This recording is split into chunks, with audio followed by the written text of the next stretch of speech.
What is up? Here you go. Take a look. The August 2022 stop. August 2022. Brian Koberger. Pull over.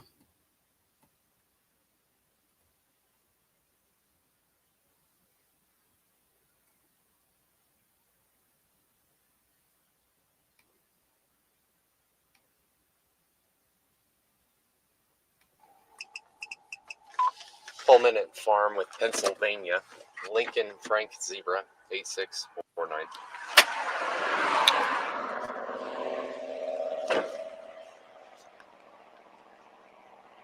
The thrill of victory, the exhilaration of watching the reel spin into place, the satisfaction of hitting a massive jackpot. It's all here at Lavish Luck Casino, a fair game where your chances of winning are never tampered with, no matter how much you play. No ads, no win or withdrawal limits, just pure uninterrupted gameplay. And when you win big, you can cash out everything. Welcome. What the fuck is this? I have premium. I got premium. What is this? I have no idea. There you go. Hey there. I stopped you going a little fast. You didn't realize this is 35? Oh, it's 35? It is. Yeah, so you go. 41. Yeah, 43 is what the radar said. Sure. Oh, yeah. Do you have your license, the registration, insurance? I think I was going 41. Nope, I got you at 43. Were you wearing your seatbelt when I stopped you? No. No. That's no good. He's so honest. Just being honest with you. Yeah, I appreciate that. You guys are, there's absolutely no point in not being honest. Yeah. You got the radar. Yeah. Yeah. Okay. Do you have a vehicle registration slip or something like that? Okay. But I give you my insurance. Yeah. WordPress.com, official site. Low domain prices for life. WordPress.com makes it simple to register your domain and get started with Yeah, this is your insurance. That's good. Thing is, I'm on a overtime shift right now. One of the conditions is we have to enforce seatbelt laws, and so to write you a citation for that, it's $10 in Idaho. Not a huge deal, but yeah. Be right back.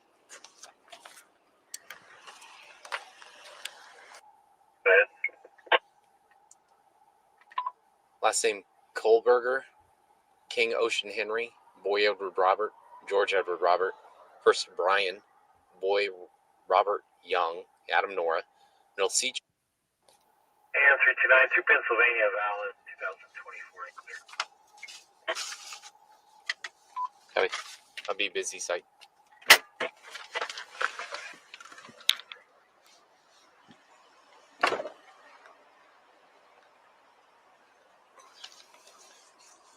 All right, sir. Here's your license back.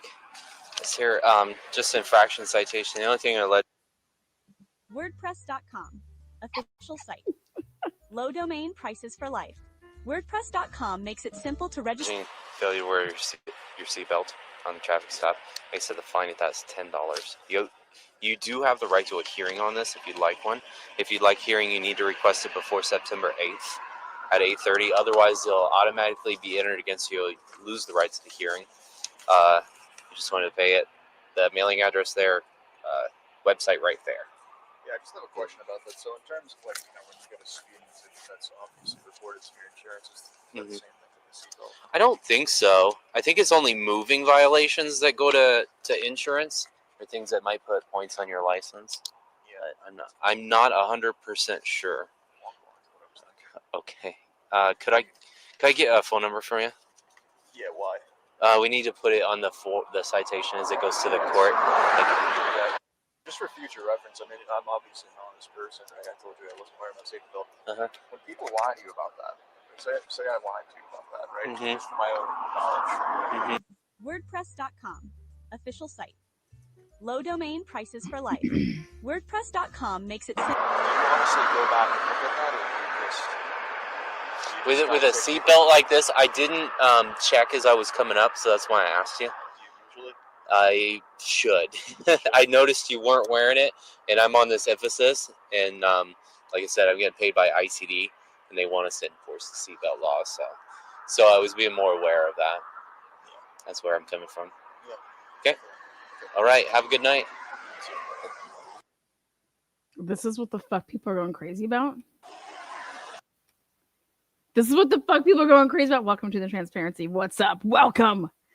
We'll go back to that in a second. So, why do you need my phone number? I don't think he got loud on the. This is crazy to me. Anyways, the reason this got released is Bill Thompson. I swear, give kudos to Kevin Fixler, Idaho statesman. And because it's funny because I busted balls with him back in 2022. And I was like, how did you not get the body cams? He's like, you beat me to it, I guess. I was like, oh, okay. Well, I noticed that I saw that you had requested the stuff, but you didn't request the body cams. Because that's when I was adamant of looking into people that were trying to suppress the truth. So anyways, so Kevin Fixler, given a nice little, I guess I told you, I think him and Bill Thompson are buddies. I think he was given a bone. This gets released, and Kevin Fixler put out an article. So we're going to go over that really quick. And then I'm going to show you guys. You guys do know that Linda Lane video is 100% proving right now that the statements made by the undercover cops about them looping in the area, there was no car that looped in the area. There was no car looping in the area from the time of between, like, let's say 1 and 3. No car is making that loop around, like, the apartments that go around, like the White Elantra says that it does. So when you're reading these reports and you come to the report where the undercover cop is like, every time that we made several passes through over there, and every time that we made the same exact path. Yeah, that never happened. There is nobody making any loops between 1 and 3 o'clock in the morning. There you go. 1 to 3:29 to be exact. So when, and I'm going to get to it here in a second, but in previously unreleased police video, convicted murderer Brian Colbert is seen in a traffic stop by a Latah County Sheriff's deputy in August of 2022 for speeding on the Pullman-Moscow highway that traverses the two states. So they wanted it, remember, because it's going to show that he uses that street, going and coming from Moscow to Pullman, and connects the two college cities. And he was handed a safety belt ticket. Portions of the body-worn camera of the deputy Darren Duke, which the Idaho statesman obtained in a public records request, were planned to be shown. We requested it too. So that's why I'm saying preferential treatment on when these requests are going. Like, okay, we'll get to that person's next. We'll get to that person's next. So it's just funny.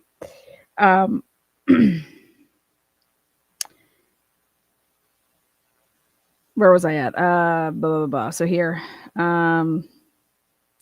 again, portions of the body-worn camera of Deputy Darren Duke, which the Idaho statesman obtained in a public requests record, or public records request, were planned to be shown at Colbert's capital murder trial. It had already received approval from 4th District Judge Stephen Hippler, who was presiding over the case. Well, my question is this? I thought it was sealed. So Hippler went ahead and, like, this isn't sealed.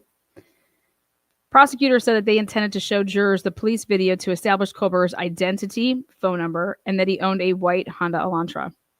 Colbert drove his 2015 sedan to King Road in Moscow in the early morning when he fatally stabbed 4 University of Idaho students in November of 2022. At the time, Colbert, now 30, was a former PhD student of criminology at Washington State University.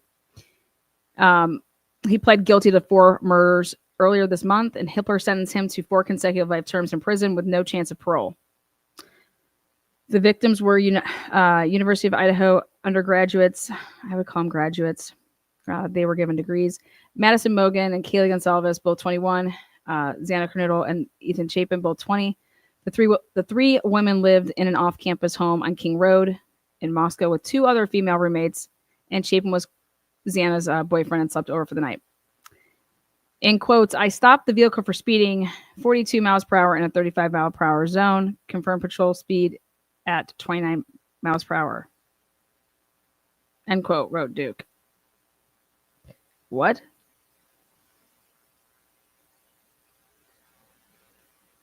Driver stated he was not aware of the speed limit.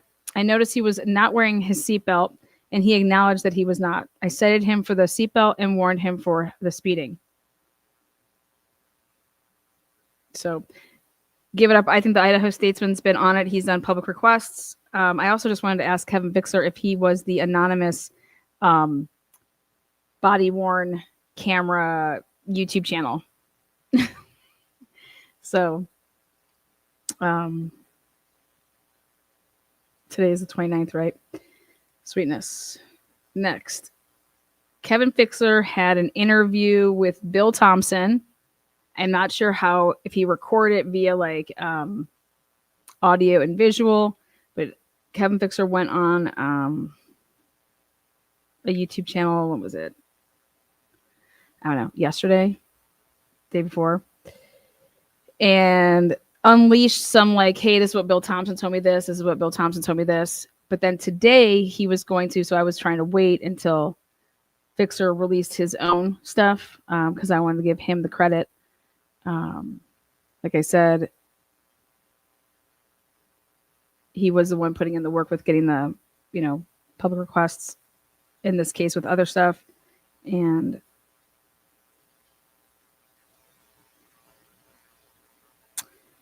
let's see if he's put it up.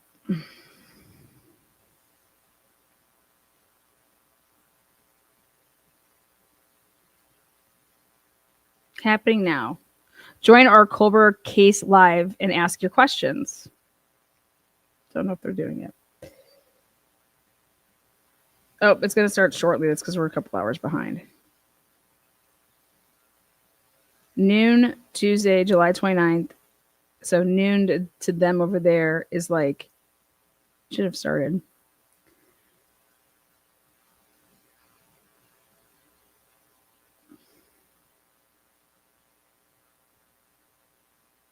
Who knows?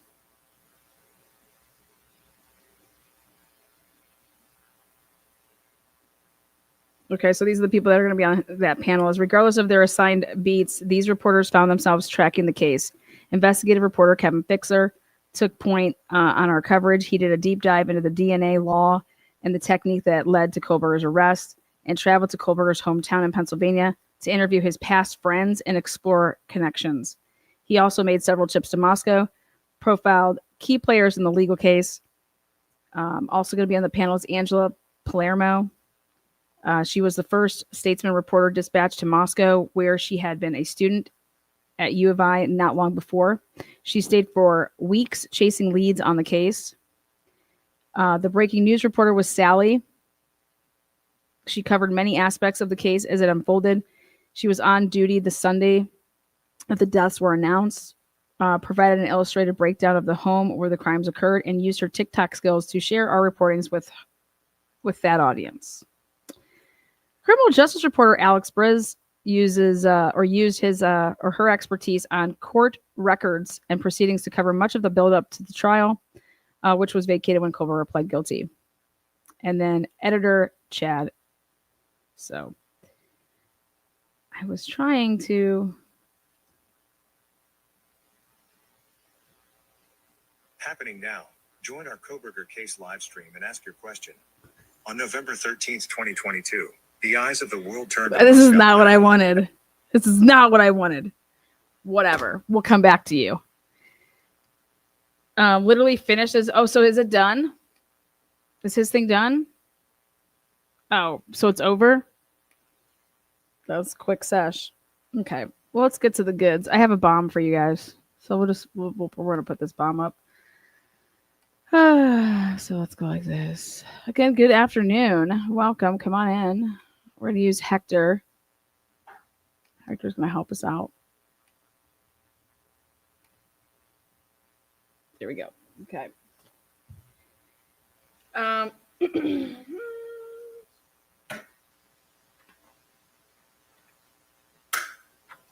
First, went back and double checked for everybody. They were assigned at 9 o'clock. This is report, where was it? 10, the undercovers. And just so you could see, they said they made numerous passing by. So during this detail, beginning at 9 and going until allegedly 3:52 in the morning, that Officer Rosendahl and I made several patrols through the area of the King Street and Queen Road. During each patrol of the area, we traveled on the north side of the 500 Queen Road, and they make that loop. Okay, that's where it says it. And I want you guys to take a look right here, which says during one of the patrols in the area, while approaching the southwest corner of the 500 block of the Queen Road, I recall seeing a darker colored vehicle with taillights on.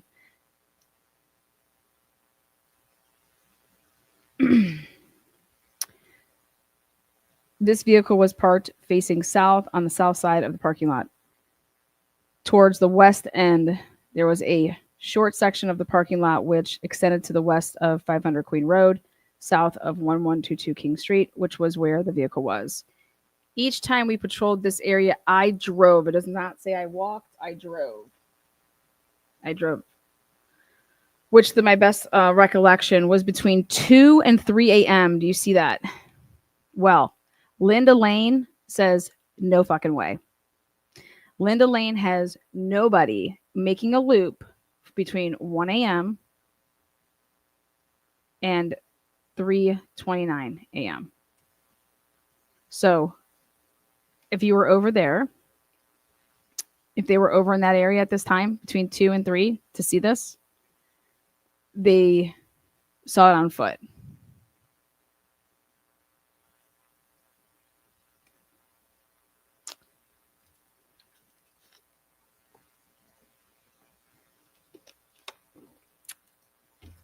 I was able to track down the movements though of this white car. That's the of the silver car. That's the undercover cops. We went and got every body cam of every stop that they had that night, and so we're able to place them in different areas. Obviously because they have their body camera on, and so we know where they're at. And then this is the time that they were, either radioed in or put their dash cam on. So we're able to block them in different areas. However, between midnight and 3 a.m., not a clue. But I can tell you that this little loop that they're saying happened 2 and 3. As we traveled north on the west side of the apartment complex, north on the west side of the apartment, like that means that when you're coming then down, like down right next to where the house is, and then going to be on your left. And so he's saying that every single time since they would have made this loop, they did the same thing. They didn't like cut the loop short and go up the middle, right next to the house. They did their loop around. And so when they're saying they're actually coming down for right here, as we travel north is going to be heading towards Taylor. On the west side of the apartment complex, I saw several individuals approaching the residence at 1122 King Street. They're calling it, but whatever. And I'm letting you guys know right now, this is possible. Okay, this is 100% possible. I'm going to tell you how. That means that between 2 and 3, which whenever this happened, that means before midnight, or before 1 rather, the vehicle had have already been back behind already. Okay, so in order for you to be coming down between 2 and 3, right next to, and the house is on your left coming down, you would have already had to have been back there parked stationary and then getting back in your vehicle at that time to like leave, which puts you back in that area before 1 a.m. Does everybody understand that? Because we have no car coming through to make the loop to be back there before 1 a.m. So if this did happen, then that's fine. You just had your vehicle back in that area before 1 a.m. And you were just like either hanging out in your car back there, up in that same parking area that overlooks right there behind the house. Okay. And then between 2 and 3, you're heading on out, which I believe it was right before you then come out to Taylor, pull into the 700 area where the Whites is with Taylor, and then you're going to be going after those guys in the Banfield. So everybody understand that. I just want to make sure that's clear because it's really, really important. There's no way in hell it could happen any other way. Or you can just throw out Linda Lane completely then. So, woo! Let me show you guys a little. I got a little map for you. I put together a map for us. Give me my map. Give me my map. Here's my map. Here's my map. Where's my other map? Give me my good map. Oh, shit. Where's my map?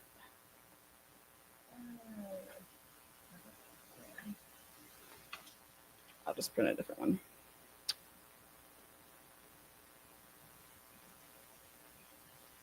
So,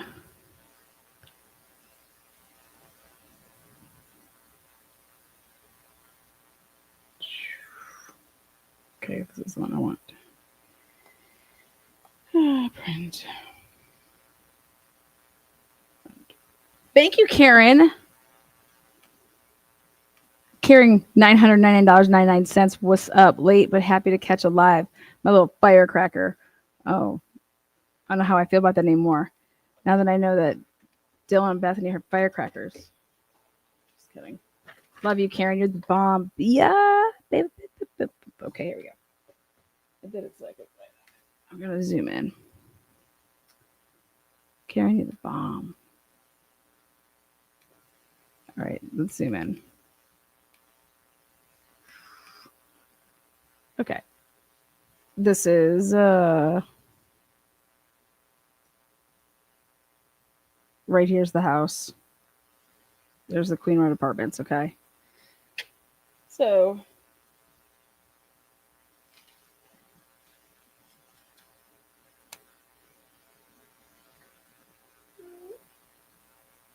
when they're saying that they came down and saw, they're coming down from this area. And then this, but it means when the house is on the west. Because north, east, west. Okay.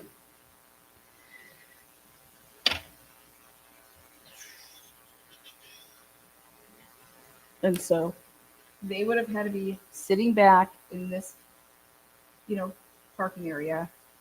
And they would have had to have got there before 1 a.m. Because there's nobody doing any loop-de-loops. No car is seen on the Linda Lane camera.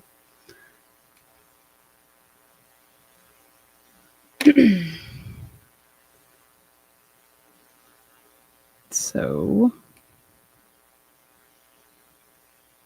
then when you take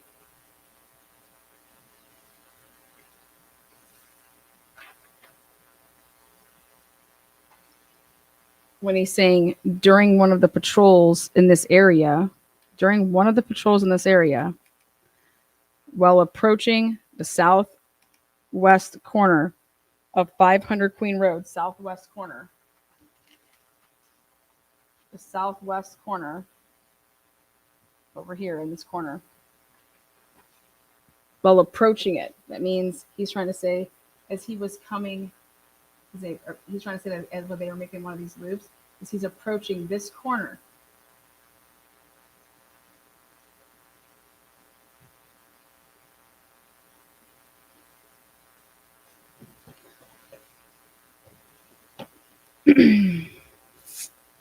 I recall seeing a darker colored vehicle with taillights on. This vehicle was parked facing south. If you're parked facing south, the car's facing this way. Okay, which means you came up that side road going this way, going past it. And so he's trying to say when they made their like loop through and they're coming to this corner area, come back down, then go like this to get out of there. He's saying that there was a black car with its so there we go. And it was on the this vehicle was parked facing south on the south side of the parking lot towards the west end. Okay. You know how you could park your car up on the side there? There was a short section of the parking lot which extended, you know how that extends over there? Extended to the west of 500 Queen Road, which it's extending, we all know, right behind the house. Like that's where they're talking about. Okay.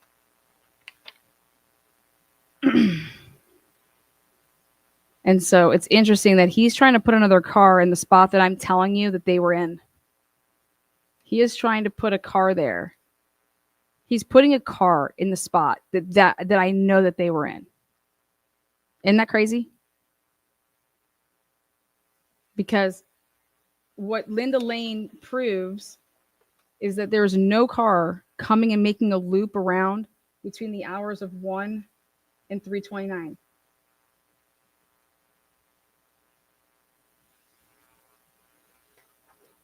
Okay. Linda Lane proves that.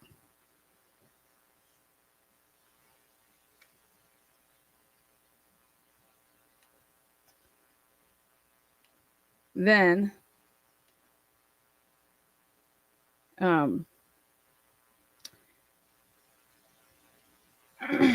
this is where which is where the vehicle was.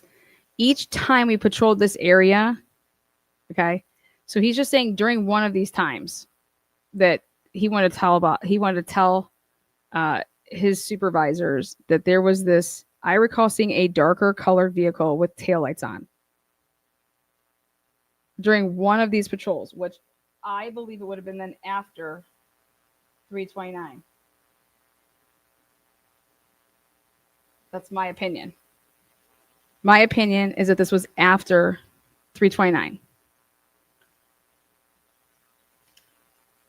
Each time we patrolled this area, this is the most important part, because I call up Mark. I'm like, Mark, do you hear any cars? Because they've possibly went. And I was like, oh, they didn't, because he says it right here. Each time we patrolled this area, I drove the same route.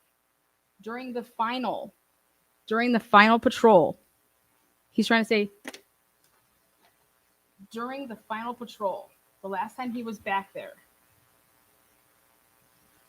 which to the best of his recollection was between 2 and 3 o'clock in the morning. And I just said, holy shit, I cannot believe he's writing this. We know for a fact this did not happen. Linda Lane proves that there was no car that came back and around and made that loop between 2 and 3 a.m. Okay.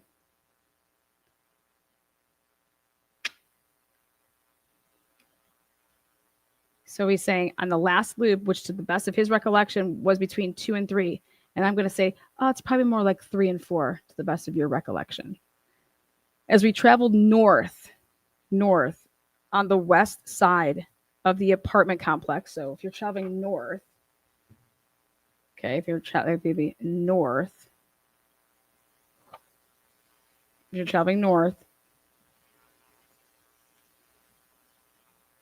on the west side of the apartment complex, that means when you're coming down that side street, right here, down the side street to them, and the house is right there on your left, down the side street. Now, when you make a left, the house will be right in front of you.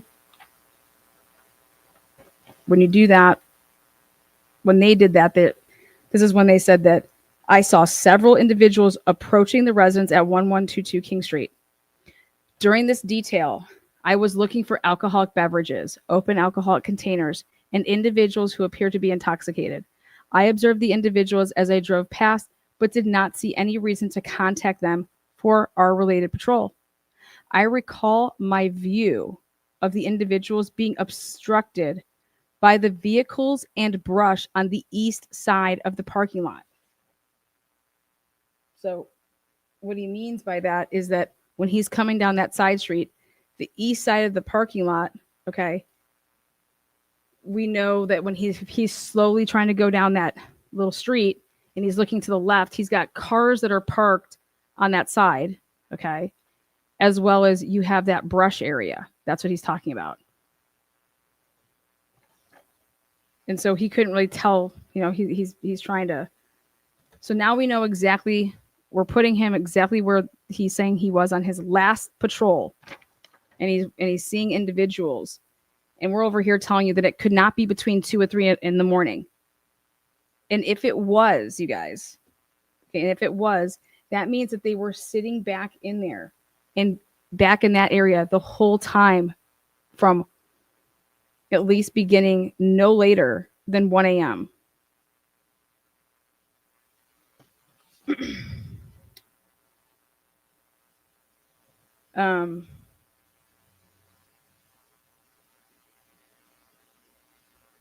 The individuals were walking close to a vehicle which was parked in the northeast corner of the lot. That would be like the Explorer or the Jeep. As I turned onto Queen Road and traveled west, so he's coming down and now he's going to turn, so he's going to be going now west, so the house is going to be on his left. He's the driver, so it's right there. As I turn onto Queen Road and travel west, I continue to view the individuals. From my recollection, there were at least 2 individuals, possibly 3. I recall one of the individuals having blonde hair. I do not recall exactly how many individuals there were, what they were wearing, or any other details, as I quickly looked for beverages in their hands and whether they were staggering from intoxication. Since we made several patrols through the area, I cannot say with 100% confidence I saw the vehicle on the same pass as I saw the individuals. Well, I'm going to help them out, and I'm going to let them know when this could have possibly been. Okay? So,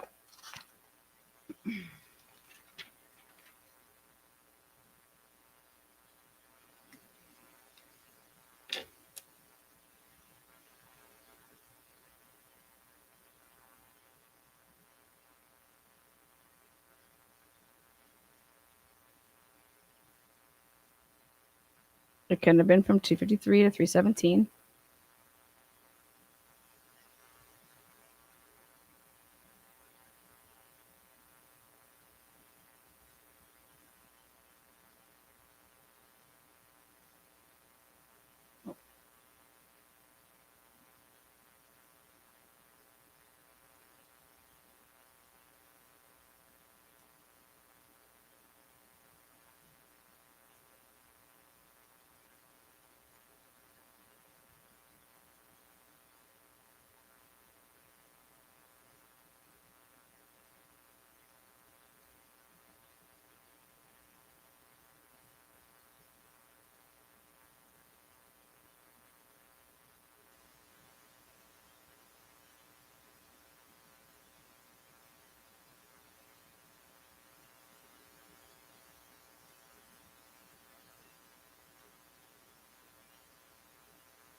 The taillights on the 330, 338, and 356 are identical, so in my opinion, those 3 cars are the same. Correct. What's the other time, though? Let's talk about that other time. Let's talk about that other time.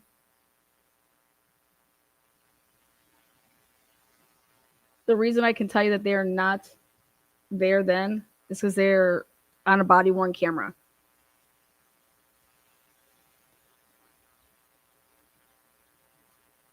Okay. And so they were not making passes by like during this time. We're checking now to see how many cars come between 12 and 1. We're doing that as we speak. Okay.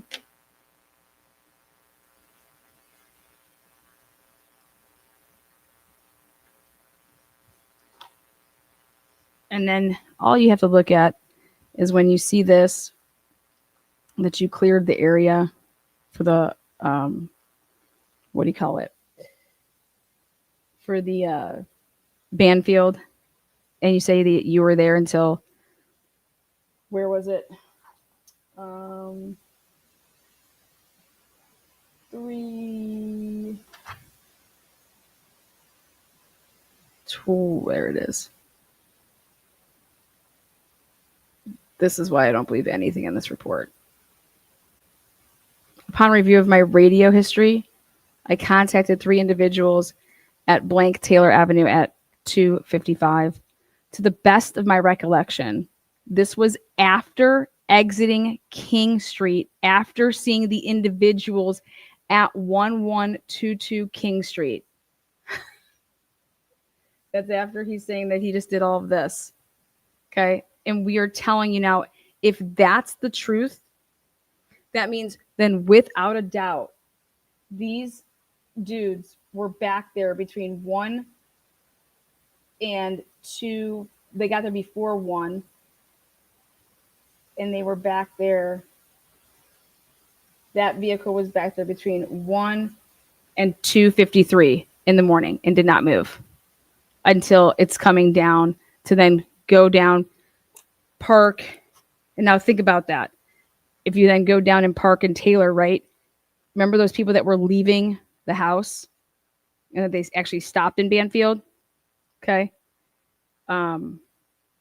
They would have known exactly where those people were coming from, right?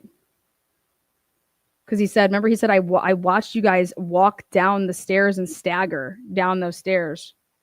Remember that?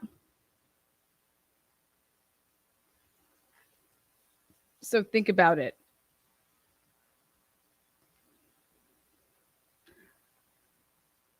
And then they want to tell us that, well, to the best of my recollection, this was after exiting King Street, after seeing the individuals at 1122 King Street. And now are we ready for this? Remember how Maddie was looking for the dog? So this is going to go now into my next part. Okay.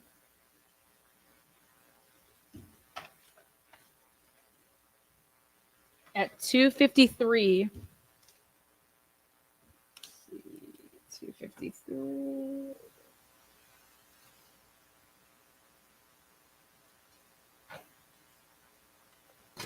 Perfect.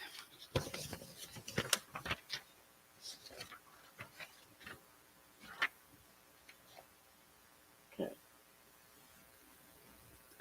2:53. Maddie calls BF. Okay, during her little interview, though, I'll show you a little something here. Noonan's body camera, the first time he talks to Bethany at the scene, right here. According to Bethany, right up here, I interviewed additional roommate Bethany, who told me she was at the residence during the commotion. This is right there at noon. Bethany said she was on the second floor in the living room watching Vampire Diaries with Dylan and an unidentified person. Bethany said at approximately 2, they come home, the girls.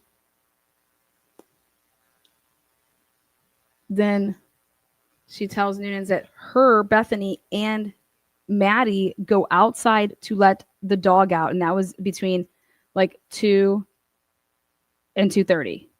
Okay.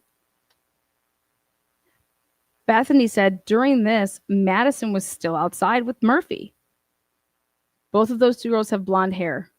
Where was that? Where were they sitting?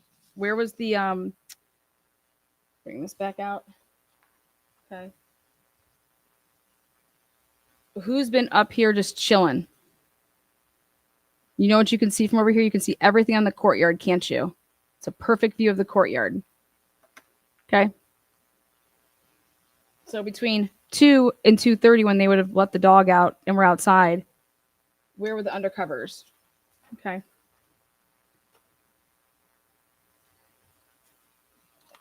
Ready?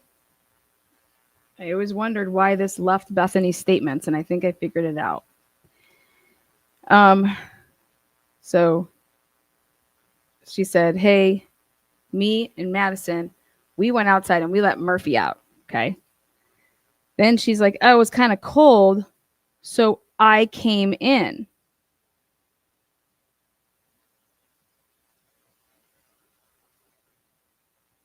Bethany said she returned inside while Madison was still outside with Murphy.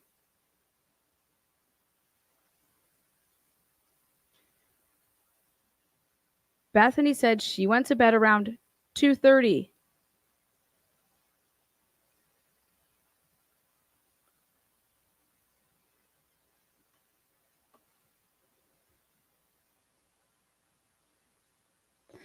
Bethany said that Madison came into her bedroom, even though she locks the door, sometime after 2:30.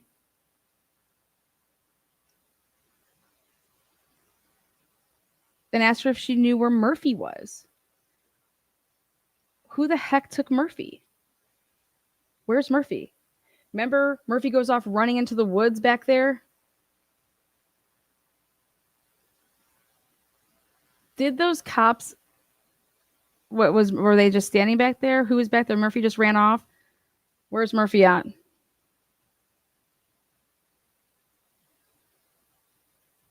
So, hold on.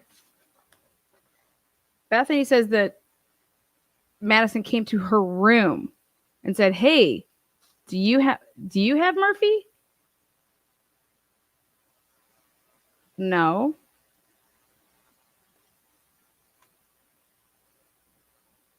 Madison calls BF at 2:53.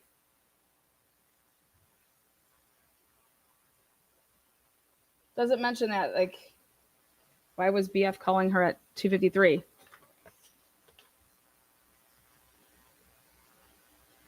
I would have been like, oh, if we're looking at my phone log, oh my gosh, yes, she called me to tell me that she found Murphy, right?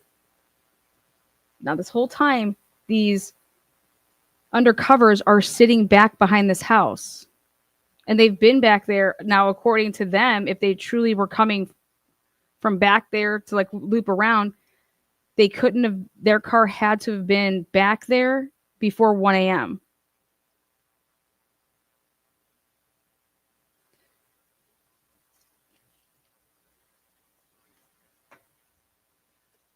I know that a cop would 100%, if you were trying to look for your dog and trying to find your dog, so if Madison's walking around like, Murphy, you know, I would hope a cop would help me. Next. Oopsies.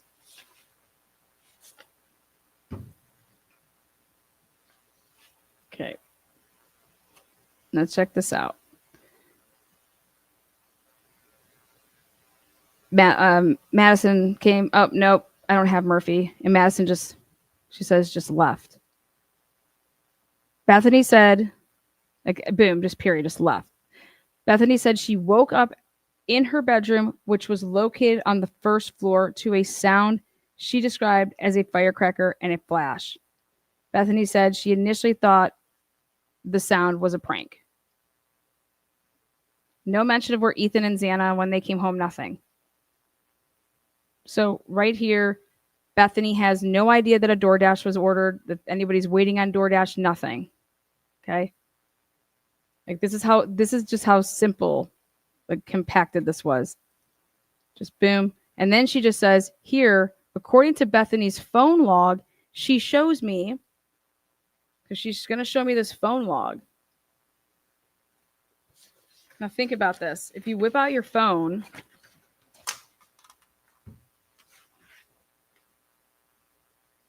the first thing in your phone log would be that Bethany called Dylan at 4:19.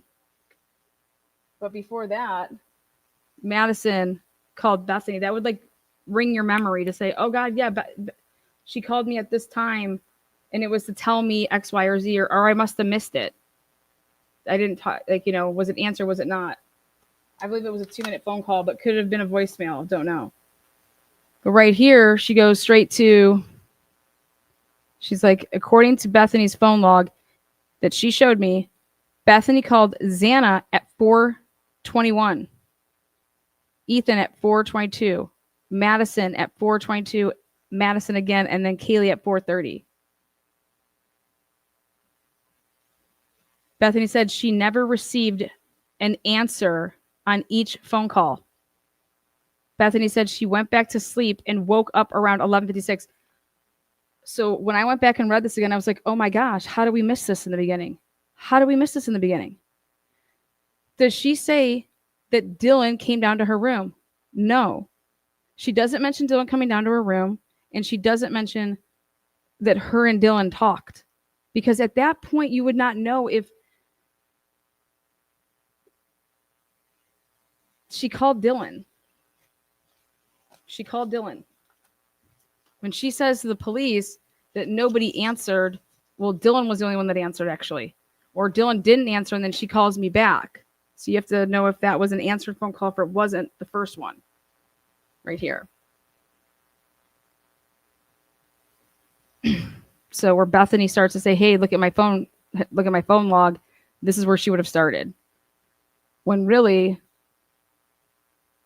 2 minutes before that, she called Dylan. And then Dylan called her back. But what is totally missing here is she doesn't say anything about we were texting. And she doesn't say anything about her coming down to my room. Okay. And then so look at this. She just says, where is it? Right here. Bethany said she never received an answer on each phone call. She doesn't say, I talked to Dylan, though. That'd be valuable. If you're reciting, yeah, I called all my, the first person I called was Dylan. She didn't answer. Then I call, then she calls me back. Because that's actually the truth of the matter is that Bethany does not make these phone calls to these other girls until after hearing from Dylan, when Dylan supposedly calls back. Then that happens. But the thing that you have to look at here is that she says, here's my phone log. I call everybody. No one's answering. And then she says, Bethany said she went back to sleep and woke up around 11:56 when she called 911. What?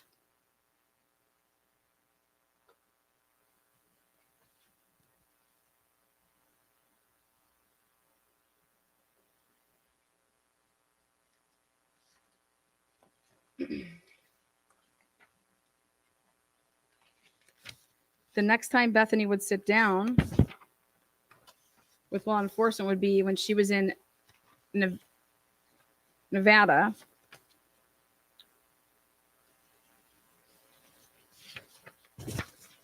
And it would be on the 16th.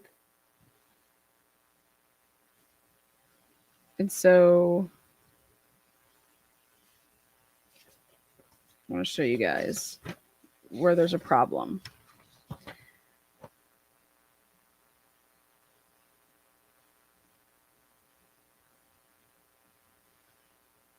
Okay.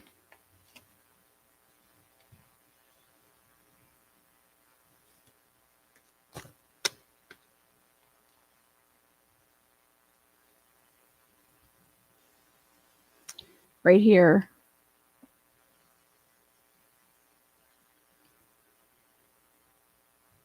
Bethany stated she walked home around 1, and Dylan and that girl were already were the only one in the house. You see that?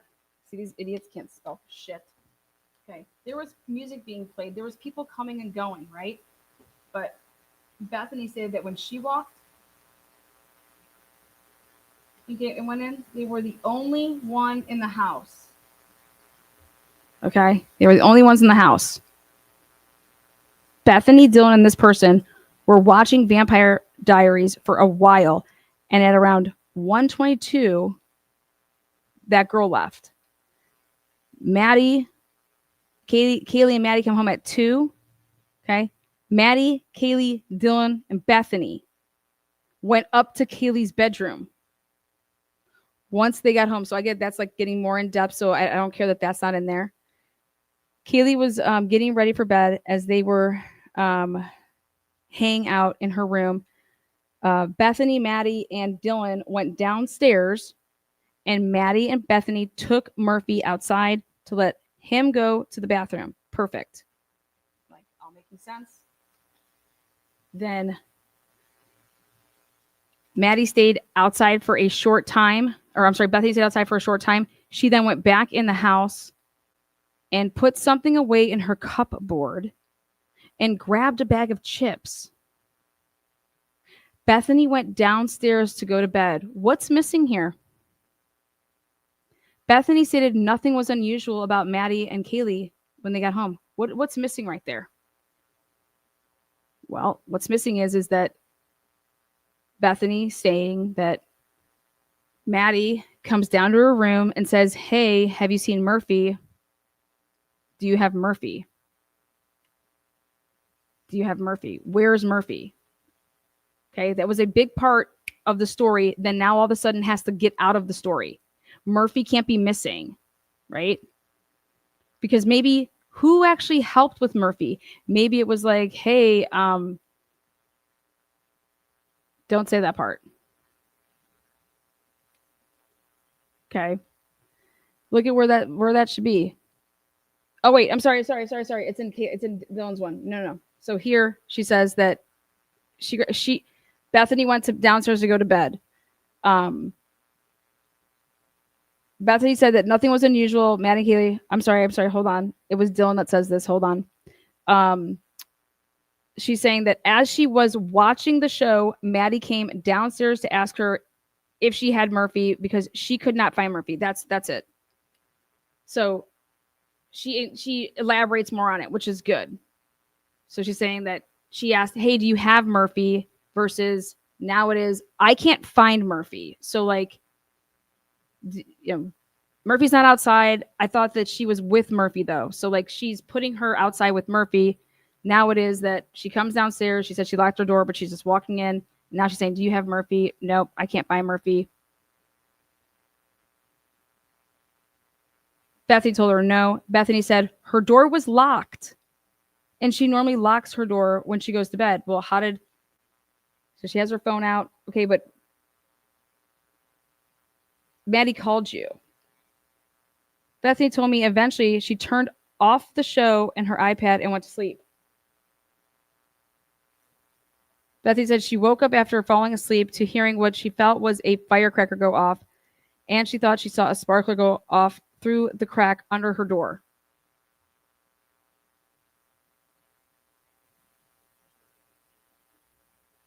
Don't you think a cop would say, "Hey, where's Ethan and Xana"?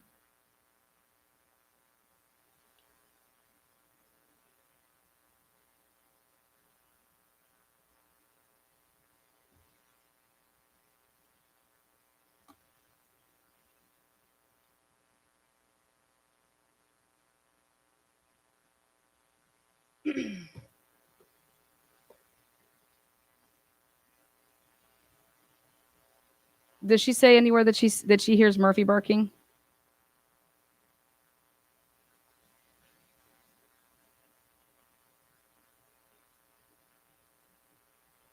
Three different neighbors come over and say, "Hey," or go to the police and say, "Hey, we heard the dog barking at like 4." And then somebody else says, "We heard the dog barking at 4:17, and we heard the dog continuing to bark until 4:45 or 5 o'clock when the dog was put inside." Do you see how she says nothing about DoorDash either? She's just like, she came down to my room and asked me where Murphy was. Did I have Murphy? She can't find Murphy. Okay, so I have to ask this question. if a drunk girl like Maddie, who would have been staggering, okay, is walking around the house looking for a dog, right? And the cops are right there.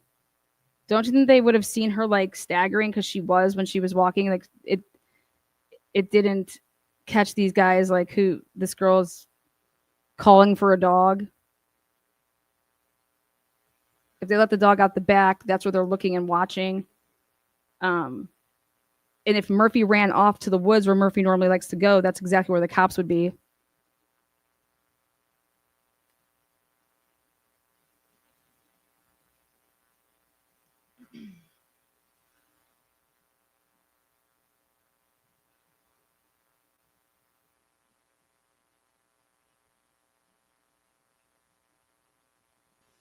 Okay.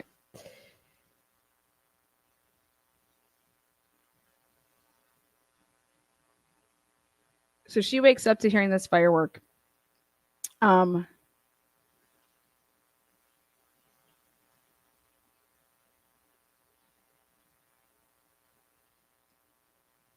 now on November 16th, this is the first time that anybody hears that Bethany and Dylan would have been in the same room now. Because neither one of them, or I'm sorry, Bethany never said, hey, and also Dylan, they never said to Mitch and Noonans that they went down into this and they were in the same bedroom. Dylan then would talk to Mowry, which I'm going to show you guys, but when Bethany was questioned, she just said, I just went to sleep after I told Maddie, no, I didn't see the dog. I then go to sleep. And then I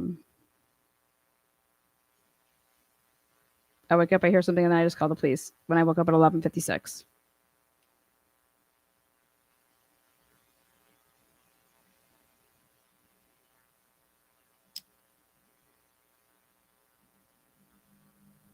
Bethany stated that she did not know what happened.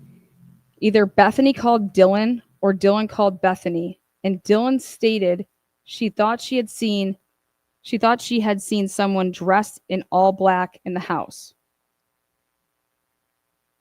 Bethany said Xana had been wearing all black. Dylan responded by saying she thought he had a ski mask on. Dylan said she didn't really know what to say to what Dylan said. Bethany admitted both her and Dylan get scared easily. Bethany even thought maybe one of Ethan's frat brothers could have been playing a joke. Bethany told Dylan to come down to her room, and Dylan ran down to her room.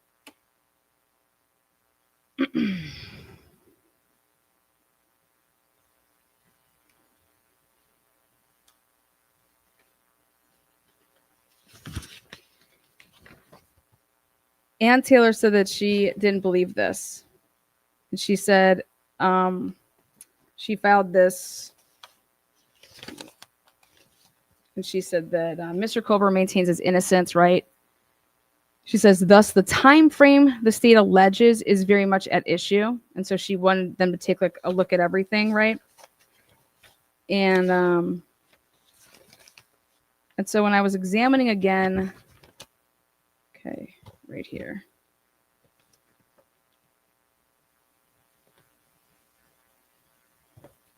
I'll just hold that thought really quick because I want to show you Dylan. Dylan's really quick. One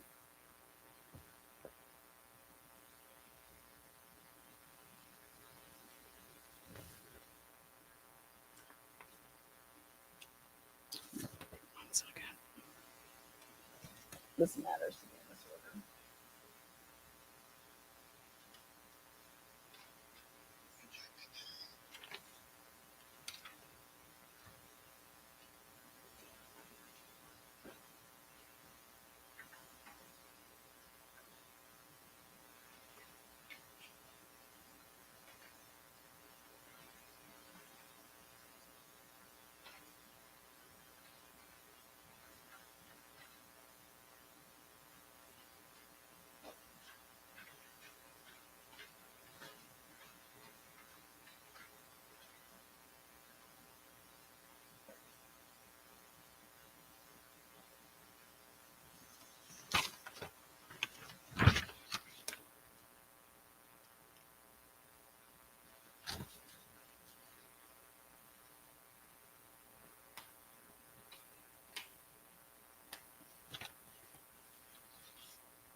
Okay, sorry, back now.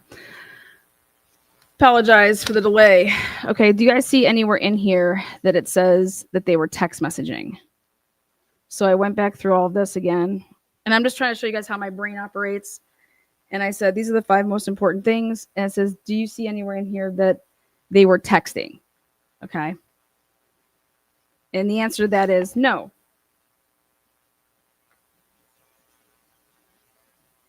Nowhere in here are you going to find anything about that they were texting.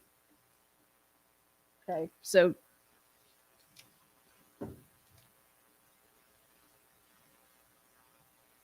Bethany says that once Bethany and Dylan were in the bedroom together, they continued to talk about what they heard and saw. Bethany told me Dylan said that the male in the black was walking out the back door and they had made eye contact with each other. Bethany said Dylan said that the male was white with a big nose and that he was possibly holding a small vacuum type object. Bethany and Dylan did not call 911 at the time because Bethany thought Dylan was imagining what she was talking about. Bethany stated both her and Dylan were both still drunk and they were very groggy.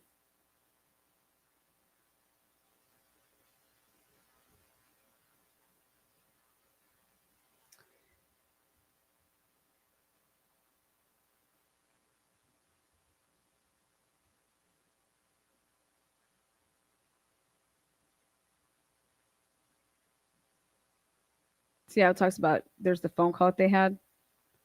And then now watch. Bethany said that she didn't really know what to say when Dylan was saying these things up here. Bethany even thought maybe one of Ethan's frat brothers could have been playing a joke. What does that have anything to do with what Bethany heard and saw about down on her floor, right?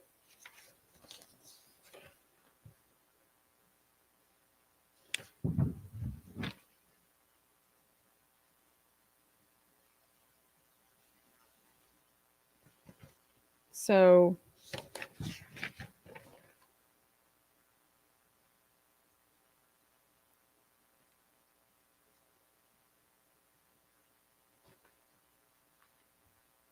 when Dylan was asked by Maury when she's at the police department, Dylan says that she believed that Kaylee and Maddie arrived at 1:30 or 2. Dylan said that up to this point, nothing weird had happened during the night. Dylan said that she and her friend came home, followed by Bethany. And then she goes and says that her friend leaves, Bethany's her roommate, and that Dylan said when Maddie and Kaylee arrive home from the corner club, she said everyone went to bed. See that? That when they arrived home, everyone went to bed. So now Dylan is leaving out. Okay, remember I said, hang on a second, when I messed up with, it wasn't Bethany that never mentioned the dog being missing. Okay, so let me get this straight. I have 2 roommates. I have 5 roommates. I'm only going to ask one of my roommates if they saw the dog. I'm not going to ask both of them. So here, Dylan puts out of mind, out of sight. She does not say they go up into Kaylee's room. She does not say how then they all walk down and Bethany and Maddie go outside. Okay. So what I started breaking down was this time frame that they're trying to get around and they don't want to talk about. And it's like they don't want to. Dylan seems to me that she does not want to talk about the time frame between the time they get home from the corner club to and 3 a.m. Because as you can see, she says that, when they came home from the corner club at that same time, and everyone went to bed. Wouldn't you, as a detective, say Ethan and Xana? And everyone went to bed. So she wants nothing to do about talking about from 2 to at least this time. You can probably even go 2 to 4. Dylan was asked about the layout of her house and like, skip that, go here. When asked about Murphy, Dylan said it was a dog owned in common between Kaylee and Jack.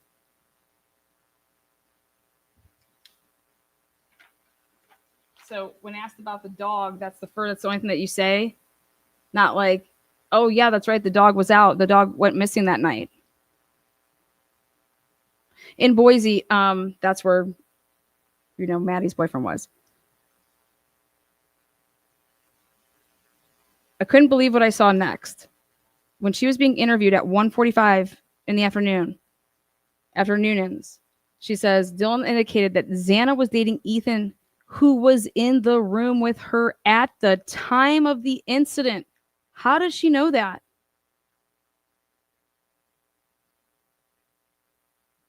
How would she know that? She wouldn't know that.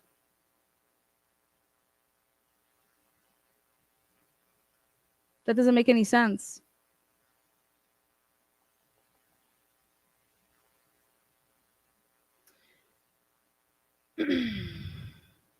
Now, Dylan said that she woke up around 4 a.m.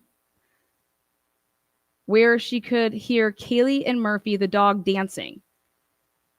Dylan said that she knew it was Kaylee because she recognized her voice and could hear Murphy barking.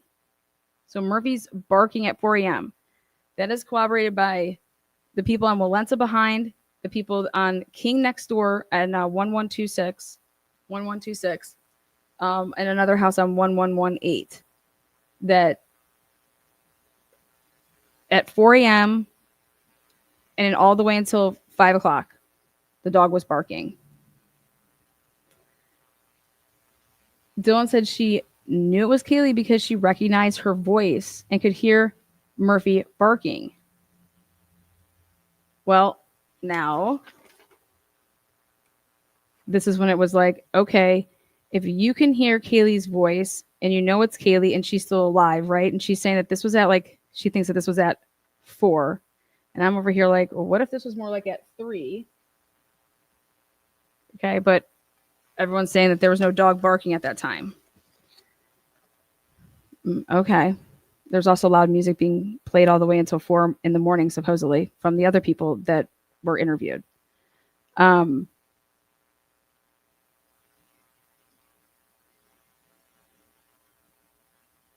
if Murphy was out and missing, right? And then the dog comes back and the dog's barking outside, let me in. And so Kaylee goes, lets the dog in. Is this... She's trying to remember all the different instances. So could this be push it back a little bit more? Like that this wasn't at the 4, that this is more closer to 3. Anyways. Then I determined, I was like, I don't think so, because this is where she's saying that it was Kaylee that says there is someone here. Dylan said she thought she heard Kaylee run back down the stairs. And now that's where Bill Thompson then makes this bombshell newsflash. Bill Thompson said, Dateline can shove it. Dateline is wrong. I don't know where Dateline got their information from. Xana's blood was not found upstairs on the 3rd floor. Take that and smoke it. He came out and said that yesterday. Her blood is not on the 2nd level. On the 3rd floor where the stairs are. It's not in the bedroom. So Xana is not, her blood is not upstairs. That's very, very important. So now you can just eliminate that.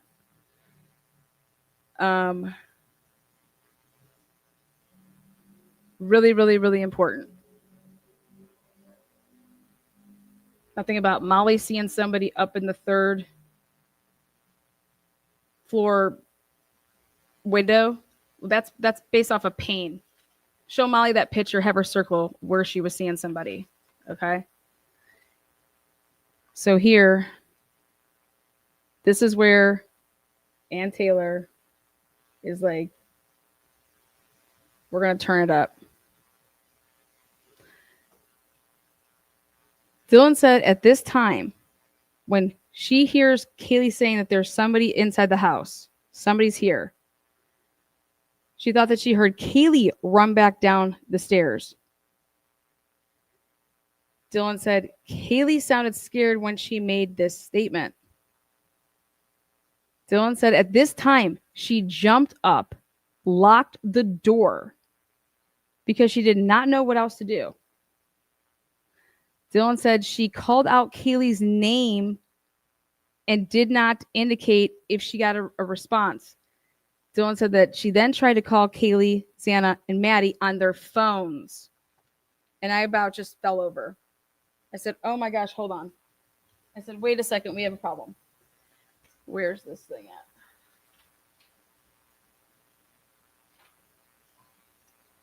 She doesn't say that she tried to call Bethany. Okay, so she's saying that, and then she clears it up here. When asked again the series of events, she said that she opened her door when she cried out to Kaylee. But she said it up here too. She called out Kaylee's name. Dylan said that she then tried to call Kaylee, Xana, and Maddie on their phones. This would have been right, like, because I always wondered this, like, remember I was saying this like crazy person. I'm like, you guys, when this would be the commotions going on, you have your phone, you're just going to sit there for 19 minutes from 4 o'clock in the morning until 4:19, not doing anything between 4 and 4:19. No, you're not. And here she says that she doesn't. She says she doesn't say that she calls Bethany. Okay. She said that she calls right here.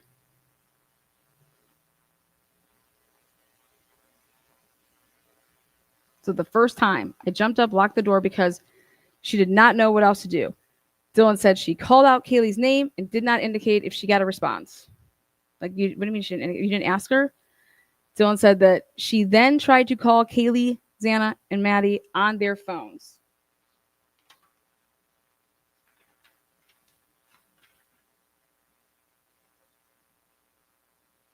Ann Taylor said that this is not exhaustive of a list.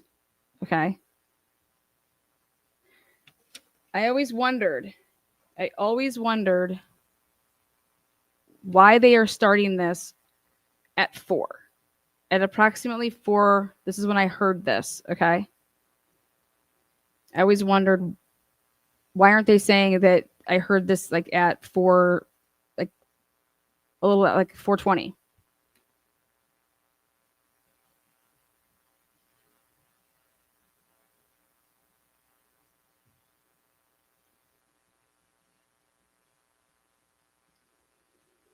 If she's saying that she called Xana, Kaylee,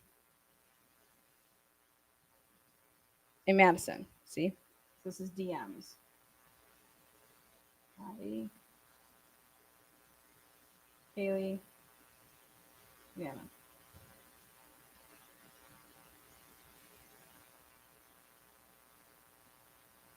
Bethany calls her first, though. Don't you think you would remember and say,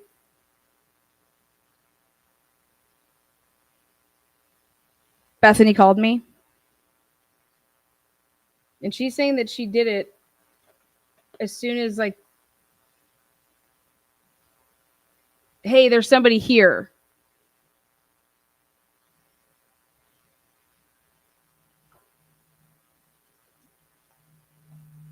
Well, the hey, there's somebody here is up at 4.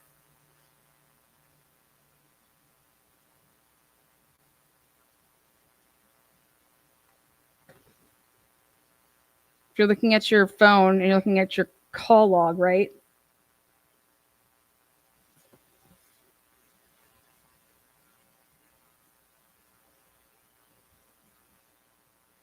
And I said, okay. Then she calls. Then I said, oh, wait, why isn't she put in here that she called? So I want you to see something here. She says, I called Xana, Kaylee, Maddie, right? But why wouldn't you say I called everybody, right? I called everybody. The only person that answered was Bethany. And I didn't realize that she had called me. I didn't call her. Like, I didn't talk to her on the time that she would have called me. I didn't get that phone call. There has to be a reason. It has to be something to do with that. Like, you have to ask about that. Because she should be saying that she called everybody. And the only person to answer was Bethany. But instead, guess what? She doesn't say that. Because Bethany was called before. Look at DM. DM calls. I'm sorry. DM calls Xana. DM calls Kaylee. DM calls Bethany before she calls Maddie. So when you would be breaking it down for a detective, when you'd be talking to them and you're looking at your screen, why are you purposely leaving out Bethany?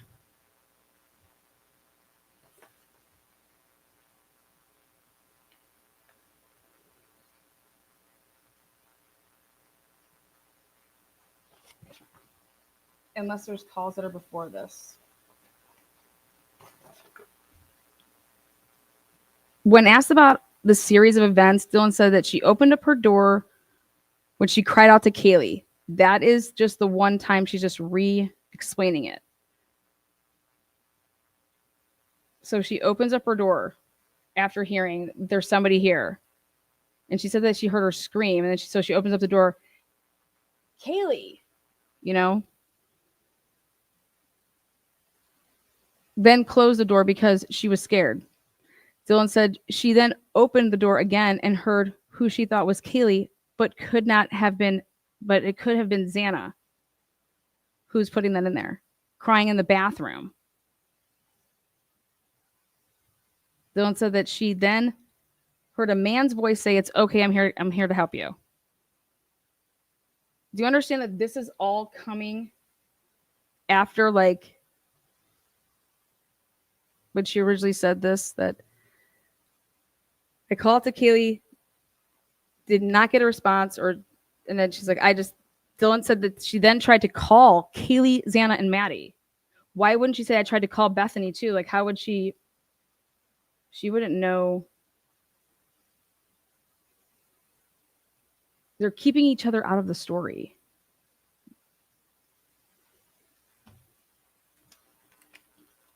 Because remember, they just said they woke up and just called 911 when they had got up. That's the story. That's why.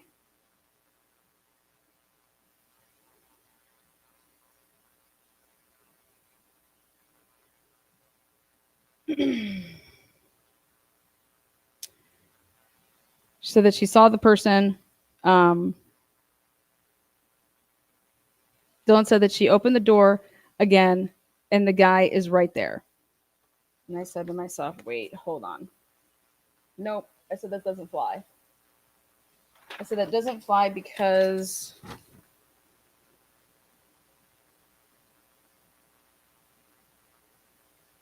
right.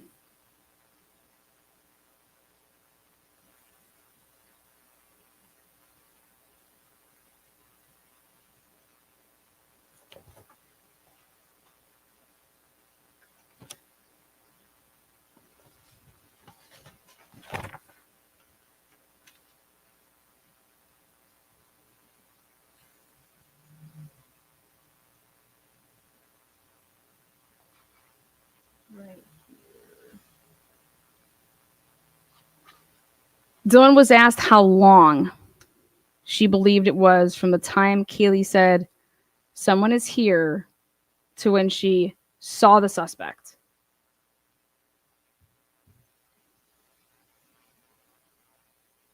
10 or 20 minutes. 10 or 20 minutes?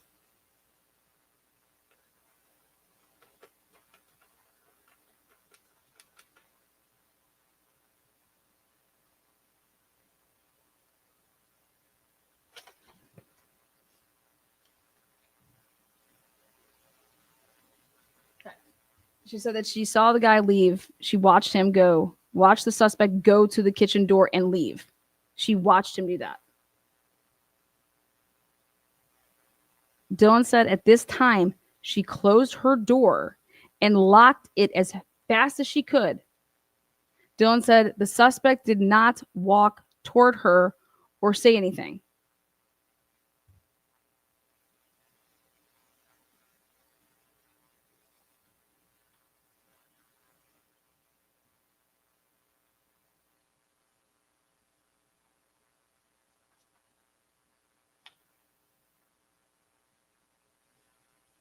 Right here. Dylan said once the suspect left, she immediately called Bethany. And I said, there it is. Perfect. She's isolating Bethany, which means that that stuff begins at 4:19, 4:21. That's when that begins. When all of this then, because it's separate, when all of this was happening, that would have been during the shit. Okay? Does that make sense? Like,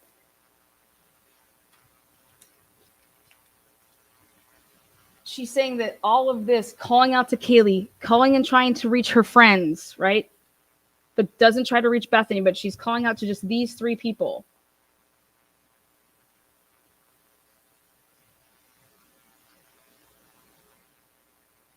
This means that that would have happened during it.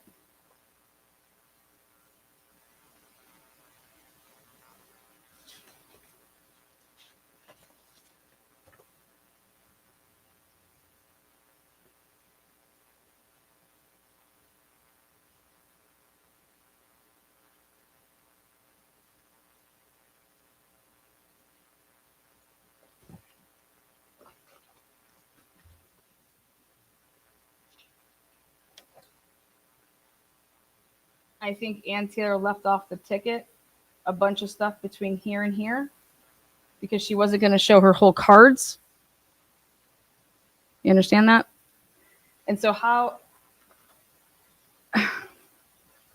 Bella's taught me, we all have our strengths around here.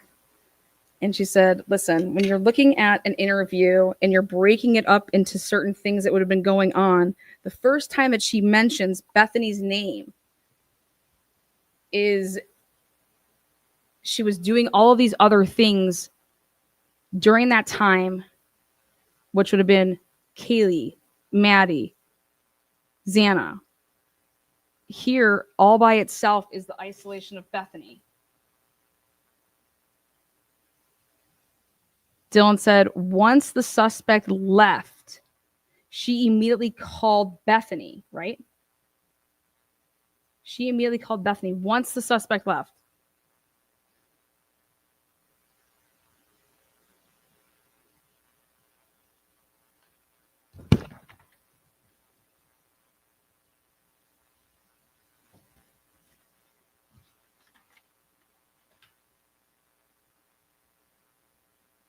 Then this is when she says Bethany then informed her that she heard a sound that sounded like a firework. Dylan then said she told Bethany she called everyone and they are not answering. Now look at, she's just reading from the script.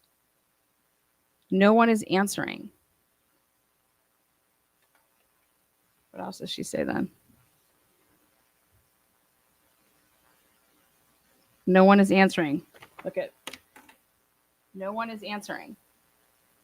That's in a text message though. That's not in the phone call. Then Dylan said that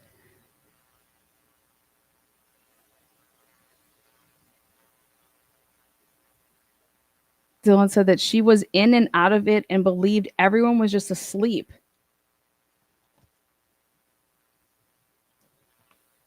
No one is answering.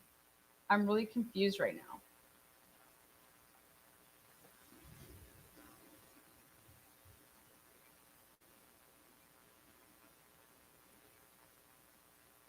Dylan said that she then went to Bethany's room. Hold on. You'd have had your phone.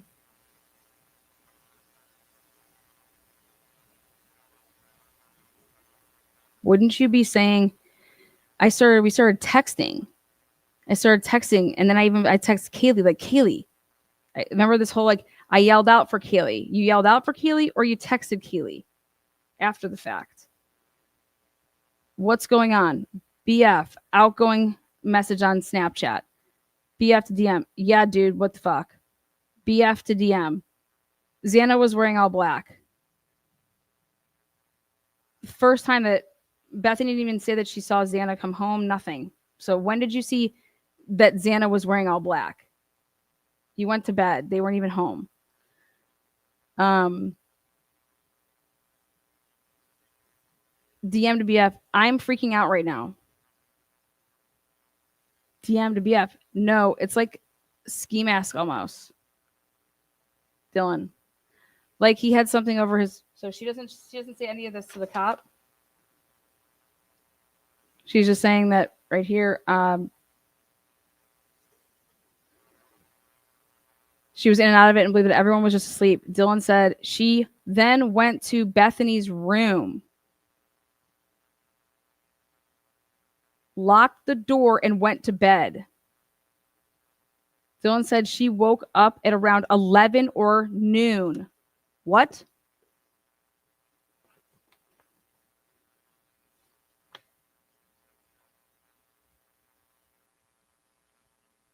She doesn't say how when they got back in the room together, then we started blowing them up and calling them like crazy. We can't say that though, because like if we show all of this and no one's answering. I just figured everybody was sleeping. But maybe he just didn't. Maybe Maury just wanted to leave that off the ticket. But at the time of the grand jury, this was all left off the ticket right here.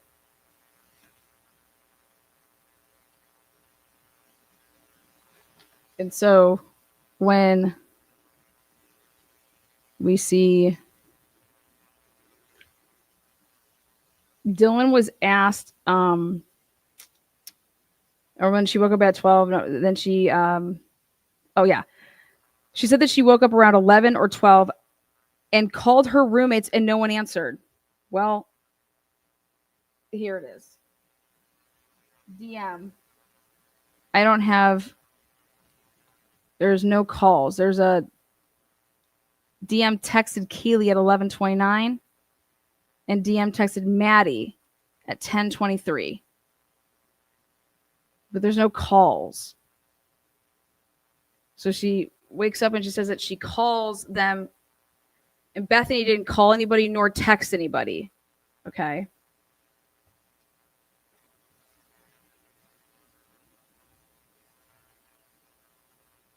And so that's right up there. And no one was answering when she did that. Dylan said that she called Hunter, which she really called Emily, but Hunter, unless when Ann Taylor's saying there's more stuff, unless she called Hunter earlier and actually then calls Emily to say, come on over here. But right here, I highlighted it. Dylan was asked if there was anything else she wanted to share. Really strange way to put it. Dylan said, the noise Bethany described, that noise as a loud boom, firework. She said, but I didn't hear that. I didn't hear that.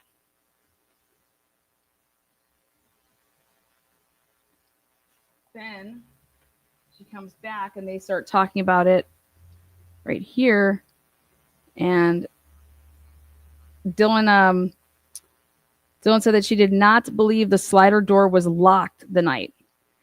Dylan said she heard Murphy barking a lot around 4. Do you understand that every single person has said this that was like in that area? One guy says that he wakes up at 4:17. I'm going to show you something. I think it's weird.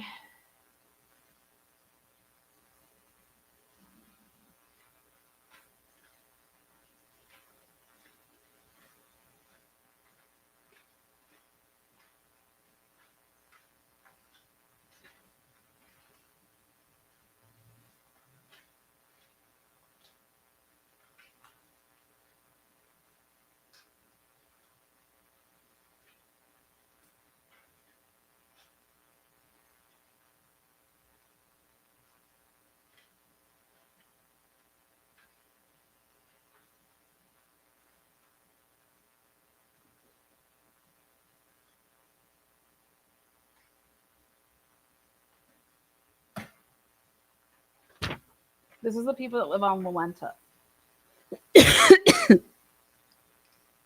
Check this out.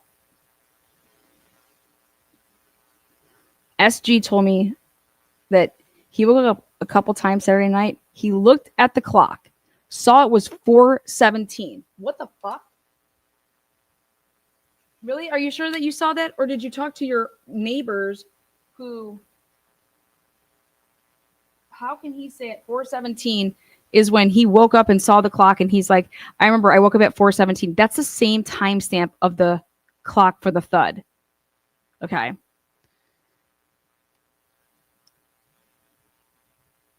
And said after about 5 minutes of waking up, he heard a dog barking.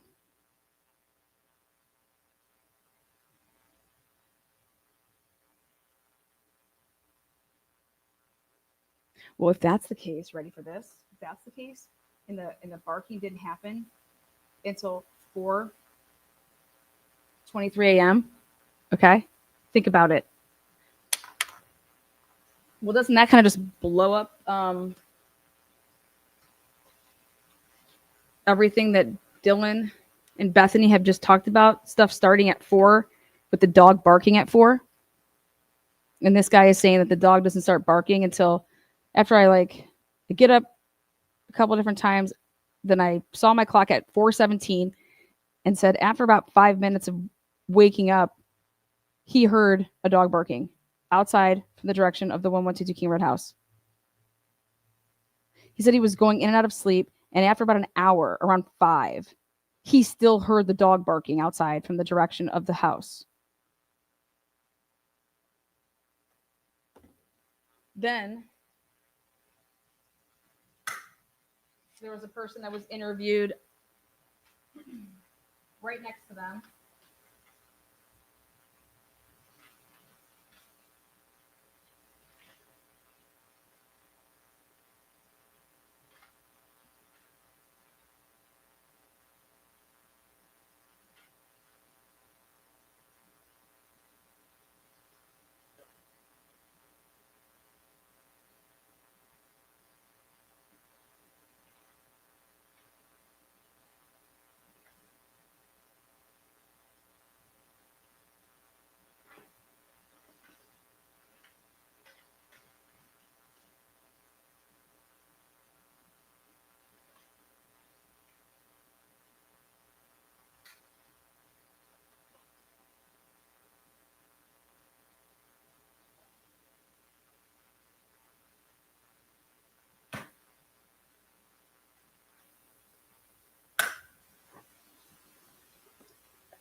Right after the guys shut off their body cam at 3:17, right by the dumpster. You can't see it on Linda Lane.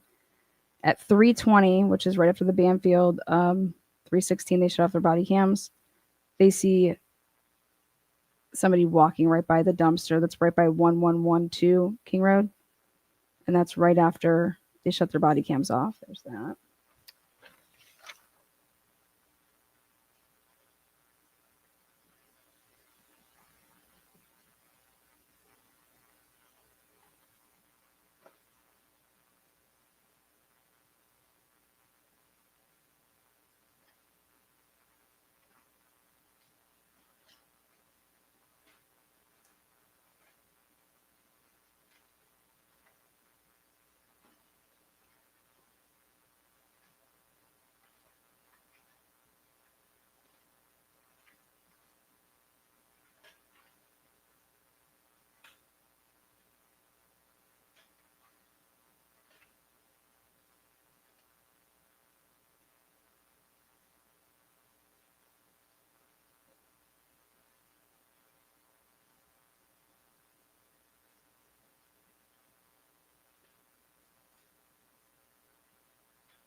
Ryan Snyder was one of the first people on site.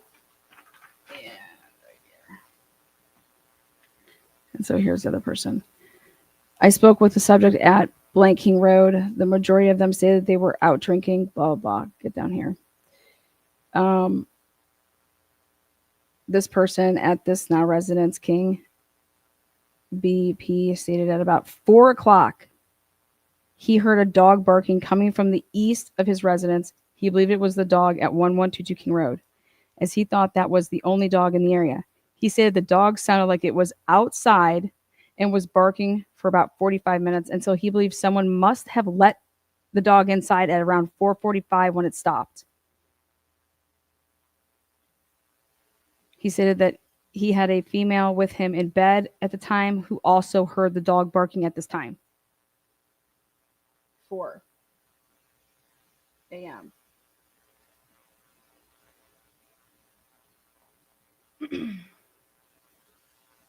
One.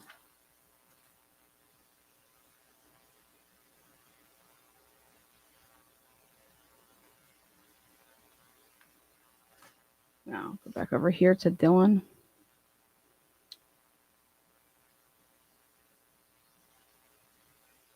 Murphy, she said that on that night they didn't know if it was locked or not, the sliding door. Dylan said she heard Murphy barking a lot around 4. 4. We know that she saved a number in her phone at 3:51. She didn't say that. See, when you go back to a different area, she didn't say, I was woken up from Murphy barking. Okay. She just is saying that at 4, Murphy was barking a lot around 4. When Kaylee went upstairs,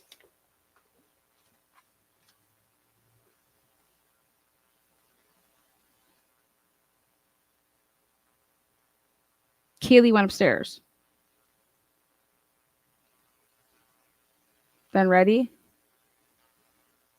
When Kaylee went upstairs. How do you know it was Kaylee that went upstairs?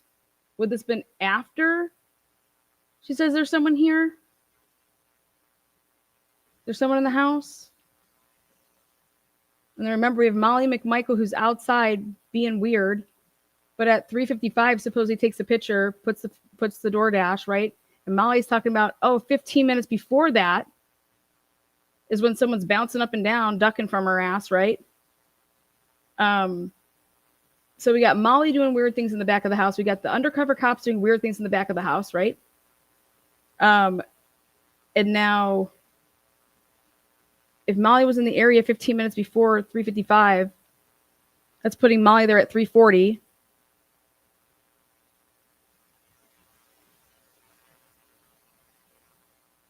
After the body worn cameras of the undercover cops would have been, remember, they're done with the identity people now at 3:40. So if they were then to drive back over in that area, right, the car that they would have seen facing south, parked the different way, right?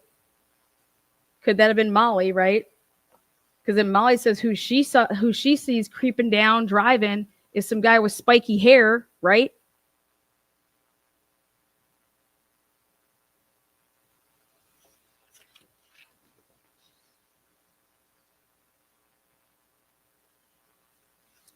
But right here, Dylan gives us another nugget. Dylan said that she heard Murphy go outside barking as well. So Murphy was barking inside and outside.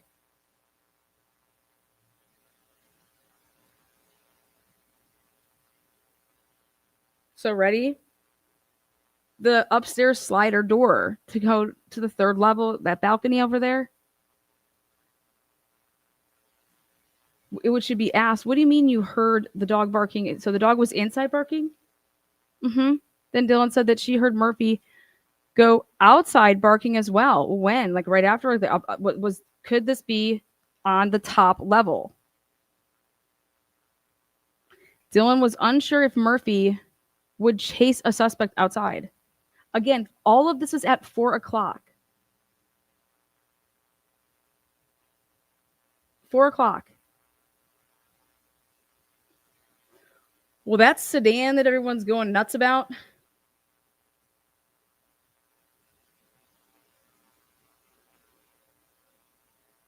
The final time that it comes in, it's at 4:05. Can't get back around to the back until like 4:08. But before this, what's going on over there?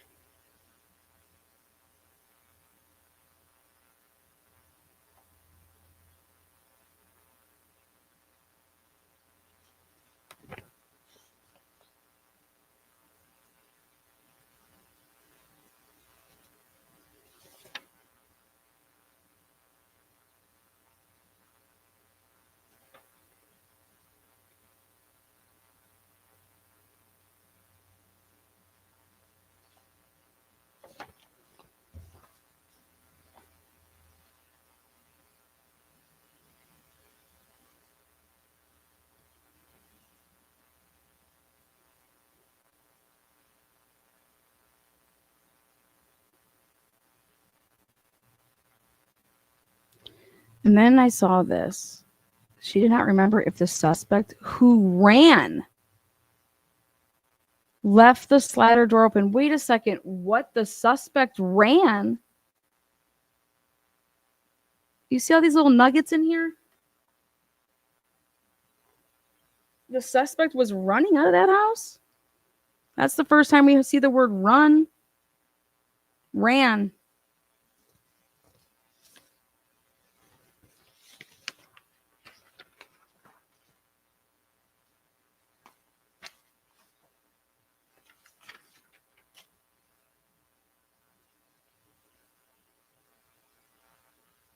Okay.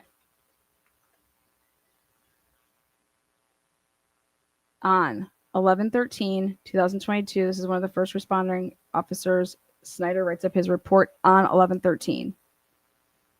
We're going to go back to these footprints here. As I was working around the residence, I noticed the back door was open and there were footprints in the snow coming from the back door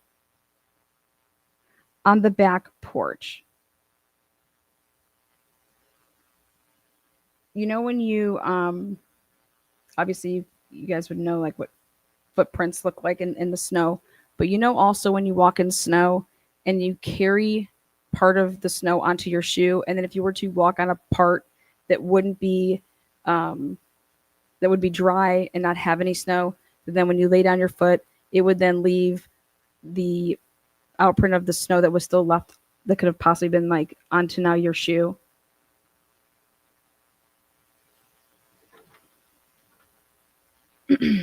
Okay, so I want you to think about that. And what I believe that this means is that there were footprints in the snow coming from the back door on the back patio, coming from the back door, like meaning like, are you talking about going towards it? Because you coming, obviously it's got to be coming towards it, no?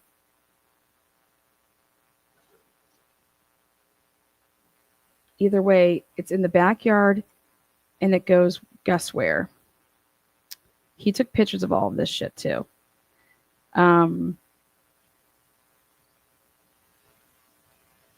Officer Smith took photos of these prints with a measuring tape. He watched the backyard area to make sure no one else came into the area. I noticed there were a few footprints that left towards the west of the backyard.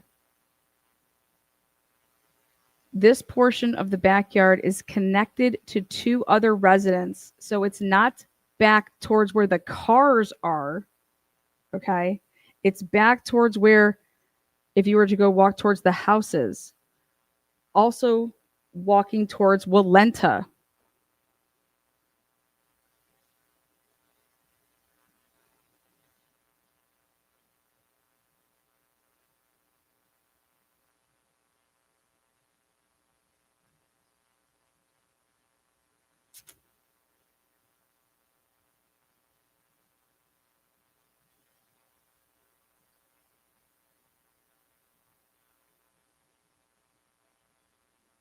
The footprints appeared to lead west towards King Road between the residents, but I was unable to see where the footprints went after the yards connected due to the amount of rock landscape.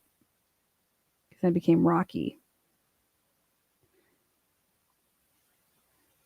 I was also unable to discern how old these prints were. There had not been recent snowfall. Well, we know that they just had a party. You mean there hadn't been recent snowfall? Wouldn't you have seen a lot of snow? They just had a party on the 11th. They were pre-gaming on the 12th. Okay. If it's a ton of footprints, right, then they all kind of mush together and it's just crazy. It's like, okay, yeah, people are out there like standing around trampling all over if it's just one set, that's different, right?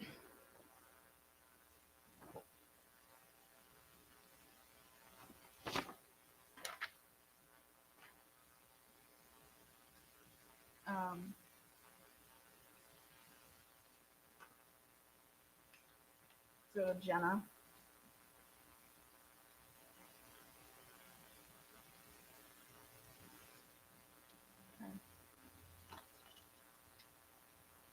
This is Josie. Josie. Not Jenna, sorry. Look at this. Dylan said, or I'm sorry. Josie said that Hunter and Emily came into the room where he and Jay were. I'm sorry, this is Josie's boyfriend. Josie's boyfriend said that Dylan had called Emily around 10 a.m.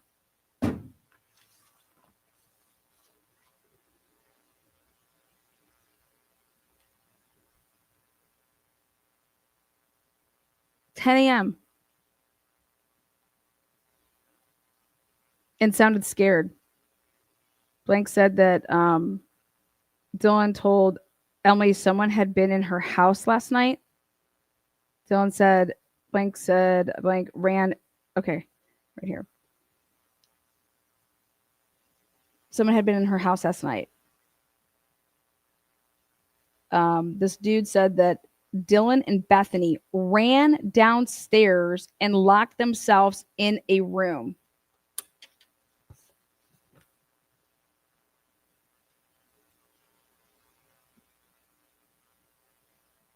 Exactly.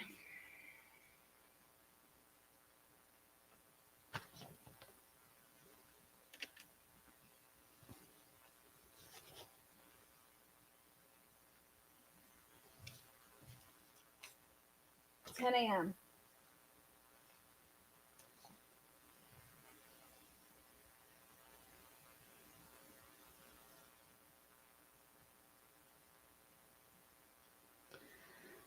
Dylan. DM messages, incoming and outgoing Snapchats. You can call people from Snap. 10 a.m. Dylan on Instagram. See that? DM messages, incoming and outgoing Snapchat.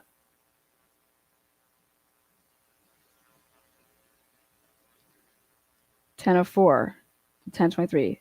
DM messages, incoming and outgoing Snapchat.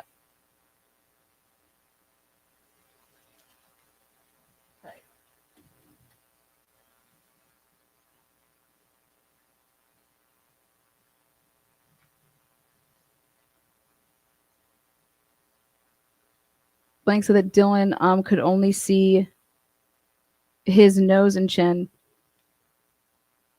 Dylan was freaking out and wanted them to come over to 1122 King Road. He said he walked over with from her apartment.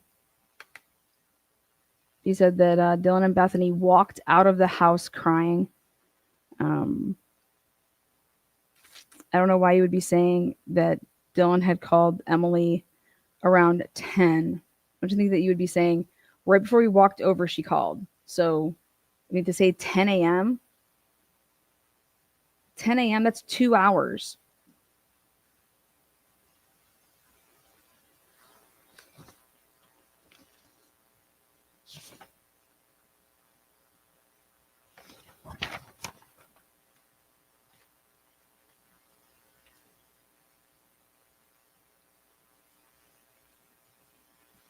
Okay, now when you go back to now, Bethany. Bethany is with the Nevada police. This is on the 16th. Dylan's was the same day. When you go back to this,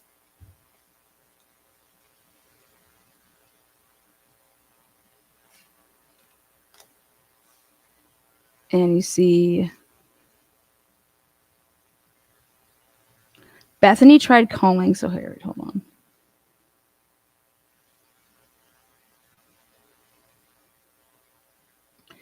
Bethany told Dylan to come down to her room, and Dylan ran down to her room. Bethany tried calling Kaylee, Maddie, Xana, and Ethan's phones, and nobody answered. Bethany said it was normal for Kaylee, Maddie, Xana, and Ethan not to answer. Bethany said it looked like, or I'm sorry, Bethany looked at her phone, and it showed Bethany called Dylan at 4:19, and at 4:20, Dylan called Bethany back. During the call, Bethany asked Dylan if she heard a firecracker, and Dylan said she did. Dylan tells the people, I did not hear that.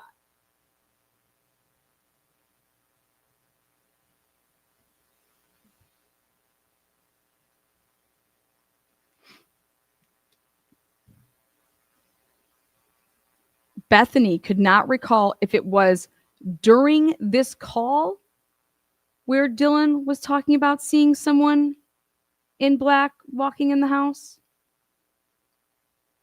Once Bethany and Dylan were in Bethany's room together, it's a really weird way to word it. Like once Bethany and Dylan were in Bethany's room together, it's like Bethany wasn't in the room either. Once they got to the room together, or the way that it would be wrote is like once Dylan came down into Bethany's, like, once they were in the room together, I mean, whatever, but that just sounds like that Bethany wasn't in there. They continued to talk about what they heard and saw.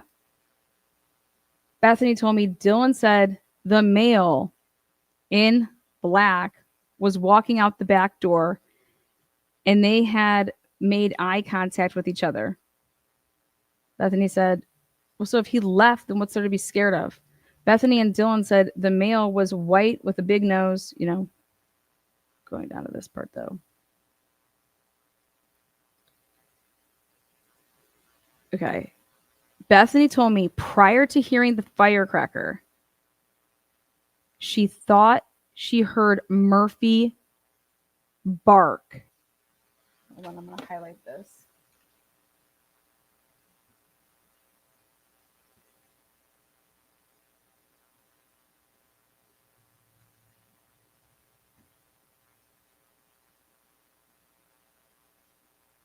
All right, so hold on, I'm going to go like this. Make it as clear as possible. All right.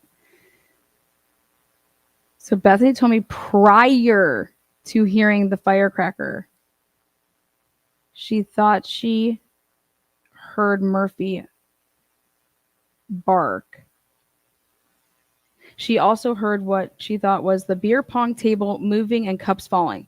The beer pong table was located in the living room, which is above her. Bethany stated she was not sure what the sequence of events were for sure, but she knows she heard Murphy bark, the beer pong table, and then the firecracker first before she called Dylan.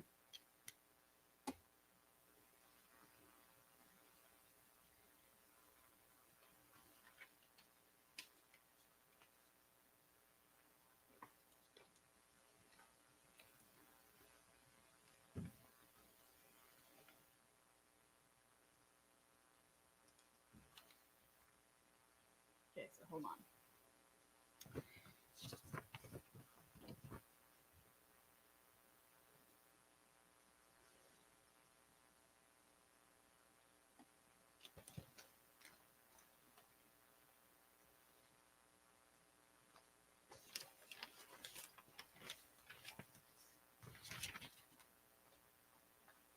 This will be on the 16th, though. So hang tight.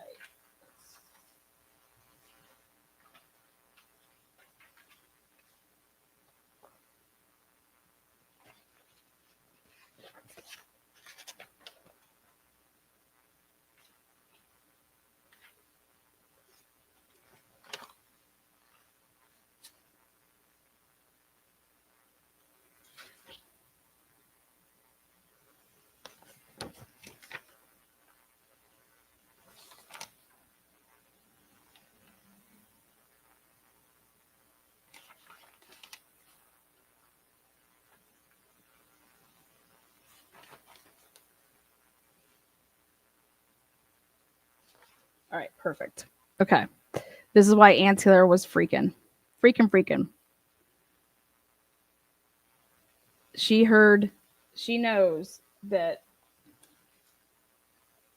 all of this, hey, I don't know what order it is, but all of that should happen before I called. I didn't call Dylan until after all that shit. Okay. Well, but what woke you up?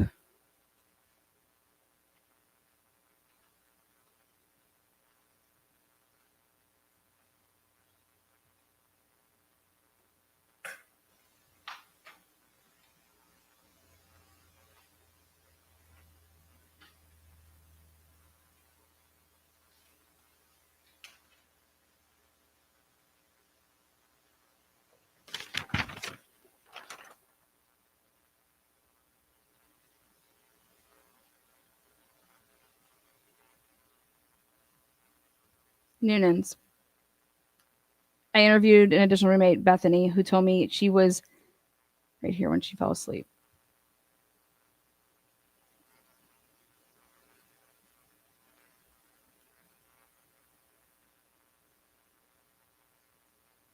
Right here. Bethany said she woke up in her bedroom, which was located on the first floor, to a sound she described as a firecracker and a flash. That's what woke her up.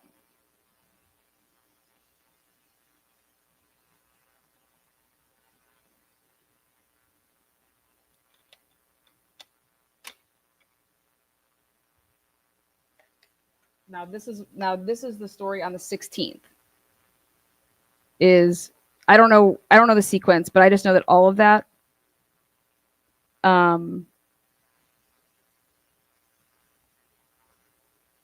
that was all first before she called Dylan to see if she had heard the same thing.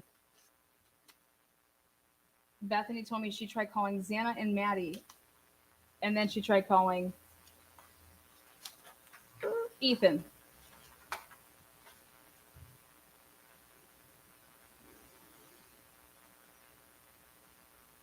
Bethany stated she tried calling Maddie, Kaylee, and Xana several more times once Dylan got into her room.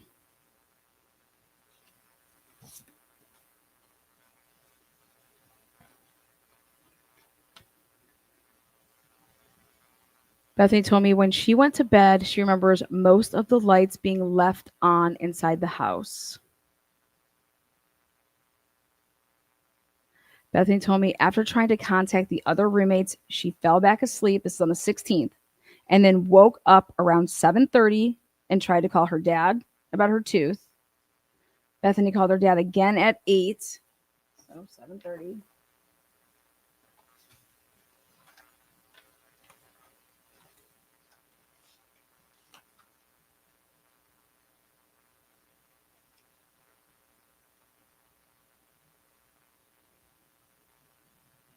Bethany calls her dad 7:30. Dad at 8.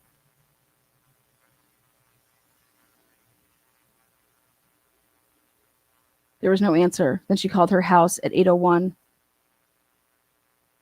At 8 o'clock, she calls. Look at this. Bethany called her dad again at 8, but there was no answer. 8. Bethany calls another number. 8:01. And then called her mom at 8:02. And she answered and asked to talk to her dad. Her dad called her back at 8:09 and he talked. Look at this. And he talked to him. And she talked to him. God. And eventually took Advil for her tooth. Bethany then fell back asleep.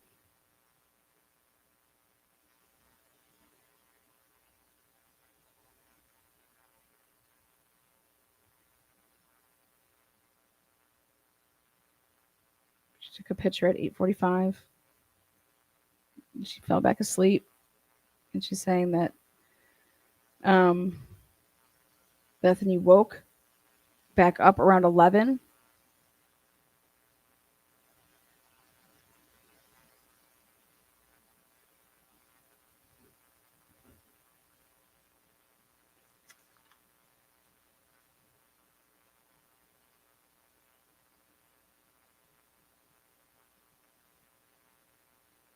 See, I have DM, DM, DM, DM, DM, DM, DM, JM, DM, DM, DM, DM, DM, DM, DM.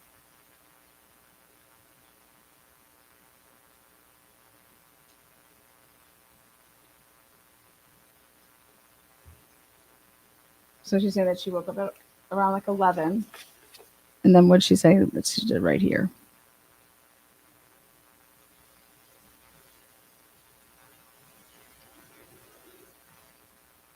She woke up around 11 and noticed that no one else in the house was up. What about Bethany? What about Dylan? Bethany woke up at around 11 and noticed that no one else in the house was up. No one? What about Dylan? Bethany stated she knew this because Xana's Snapchat location was not on and it should have been. But what does it have to do with other people? Bethany and Dylan got scared because they should have been up.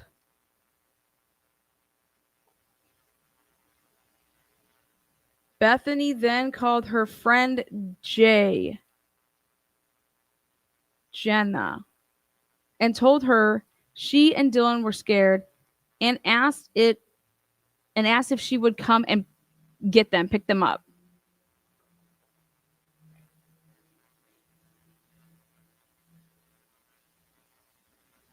JM text. I'm going to show you what JM's saying. Who's Jenna? Jenna has something to say about this.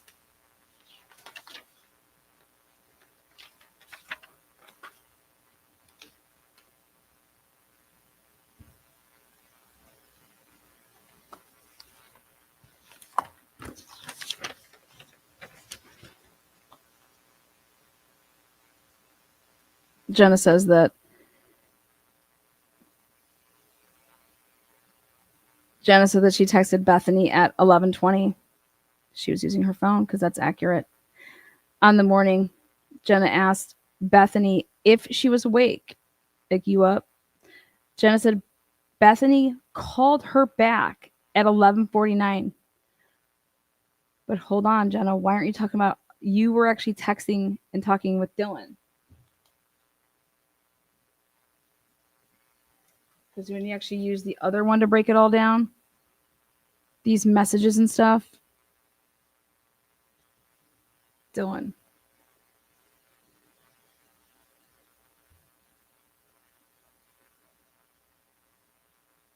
Bethany told Jenna she and Dylan were in Bethany's room. Jenna said Bethany was freaked out because her roommates were not answering the phone. And then I just couldn't believe that sentence. Because I said, they didn't call. Bethany didn't call. Bethany didn't text or call that morning. Like after when she went to bed here, and she wakes up to start doing this, Bethany doesn't make any calls. Like she doesn't call or text any of the roommates.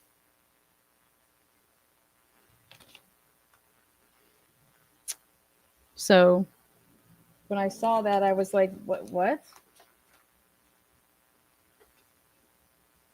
Like that didn't happen though. The only person that had attempted anything was Dylan texted Maddie once and Kaylee once. So I was like, oh, that's interesting.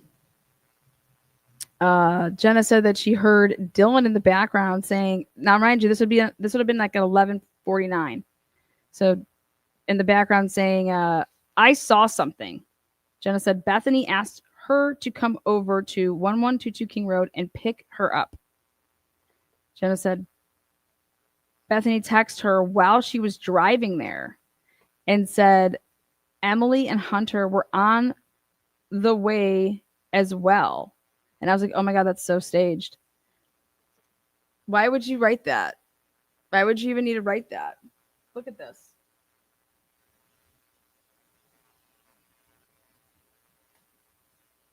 Now remind yourselves on the original story was is that they woke up around 11 or 12. And when they woke up, they just called the police.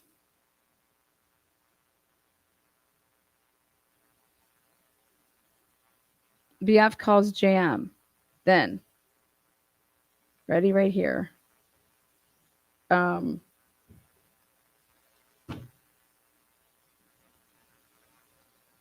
texts JM. JM texts BF. JM texts BF. BF texts JM. JM texts BF. BF texts JM. All these texts are to say that, hey, Emily and Hunter are on their way too.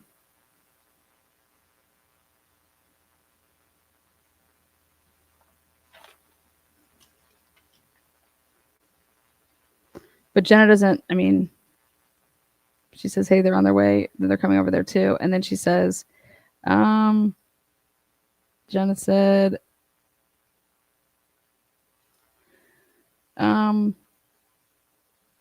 she did not go to the blank party, but went to a different one instead.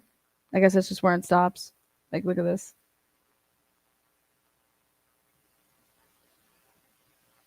Jenna said that she arrived when MPD was arriving as well.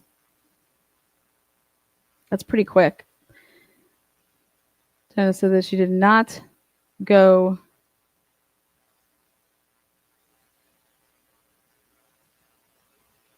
to the blank. Wait a second. Hold on a second.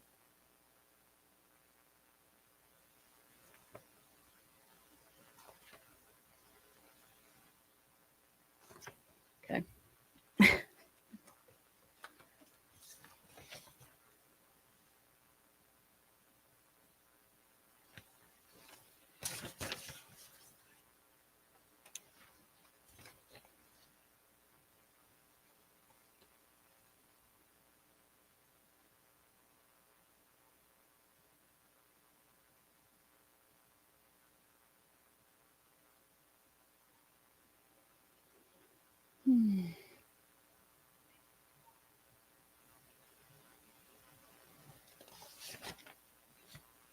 Yeah.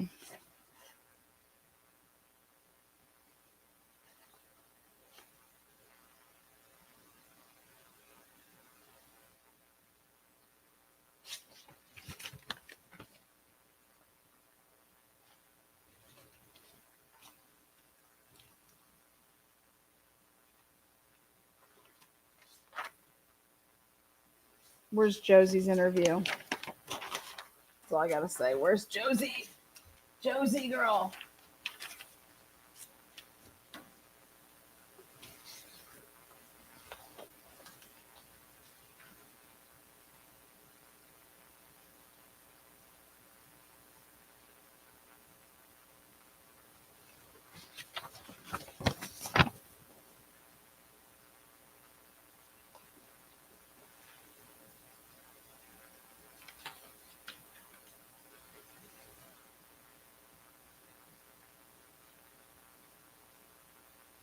One of the guys that was the first responder, he went around the house and took pictures. Ready? Photo 1 blew my mind. There's a key. A key. It was on the retaining wall north. There's a key on the wall north of the 1122 parking lot. You guys know what that wall is, right? That's where Molly was walking around. That's where people were walking around, where the blonde was seen by the undercovers. You just emailed me the 12-1 results. What do they look like, Mark? You gotta take a look. It's gonna be special. I can only imagine. Let's take a look, guys.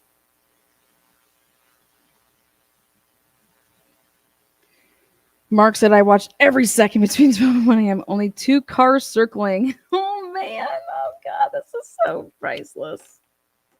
So we have 2 cars. Okay. 1234, dark color, going counterclockwise, wrong direction. 1238, circling correct direction. Ellie claimed, but dark car. Oh, boy. That'll be interesting. So then he takes these photos, and I wanted to take a look and see who all knew about the 1112 King Road camera and how soon they could have known about it. So I started making a list, but first I want to show you guys.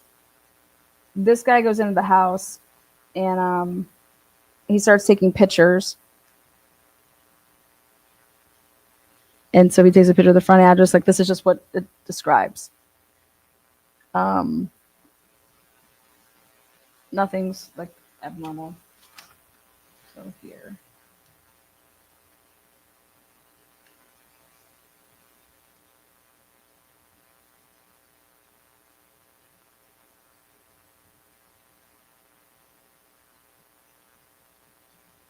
Okay, item, I meant to say 55 and I highlighted 56 instead, but on the first level, there was a locked door that was in between where the bathroom is and the laundry. And I've scoured through every single report. Nobody ever asked anybody what was behind that locked door. It was in a padded locked door. What's behind the padded locked door?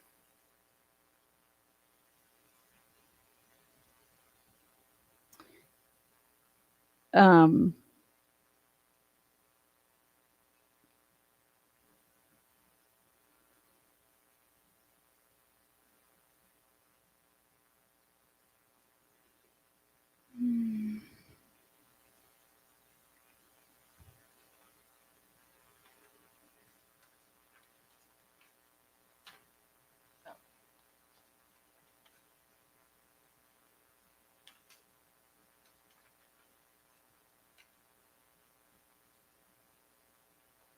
I want to show you.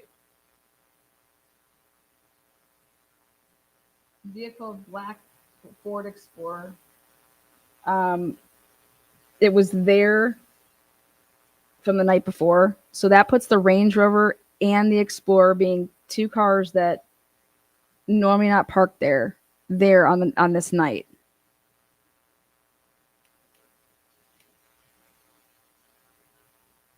So not just the Range Rover, but the Explorer. So I want to make sure everybody sees that.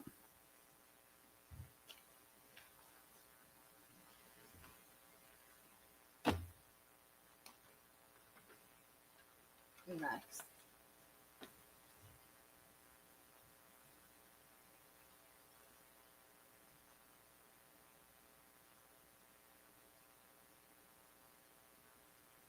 Right there. Item 87. Floor on the living room, pong table, blood. Second floor. There was blood on the ping pong table.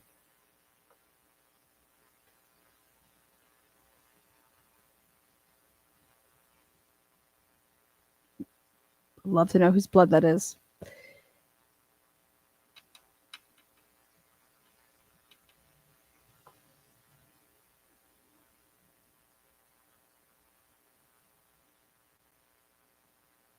See here.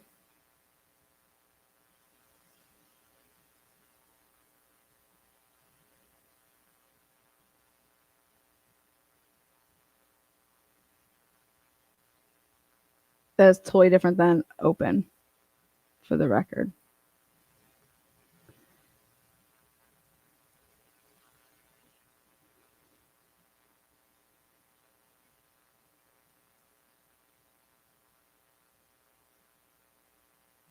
Kitchen window. Handprints. Handprints. Left hand print. Right hand print. Now, kitchen window, I would think that you would maybe use slider if it was on the sliding door, but, you know.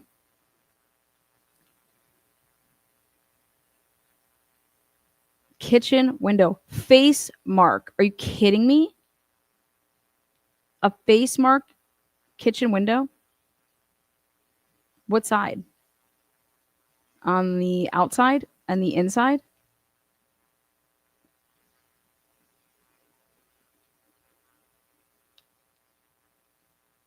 Kitchen window screen. Took a picture of that. Kitchen window sill. Kitchen window. Face mark.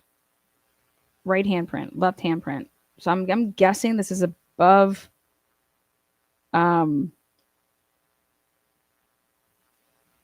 sink. I would think that they would put slider down.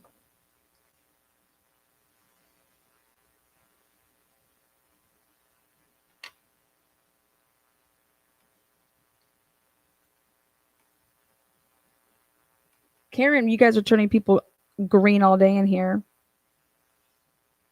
Cheers, Karen. Bridget, cheers. Cat lover, what a name. Binders and brains. Thank you. 15 new aliens. Love the alien life. Beth, welcome. Geopet, nice.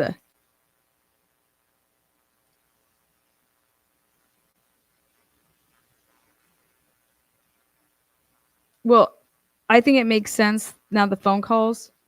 Oh my God, actually.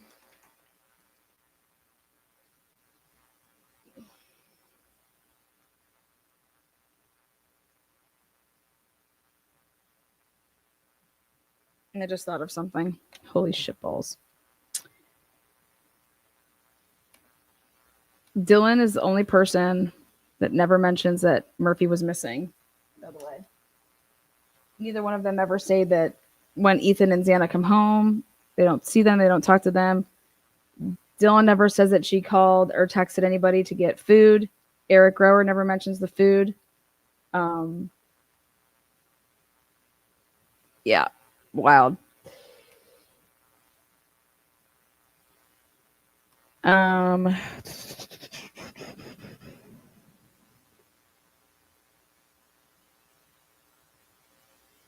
Third floor, west bedroom. The dog kennel was in there. Third floor, west bedroom, desk. Third floor, west bedroom, bed. Third floor, west bedroom. Now, where would there be? He was writing like what the pictures were about. Where's the dog?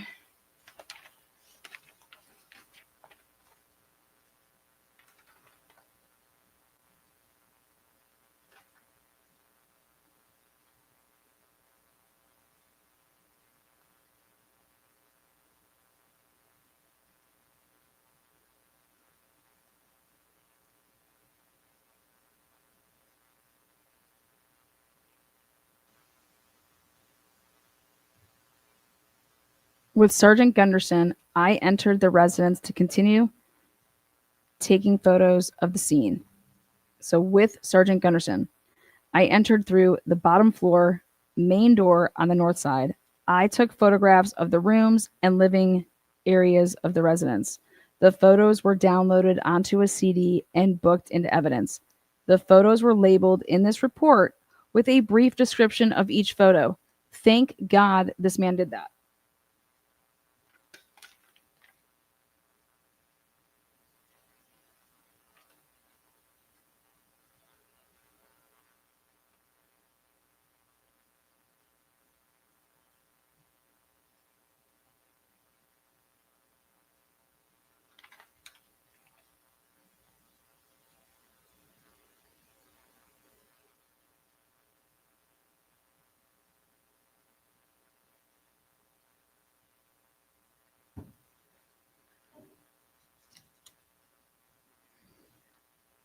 None of his pictures say, like, I got a picture of the dog.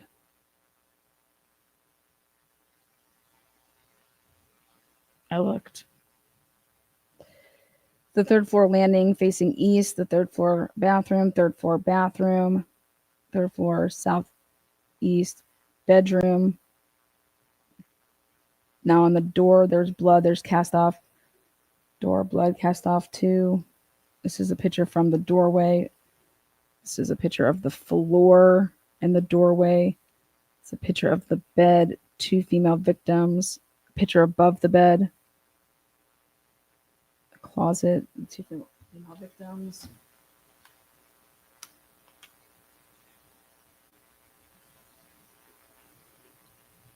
The bedroom floor, the bedroom, 2 female victims, and this is just what you can see in the picture. North and east wall. So hold on, let me take a look at that. So that would have been.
Let's see. Third floor bedroom, west wall.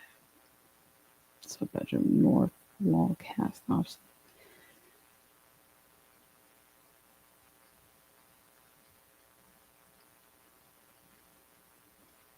If there's cast off on this wall, killer standing right here, stabbing, and then when you're taking the knife out, it's casting back off onto that wall. So this is a bed.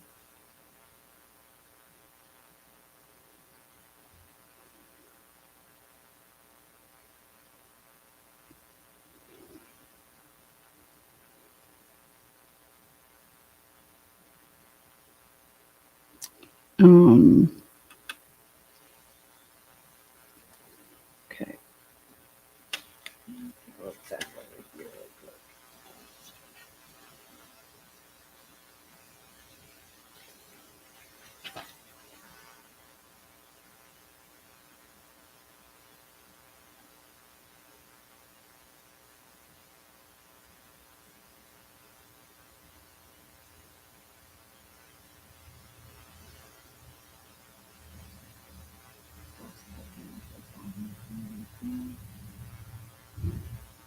You didn't take a picture of the slider.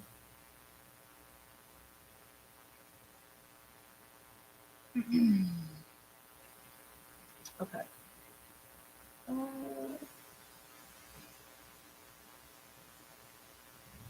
Door, blood cast up, like, ooh, okay.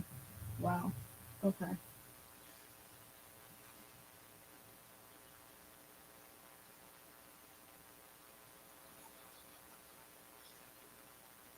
Which way is the door open in the bedroom? Is it open in?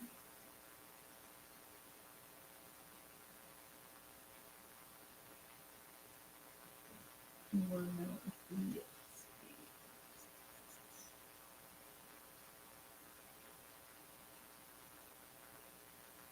is on the inside.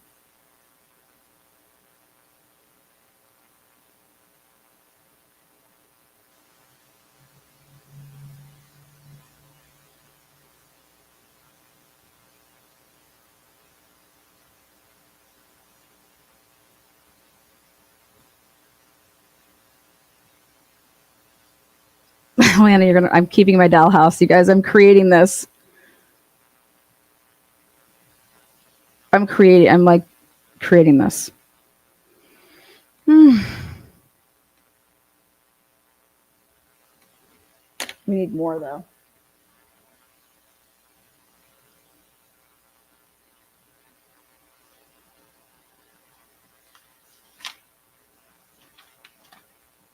Okay, we'll come back to that.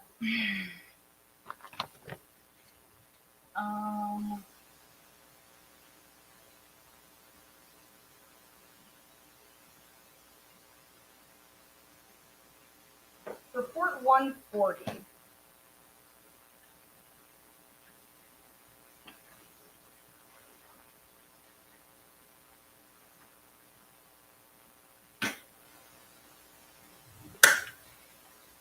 Ann Taylor wanted some stuff tested.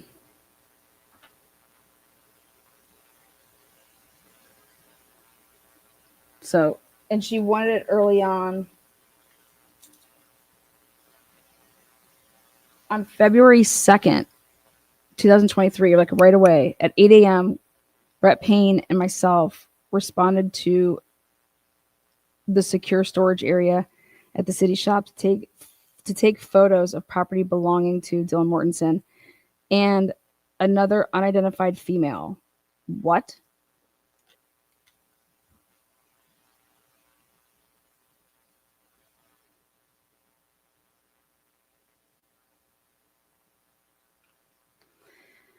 MPD had previously removed items belonging to Dylan Mortensen, Bethany, Xana, Ethan, Maddie, and Kaylee. Items had also been removed from a spare bedroom on the first floor. Ann Taylor Defense Counsel was granted permission to go through these items to see what could be released back to the proper owner. Prior to Ms. Taylor being given a chance to look at these items, property belonging to Xana, Maddie, and Kaylee had already been released. MPD had also given Dylan back her belongings, but we were able to get her to return them.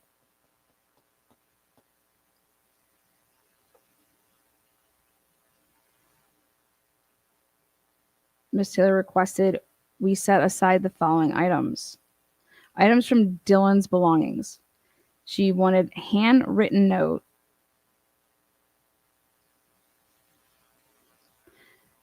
pink and white blanket with red hearts,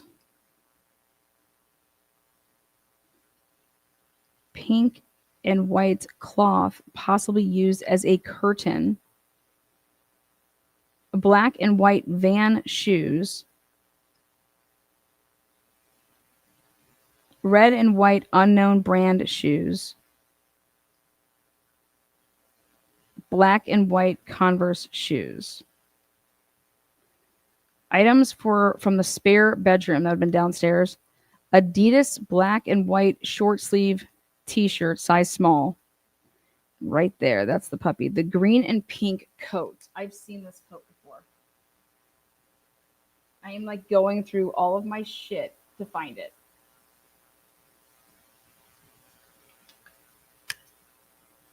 Bridget was wearing this jacket. I don't even know how many, probably 50,000 freaking photos.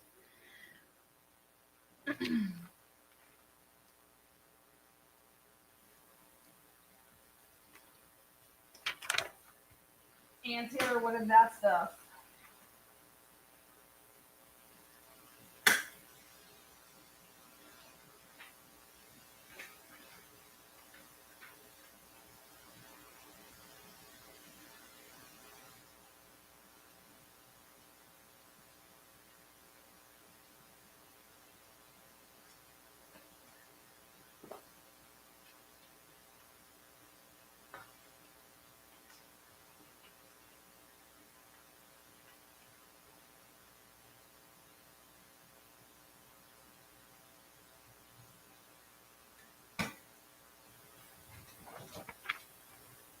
I thought this was interesting too.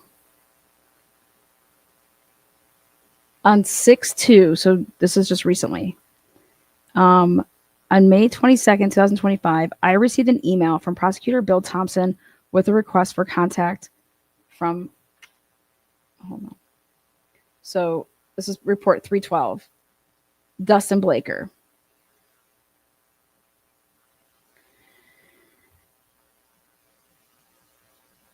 This person is, so on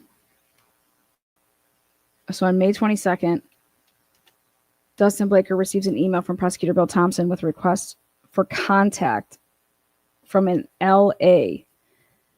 L wanted to report her daughter, blank, EA, and one of her friends, AN. Oh, wait, no, wait, this isn't the one I wanted. Shit, nope. Psych out.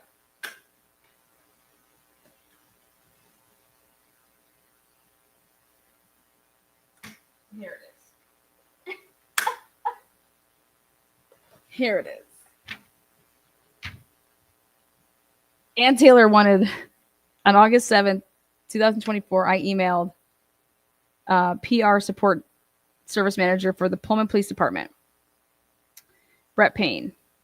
Discovery deadline is 9/8/2024. It's because he, in order to request the following information related to this case, all reports, videos, photographs, notes, and communications from Pullman Police Department regarding their involvement in this case, including but not limited to all records from Sergeant Chris Engel's copy of Love's spreadsheet. This guy is a Pullman police officer, WSU, whatever. He had body-worn camera for the Branca Pocket case at every crucial freaking time that we needed camera to like prove Brent's alive and all this shit, right? Oh, I was just taking my camera off and using it as a pull camera. I was just, taking a break and my camera wasn't on. That type of shit was happening, okay? So Ann Taylor wants this guy's, Andre Love, whatever, a spreadsheet as referenced in Sergeant Engel's email to Pullman PD officers. This information was requested by defense counsel in the case on Monday, August 19th and Tuesday, August 20th. I received the requested information from the files provided contained extensive email correspondence related to,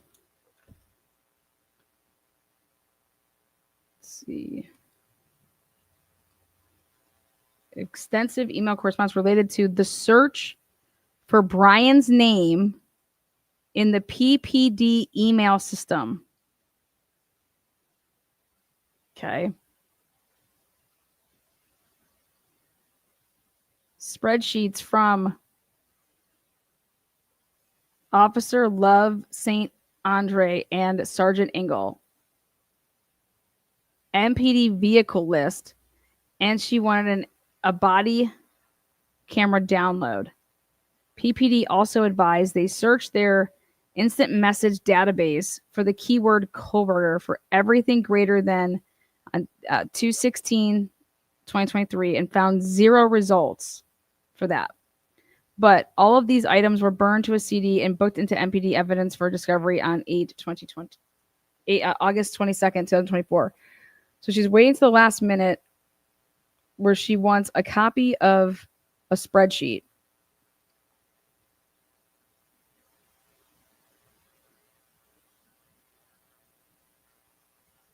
And that is a spreadsheet of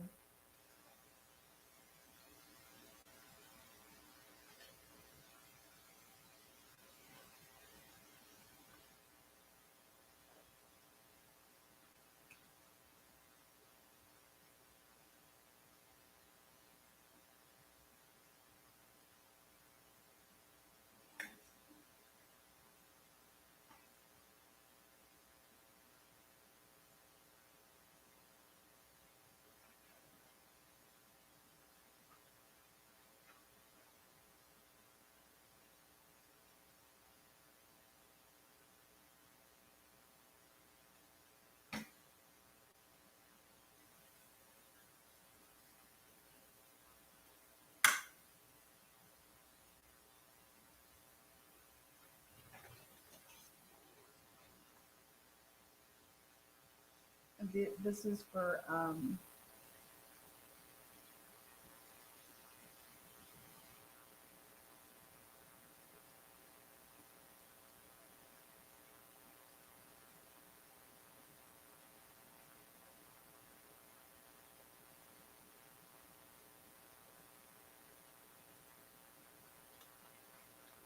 cameras in and around Pullman, car plates, and she thinks that there is more.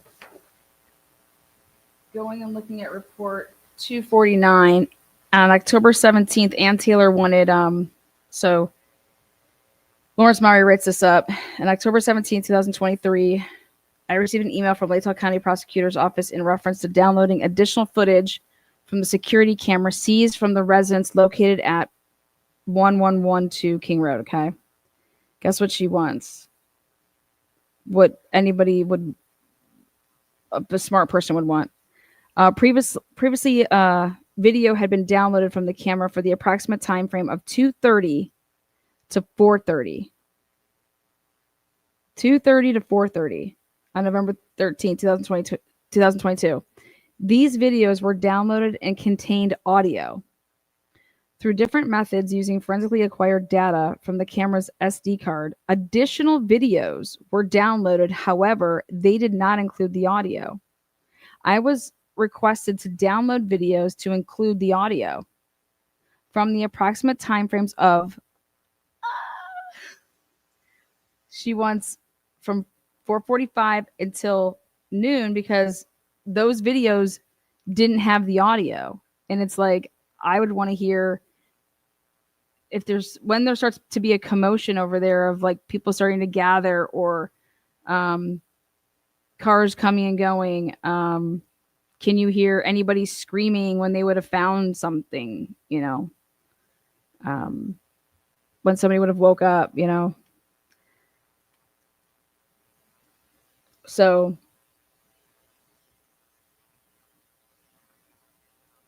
due to the fact that the camera light bulb connection was inadvertently broken previously, a repair to the device to allow it to be powered on was needed. In the email received on October 17th, defense counsel Ann Taylor provided approval of the repair. Prior approval was provided by the Latah County Prosecutor's Office. I was able to request and receive the camera and the wireless router from evidence. I was successful in replacing the light bulb threaded connection with a standard wall plug to power the device. The device powered up and I was able to download videos from 4:45 to 12:05. Upon reviewing the videos, they did appear to contain audio.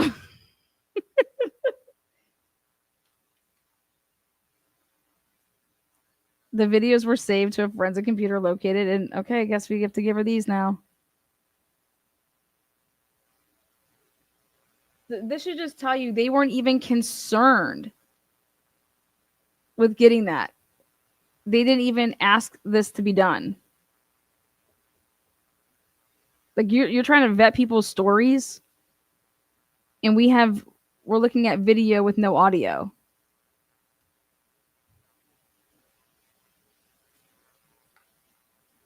And then also, if you're trying to see if Brian came back to the scene, right, at around 9 or whatever, it just...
Oh, let's talk about my boy Gary fucking Tolson. Look at the date here. 2/2/2024, okay? Tolson's notes from the autopsy. Do you guys remember Ann Taylor's like, What did y'all do at the autopsy? You guys have notes? Nope, those don't exist. Nope, those don't exist. What do you mean these don't exist? I was like, they're lying. What do you mean they don't exist? Well, here, check this out. On Thursday, February 22nd, 2024, I received an email from Detective Sergeant Gilbertson containing 2 scanned documents. The documents were notes taken by ISP Detective Tolson during the autopsies of the 4 victims in this case. The autopsies were done on 11/16.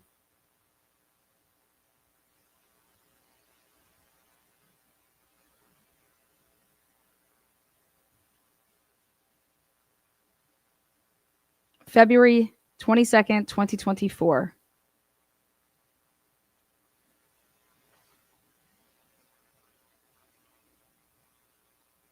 I just went ahead and scanned those in, I guess. I guess we did have some notes after all.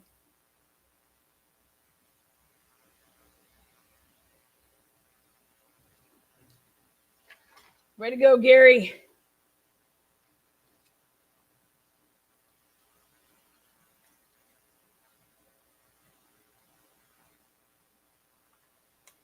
Thank you, Gary. Right on top of that, Rose. Right on top of that, Rose.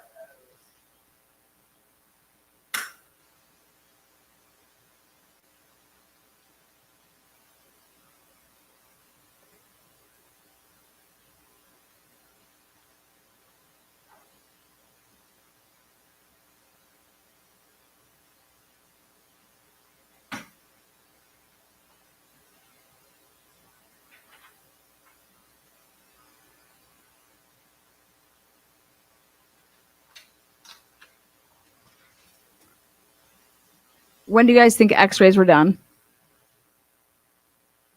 On February 22nd, 2024, I received a thumb drive from coroner Kathy Mabutt, which contained x-rays taken of what? The x-rays? Ann Taylor's like, where's all this shit at? Where is all of this stuff at?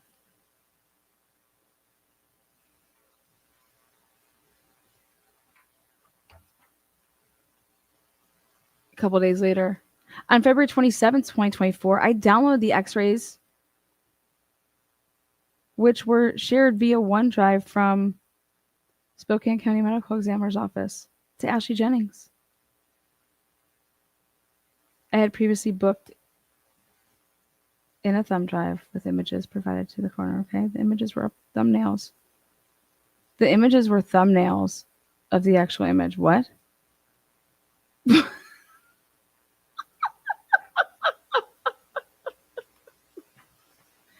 Wait, what do you put the thumbnails in? What are you talking about?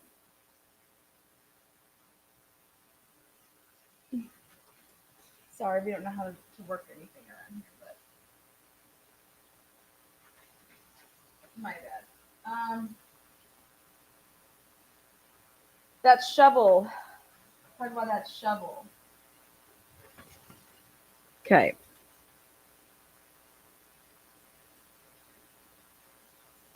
They wanted Kohlberger's shovel to be so this is report 257. Soil for Brian Kohlberger's shovel. Brett Payne, 3/1/2024. On Friday, March 1st, 2024, I received an email from FBI geologist blank blank containing the report completed reference the soil found on the shovel from Kohlberger's white Elantra. I attached the PDF of this report to the Spillman case file. The summary of this report is as follows. The soil on the shovel is consistent with soil found in the Moscow area based off of blank's analysis. You guys are going to just fall over. Ready? An FBI. He's like, hey, I'm just going to verbatimly, this is what the FBI says, that this soil that was found on this shovel, it is consistent with soil that you would find in Moscow, Idaho.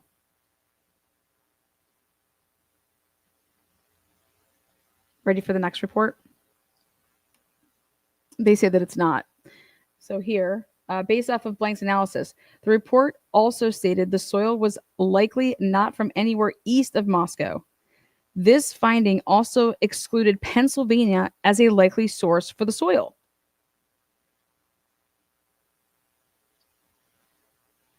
The report stated the soil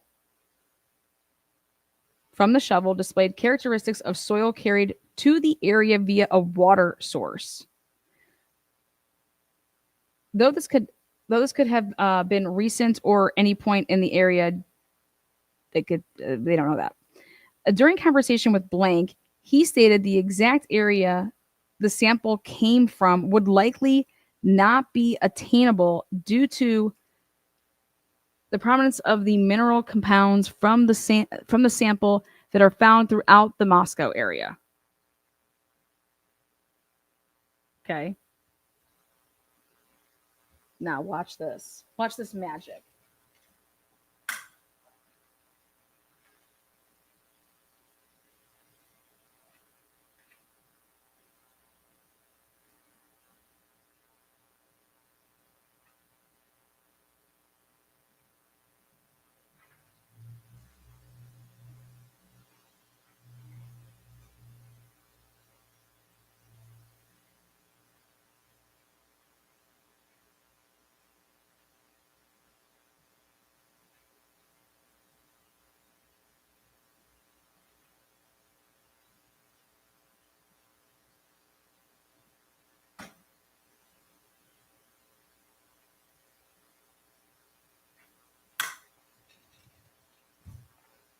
Okay, ready?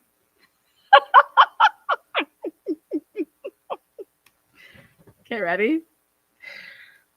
Brett Payne on 4/18. So this was on March 1st. Now, 4/18, about a month and a half later, 2024. On Thursday, April 18th, 2024, I received an email from same homie, this geologist from the FBI. The report details the findings of the exam of the pollen contents of the soil found on the shovel, as well as its comparisons to the samples sent in for comparison. Okay. The report states none of the samples are match. What? Are a match, he means, with the soil from the shovel.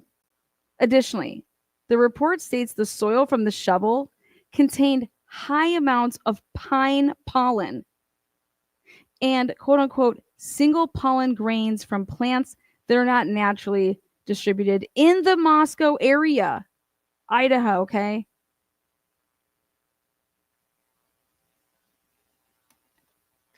So wait, let me get this straight.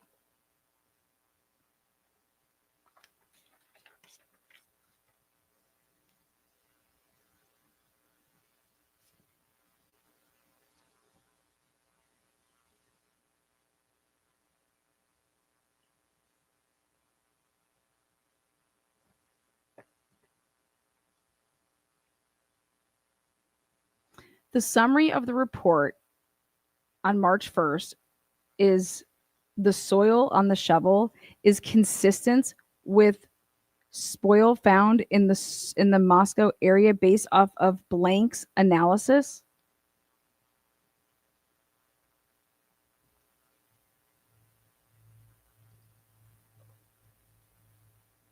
So in a month and a half, then what happened here? Same homie. What happened?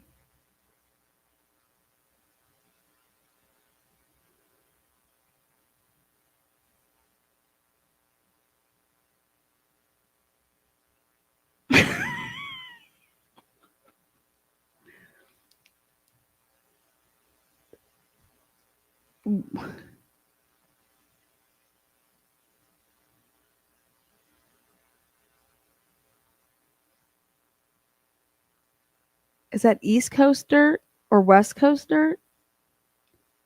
Because I know about my basswood and my red maples. So I was like, let's look at these dates again. What was going on in March? What was going on in April of 2024? Because how could you fuck this up so bad? What isn't this conflicting reports from the same person? So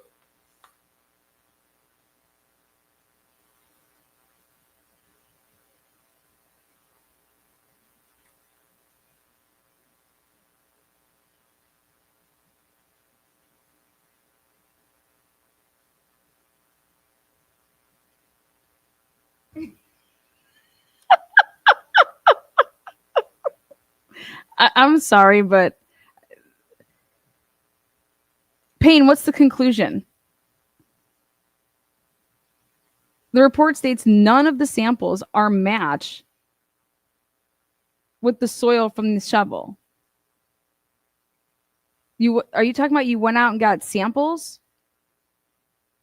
Additionally, the report states that the soil from the shovel contained high amounts of pine pollen. Okay. So then that got me thinking, and I'm like, oh my god, I remember what he did.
Here, let me just show you what crazies are on this case right now.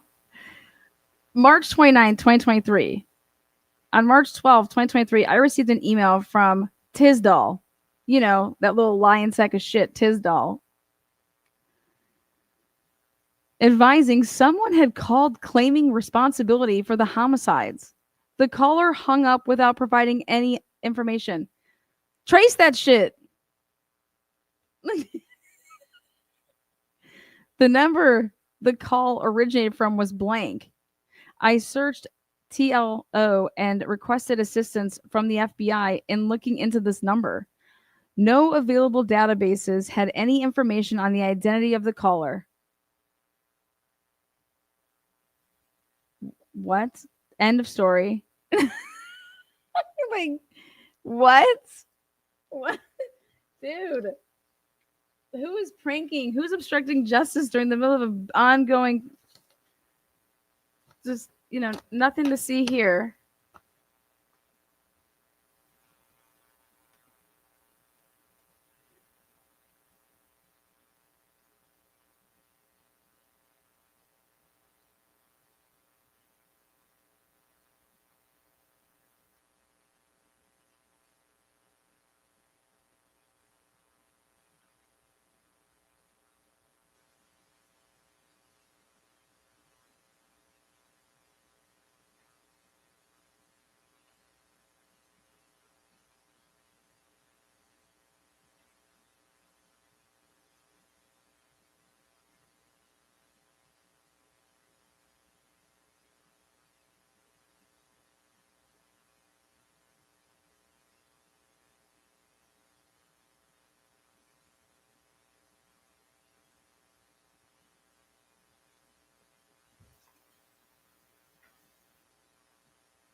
Didn't Gary Jenkins talk about how he brought Brian Kohlberger's internship application down to good old Moscow on the 19th, 20th of December?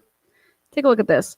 On March 29th, 2023, Payne says that on Wednesday, March 29th, I attached the 2 documents pertaining to Kohlberger's application for the WSU PD internship. These documents were provided to me by a member of the interview panel for the internship. Yeah, you got these in December. What the fuck have you been doing? I guess I'm going to attach them and put them into...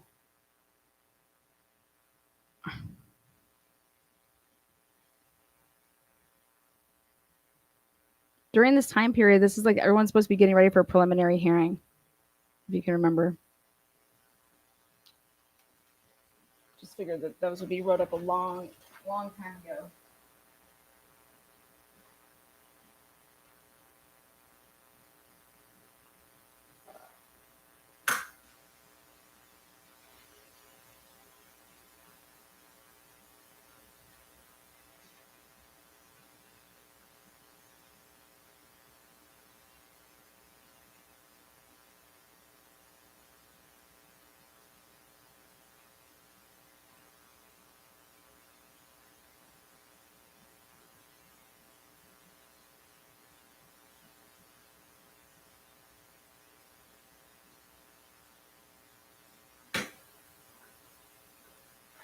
Remember, Ann Taylor was asking for all the stuff from PSP, and they're like, we don't know, we don't have anything.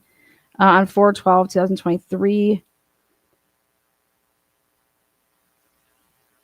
throughout the course of this investigation, I received working copies of reports, videos of interviews, and tactical briefs and reports from the Pennsylvania State Police. I received these items from Detective Justin Lear and the PSP CERT team commander. On Wednesday, April 12, 2023, I compiled these working copies into one file and uploaded the file to a hard drive. I booked the hard drive into MPD evidence on the same day. The originals will be maintained by PSP per their policy. Throughout the course of this investigation, I received working copies of reports, videos of interviews, and tactical briefs and reports from the Pennsylvania State Police. I received these items from Detective Justin Lear and the PSP CERT team commander.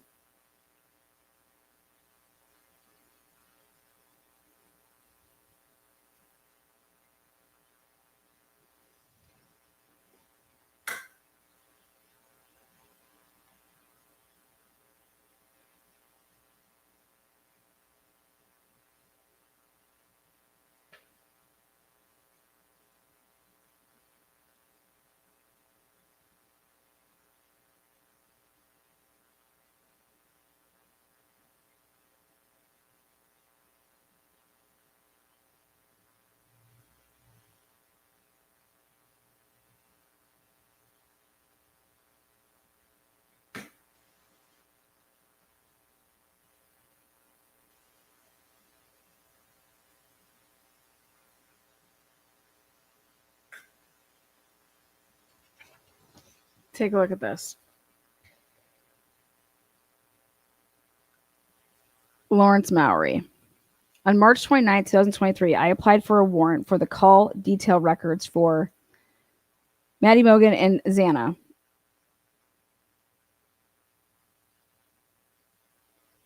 They have the numbers right there. That's what's blacked out. Between the time periods of June 23rd to August 1st. A previous warrant requested the date range of August 1st. Based on information obtained from Washington State University, Brian Kohlberger moved to the Pullman, Washington area on or about June 23rd, 2022. You just now found that out? We know that you just did not just now find that out, okay? Guess what they're getting ready for? Ready? Okay. This is how I wanted to go back and check out how they realized that the FBI was doing shit.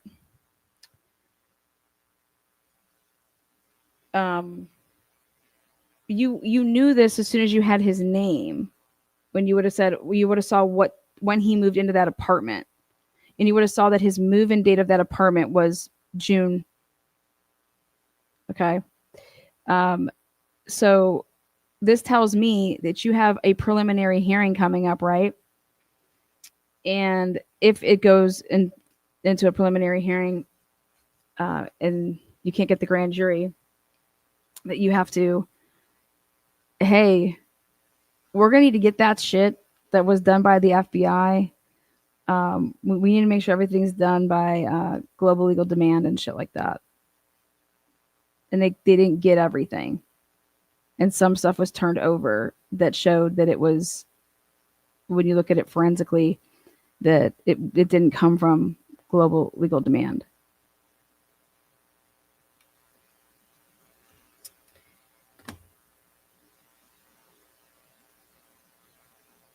Look at this. A copy of the data was provided to the FBI CAS team for analysis. Oh, you don't think they have their own? Like, this is a lie. I mean, okay, let me just say that.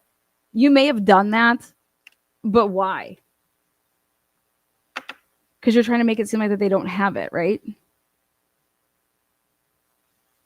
Look at this.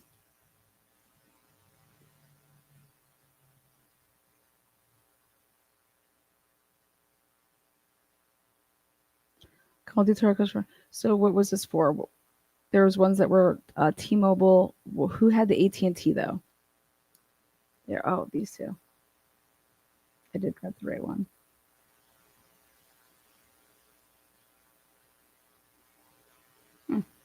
On April 12th, 2023, I received an email from AT&T with the data requested pursuant to the warrant. It was downloaded. See how he received this? I received this. I downloaded the files to the forensic computers located in this. Yeah.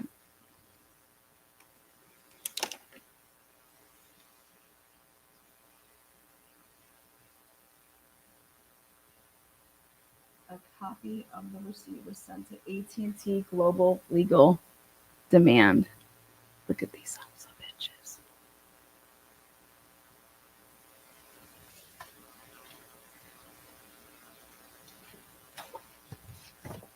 I think you guys were asking when my Sirate interview is. That's all I do is prep for my Sirate interview over here.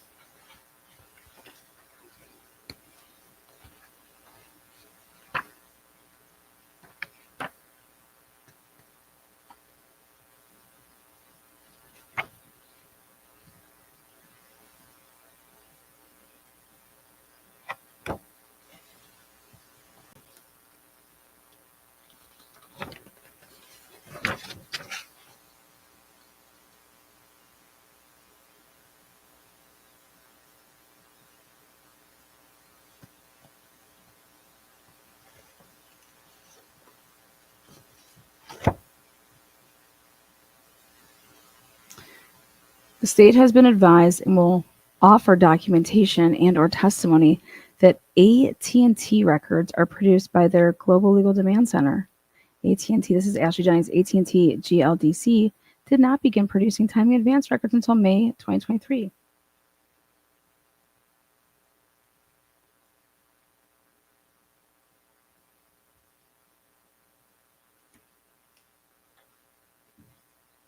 Trying to say, look at, we didn't ask for that. We asked for call detail records. What are you talking about?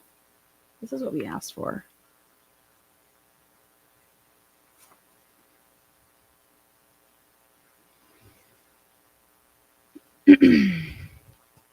That's one of my questions right there. Does this keep Jennings off the hot seat? By the way that she says, the state has been advised. See that? In that beginning part?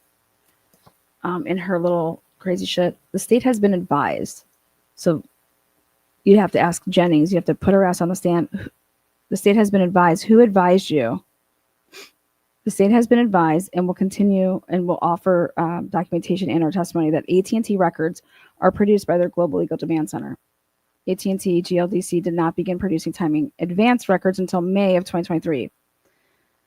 All records for defendant's phone were obtained from GLDC in December of 2022.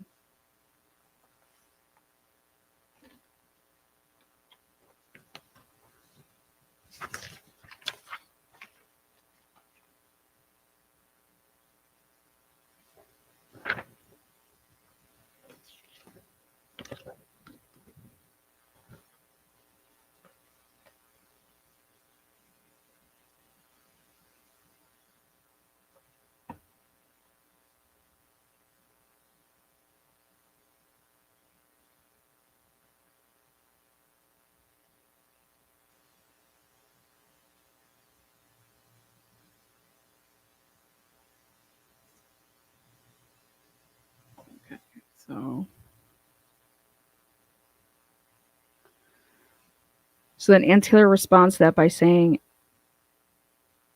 what the state is not saying is that the timing advance records existed at AT&T in November and December of 2022. The state has to know this to be true because in April of 2024, the state produced the actual records from AT&T for cell towers and individual timing advance records for 2 of the 4 deceased and 1 for a person who had been a person of interest at the beginning of the investigation.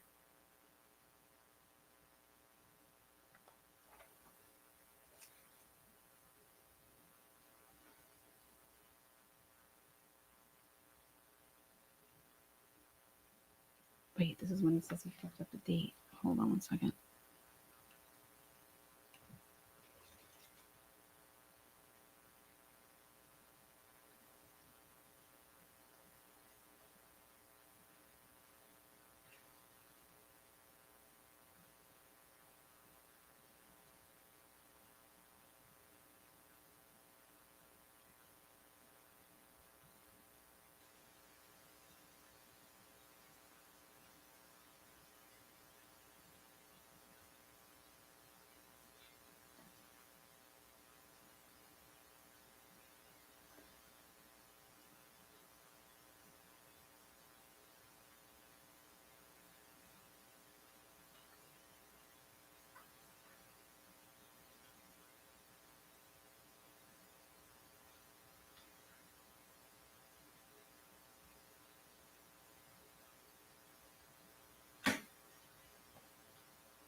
Oh, holy shit. Oh my God, this is how they got caught. This is how they got caught. Okay. All right. So when they put this search warrant in, when he actually goes back to do it, so, oh my God, this is it. Duh. Okay. Back when Mowry put this in, so he does on March 29, 2023, I applied for a warrant for the call detail records for Maddie and Xana. Look at the time period, okay? And since he copy, cut, and pasted the language from the other one, he was asking for the timing advance records, okay? Because that's what was in the language of it, all right? And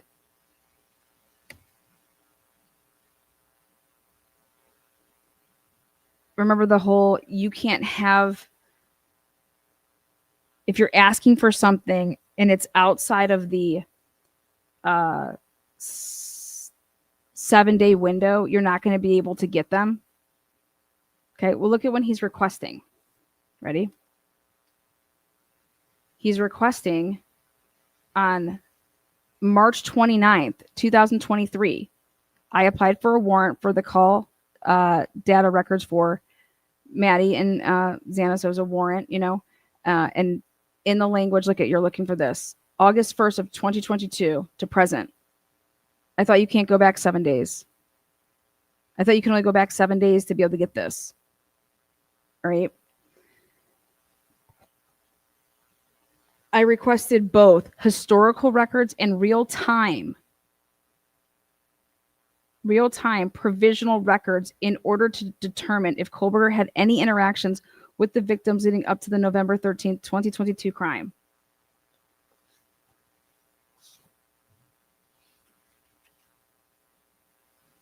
On April 12, 2023, I received an email from AT&T with data requested pursuant to the warrant and was available download. On April 13th, 2023, I downloaded the files to the forensic computers located in the secure forensic computer lab. A copy of the data was provided to the FBI CAST team for analysis. You sick fucks. You fucking sickos. You sons of bitches. This is where they got caught. A copy of the data was provided to the FBI CAST team for analysis.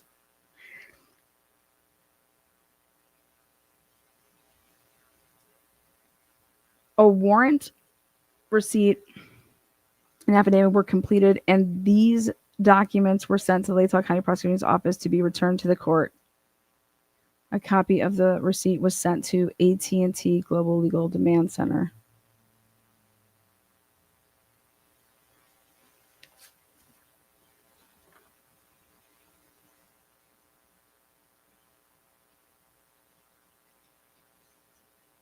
The state has to know that this is not true because in April of 2024, the state produced the actual records from AT&T for cell towers and individual TA records for 2 of the 4 deceased and 1 for a person who had been a person of interest at the beginning of the investigation, as well as over 3,800 people on the cell tower. These records were from November of 2022 and were produced and discovered to Mr. Kohlberger in 2024. You fucking serious? Right?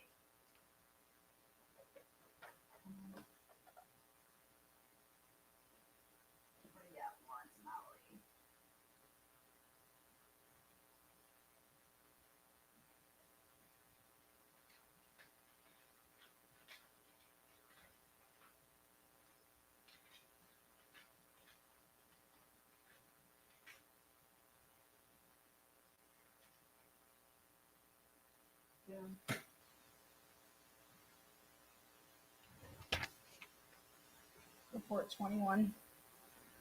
Report 21. This is the tower dump. AT&T. There it is. 3 people.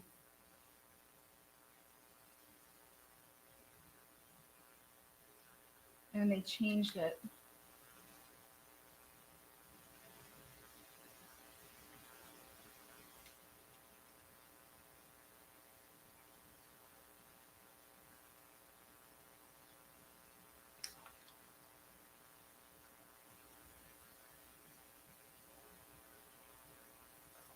Then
boom. This is back on 11/29. He wrote it up after having I believe Kohlberger's name already. On November 17th, I received and began receiving data from the cell phone providers in response to the warrant serves on time. At approximately 13:52 hours, I received an email from, this would be the Verizon one.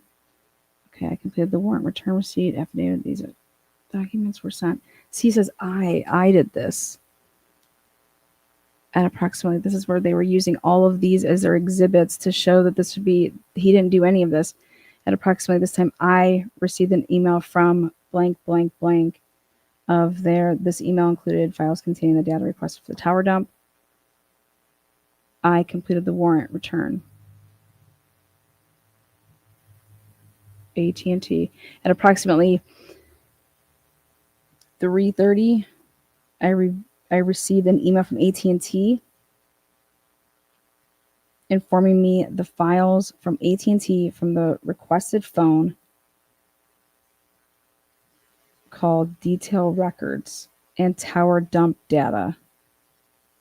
I logged into the Global Legal Demand Center portal and downloaded the corresponding files.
Here we go. It is accurate that AT&T Global Legal Demand Center did not produce time advance reports to law enforcement in 2022. The time advance reports for AT&T Global Legal Demand Center were not available to state and local law enforcement until June of 2023. However, the existence of these reports in this case is direct evidence that these records could be and were provided to law enforcement by AT&T prior to production through GLDC. Oh my God, that means this is all fucking lies. These dates.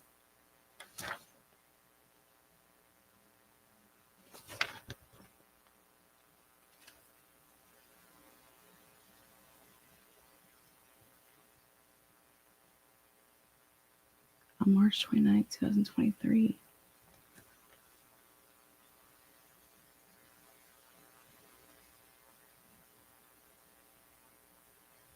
Oh my God.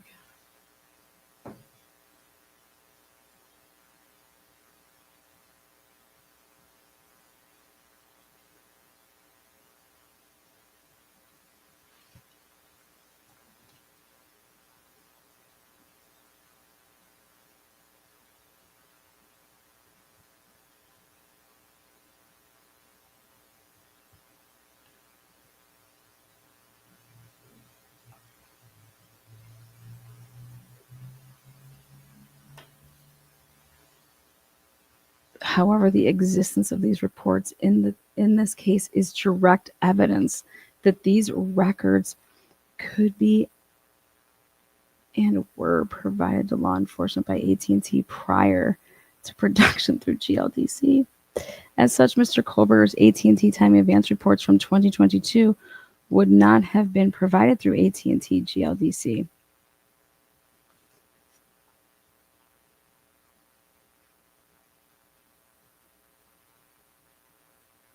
It's like this, guys. Ready?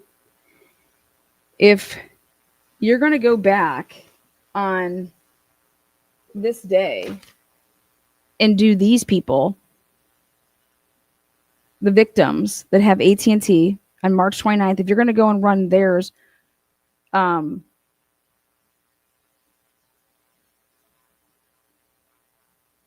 could you possibly get any information that would be real time, timing advanced? Because it'd be outside of the 7 days.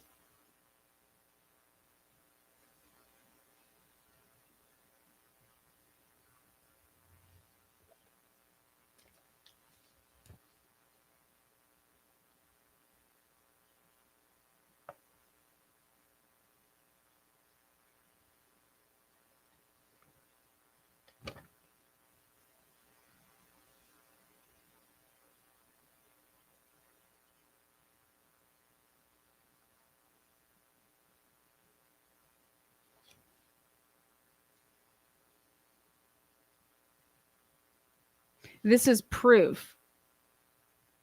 This production and obtaining the timing advance for these two phones is proof that when you would have gotten and found out Brian's name, it's past 7 days, but you could still get it because you're going to go through that special relationship with Boyd Jackson. It's proof, and they should have known that they could do it, and basically they chose not to do it. And the only reason that you would ever choose not to do that is because you already know what they produce, and so it's your way to be able to lie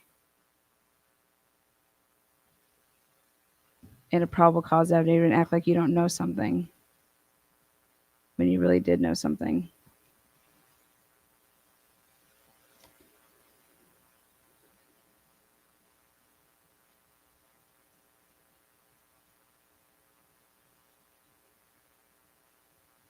Depending on how far back the report goes, it will contain exculpatory evidence that will partially corroborate Mr. Kohlberger's alibi. Mr. Kohlberger will provide evidence, testimony, and argument in support of his claim, and the state misrepresents the availability of the time advance records.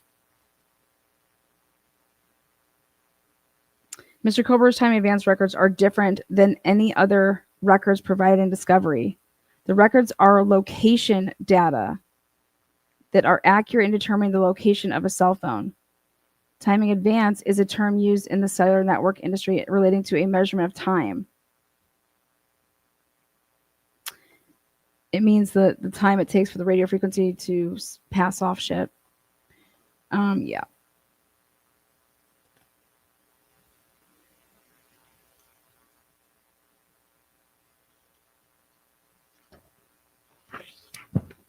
Sorry, had to tell Ann Taylor how to write all this. As a result, only certain law enforcement agencies were provided access to those reports. The FBI has been the primary agency given access. The timing advance reports were not common, nor were they created in the normal AT&T ecosystem, so therefore, timing advance reports were not available to the GLDC personnel within AT&T. The FBI utilized a different legal compliance within AT&T to access these TA records. The legal compliance unit is separate from GLDC. When these reports were first made available to the FBI, it was draped in secrecy. As a result, there is little documentation to rely on when dealing with early AT&T time advance reports made available to the FBI.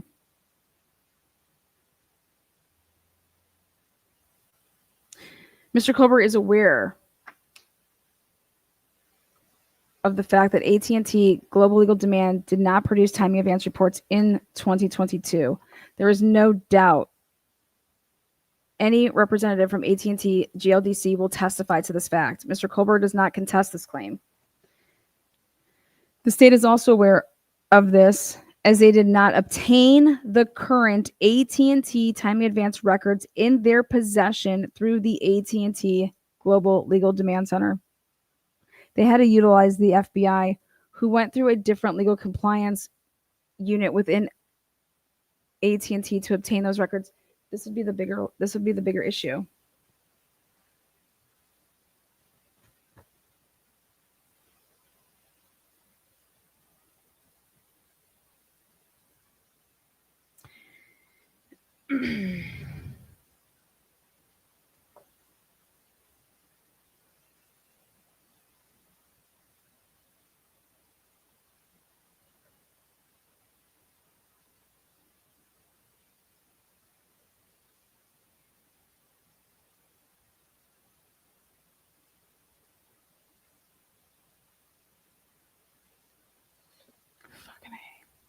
These fucking idiots.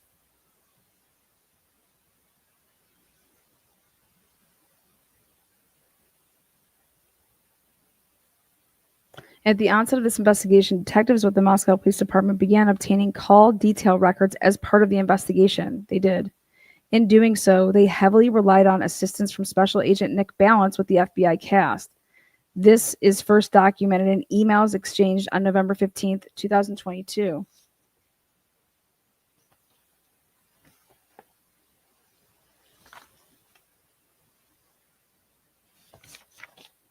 I bet you Cyril didn't even look at fucking Molly's shit. What the fuck?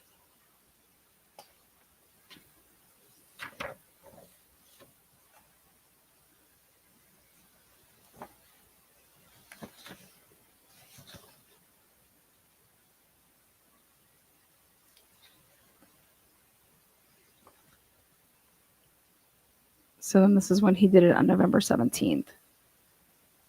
So when he's saying that this all started on November 15th, that's when the emails, this is the first documented in emails exchanged on November 15th.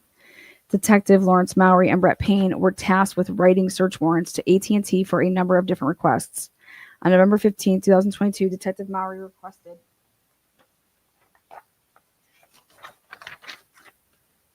verbiage via email from Special Agent Balance in reference to AT&T records, an email stating, or an email string that was produced by the state in discovery contains a very clear account of Special Agent Balance's knowledge of AT&T timing advance being available. Special Agent Balance's email to Detective Mowry states, subject line, AT&T tower dump.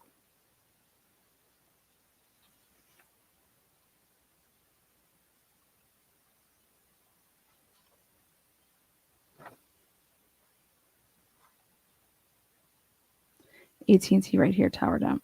AT&T for the requested phone call. Call detail records, tower dump data. I logged. Fucking asshole. He lied in these reports. At approximately 3:20, I received an email from AT&T informing me that the files from AT&T for the requested phone call detail records and tower dump data. I logged into the Global Legal Demand Center portal and downloaded the corresponding files. There wouldn't have been files there.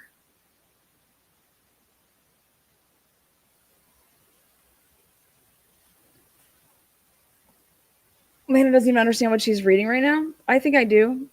Do you see what he just fucking wrote right there? He didn't get them from Global Legal Demand Center, and he's writing it in his fucking report that he did, and he fucking didn't.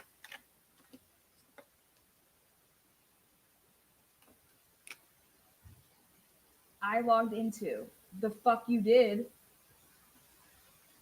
The fuck you did. No, you fucking didn't.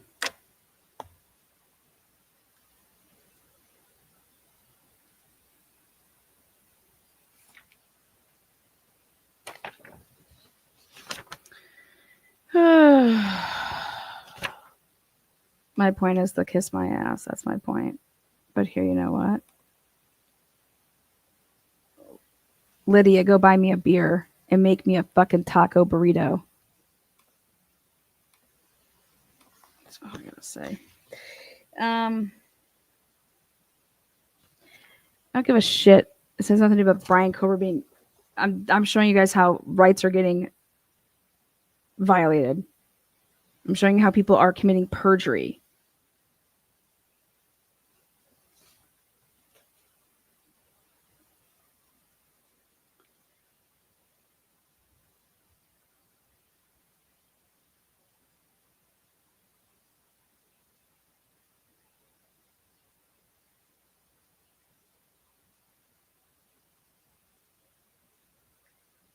In reviewing this email, there is no doubt the email is in reference to AT&T, as it is the reference in the subject line.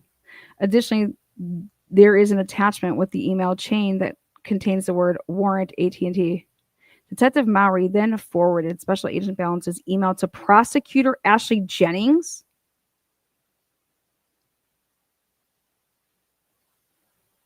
Detective Mowry was informing Prosecutor Jennings of the availability of AT&T timing reports and requested it to be added to the warrant. Jesus Christ. So report number 45 here, all lies.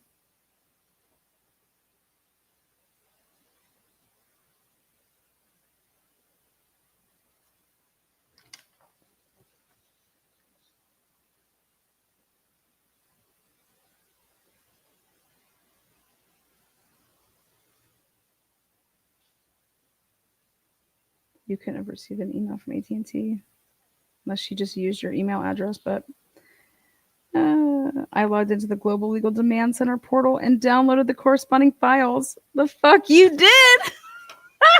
What an idiot. That's that right there. Boom. Damn.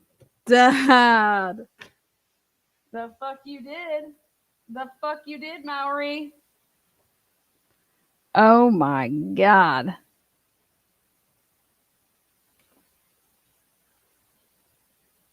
Damn.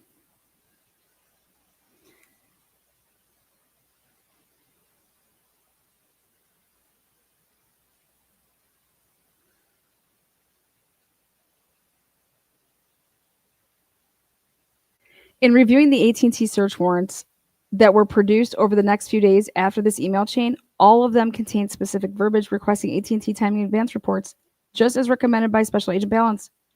While the above reference email chain is clear as to the existence, availability, and knowledge of availability to the state regarding AT&T timing reports in November of 2022, in July of 2024, Mr. Kober received from the state AT&T timing advance reports from 2022 in reference to this investigation. These TA reports were not for his phone. They were for these These three. The state turned over 3 separate AT&T timing advance reports. All 3 reports contained AT&T timing advance data from November of 2022. You guys didn't get that shit until 2024. Can you believe that? In the early phases of this investigation, law enforcement identified 3 AT&T phones of interest, 2 belonging to the 2 deceased, and the 3rd phone belonging to a person of interest whom law enforcement was investigating as a suspect. And it's either Jack D or Jack Showalter. Just so you know, I've narrowed it down. Detective Mowry authored an affidavit in support of a search warrant to AT&T issued on November 16th.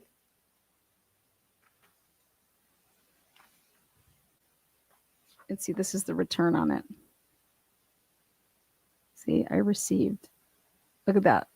Look, I received. I began to receive. Dude, what are you doing? Who they're just copy, cut, and pasting when they're.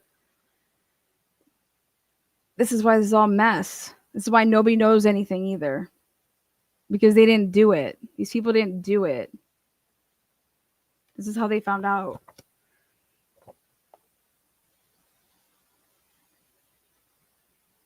Detective Mowry authored an affidavit in support of a search warrant and that demanded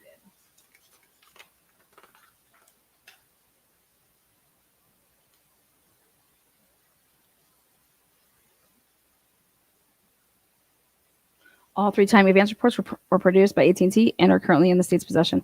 The timely advance reports for the timely advance or the TA report the state disclosed on the other phones is what Mr. Colbert has sought relating to his own phone record.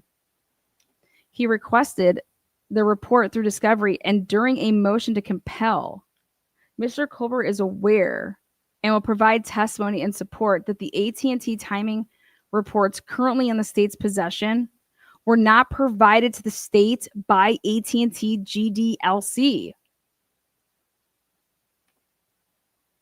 Which means when you actually wrote up this police report, right?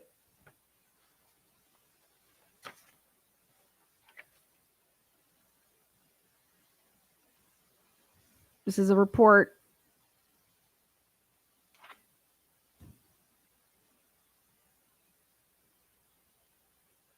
Look at this shit.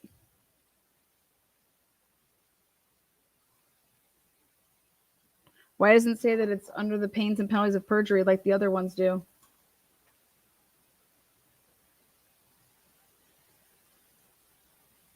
Holy shit.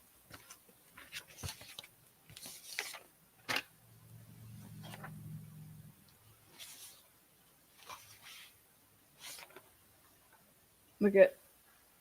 I certify the foregoing is true and correct. Now look at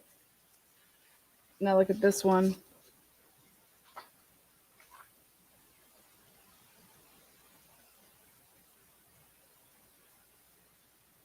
Mowry won't put it on. Mowry doesn't put it on there.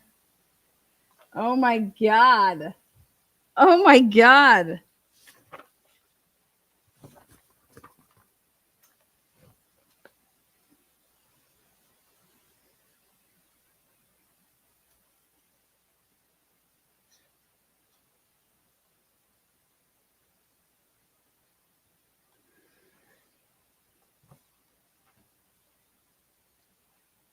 Mr. Culver points that relying on GLDC stating they did not wait.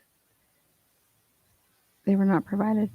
The reports were produced through another compliance. So then what the fuck? He pretended to go into a portal. Do you understand? He wrote in a freaking report that he...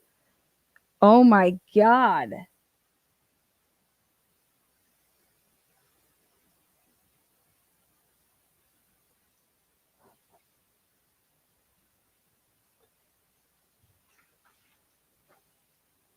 I logged into the Global Legal Demand Center portal and downloaded the corresponding files. What files did you download, Maury? Because they weren't there. There was nothing there.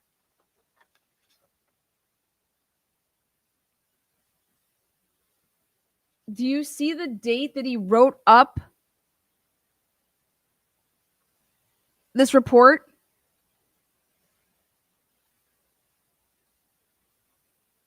He didn't even know supposedly Brian Culver's name. And he's lying about where he's getting these. Like, he didn't write up the report on November 17th of what he did. He writes this up on November motherfucking 29th. Holy shit. Oh my God, this is insane. I'm not going to continue until you freaks pay me. Boom, I just blew it out of the wall. Holy shit. Oh my God, this is so gross. Brian Culver may be guilty as sin. He said he fucking did it. No doubt about it. Blah, blah, blah, blah. Holy balls. The holy balls. Oh my God. I want to talk to Maury now. This is insanity. This is what I do when I'm not live. I'm sitting here putting all this shit together. Oh my fuck. Oh my God.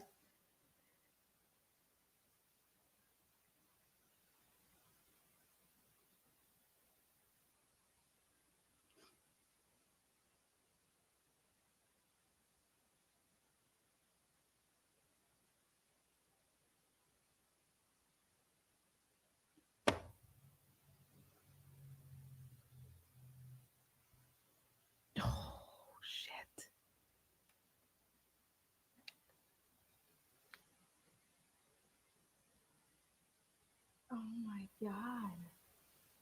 Oh my God. He knew. Ann Taylor, what the hell is going on?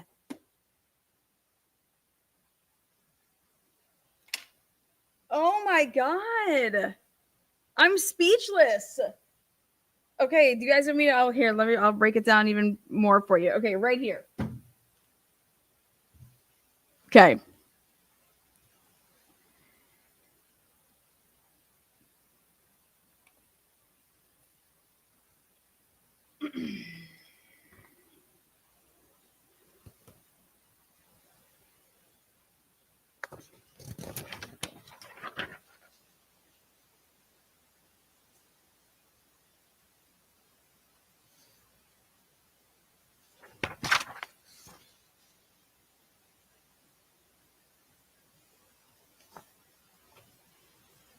All right, here you go. This is how, in my brain of opinion here, this is how they found out that there's a much larger issue here. There's a much larger issue here. Okay. Holy balls. Here we go. Mr. Culver is aware of the fact that AT&T GLDC did not produce timing advance reports in 2022. There is no doubt any representative from AT&T GLDC will testify to this fact. Mr. Culver does not contest this claim. The state is also aware of this, as they did not obtain the current AT&T timing advance records in their possession through the AT&T GLDC. Right there, Lawrence Maury would have literally shat himself to death. Like, literally, he needs people. He would have then been like, oh my God, oh my God, oh my God. Oh my God, they know. Oh my God, they fucking know what we did. On November 29th, 2022, Lawrence Maury writes up a report of what he did on November 17th of 2022.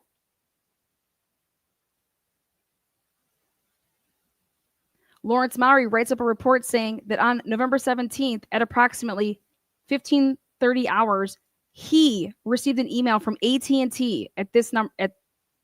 Here's the email address: informing him the files from AT&T for the requesting phone call detail records and tower dump data. I logged into the Global Legal Demand Center portal and downloaded the corresponding files. There was no files from GLDC.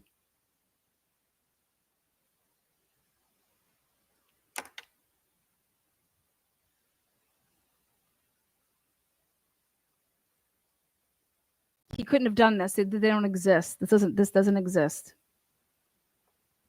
Because, and this was way before Brian Kohlberger was ever known.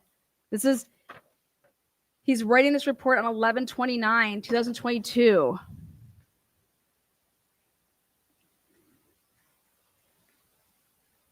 Oh my god, oh my god, oh my god, oh my god. What a bunch of fucking idiots.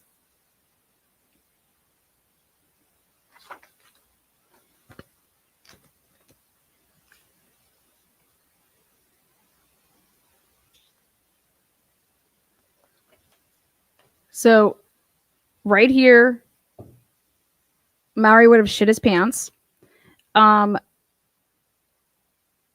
They had to utilize the FBI, who went through a different legal compliance unit within AT&T to obtain the November 2022 records.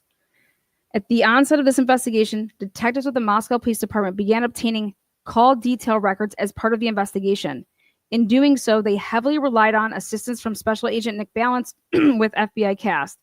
This is the first documented emails in exchanging, and they started on November 15th. But I thought they were all co-located too, right?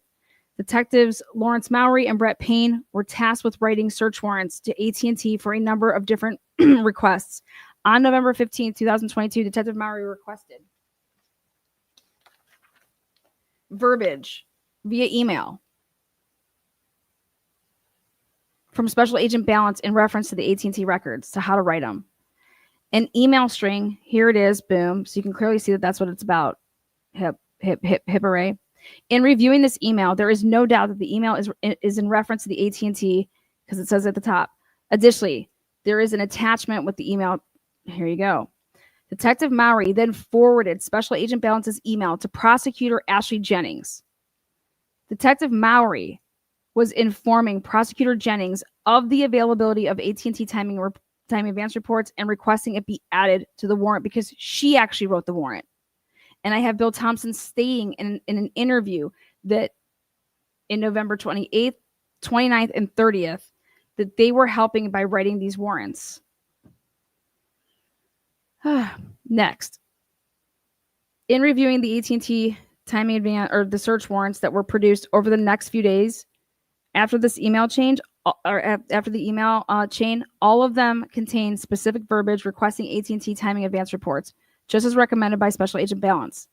While the above referenced email chain is clear as to the existence, availability, and knowledge of it all, and that they existed in November of 2022, in July of 2024, Mr. Kober received from the state AT&T timing reports from 2022 in reference to this investigation. These timing advance reports were not from his phone. They were from these three that he put in right here.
boy.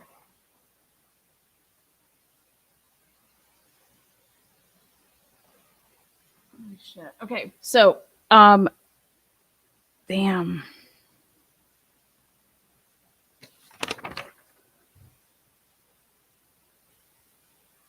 So when they went ahead and sent the discovery request was fulfilled, and they sent it back to the defense. They sent the timing. They sent Madison and Xana's phones, as well as the third person. And from when they sent that back, looking through that, it was like, wait a second, this didn't come from GLDC. This came from this contact through the FBI, which means that you go to Maury's report, and when Maury's report says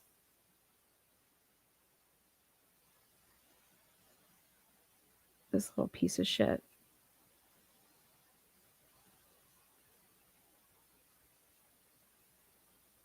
Oh my God.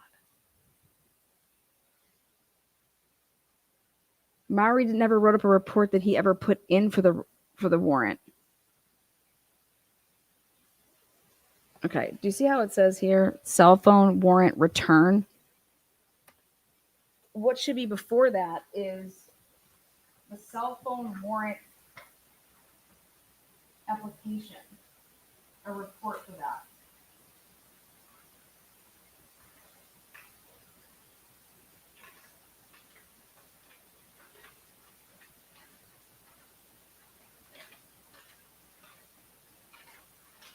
And this is how they found out that he didn't do it. They asked him for his report. So when you're going through this, and if you come to this report before you would come from, hey, Lawrence Maury, where's the report that you typed up that you did the work to seek the warrant? Where is it?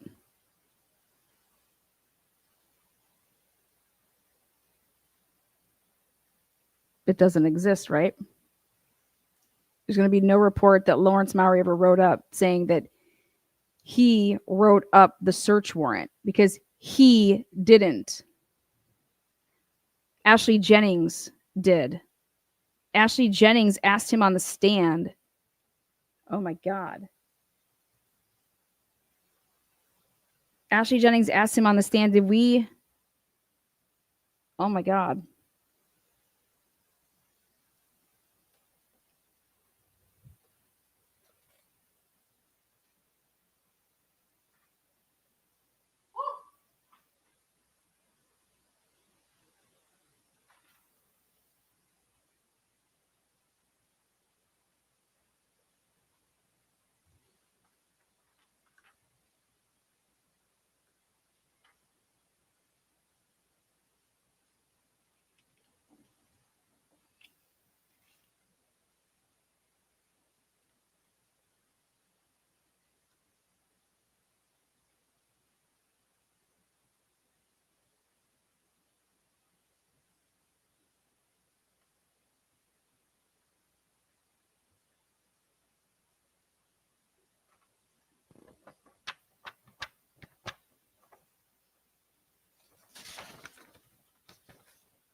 This is the Geofence warrant.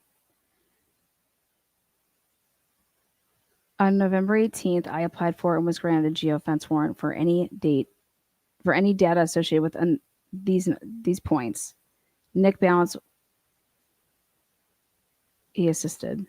On November 18th, at approximately this time, the warrant was served. Okay. He doesn't say that he served the warrant. You see that? The warrant was served does not say. That's why he puts this right up above it. Okay. Why can't he just say that he served the warrant? Because they're just so fucking shady.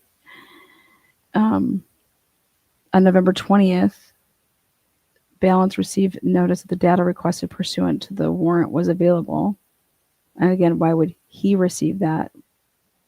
It's because it came from, he did it. The data files were downloaded to the forensic computers located in the secure forensic computer lab.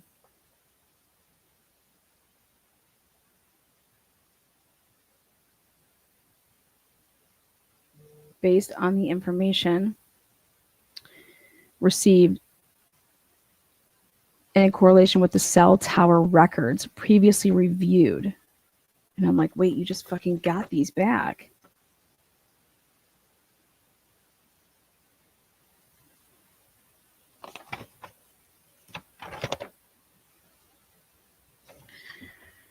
We determined that these two numbers were of interest. Only two numbers were of interest. One of them was Molly McMichael's. The other one was, we don't know yet. On November 20th, 2022, I applied and was granted a warrant for any data associated with the previous identifiers, including the subscriber information. And that's how they found out that belonged to Molly McMichael. Because on November 20th, at approximately, the warrant was served email at blank. On November 20th, Special Agent Balance reviewed or received notice that the data was available. The data files were downloaded. It was found out one of the identifiers came back to the phone number of Molly McMichael. That's who that is.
Holy shit.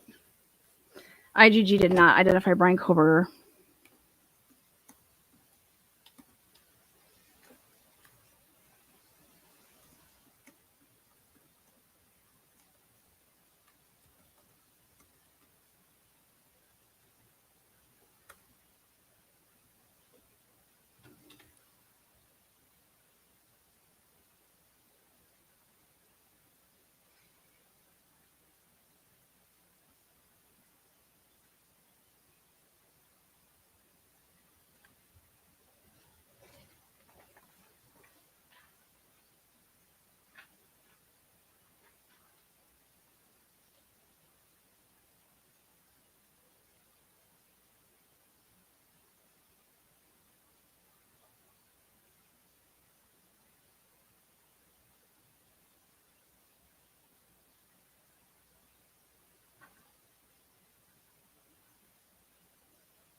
Molly girl. Okay, on November 23rd, 2022, at approximately Sophie's apartment, to be interviewed about her presence in the area. 1012 King Road during the morning hours. She was identified as being in the area through records obtained from DoorDash. Nope. But through a Geofence warrant, yes.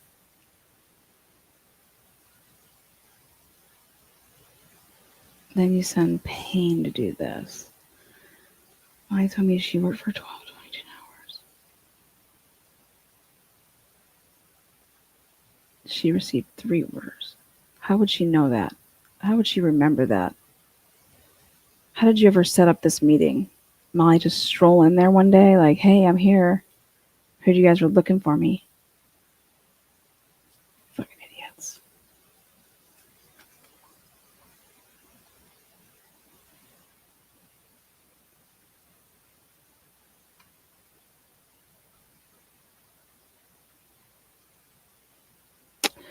Molly said the delivery at 112 King Road was her final order of the evening. Molly said she could not find the 112 King Road address as the address number was hidden. This is very detailed for the first time that you're talking to law enforcement, isn't it? Molly was prepared for this interview. Molly was motherfucking prepared. Like, she knew what this is all going to be about. Like, she was talked to earlier because you had to set up this thing to have her come in at 8:30 to be interviewed.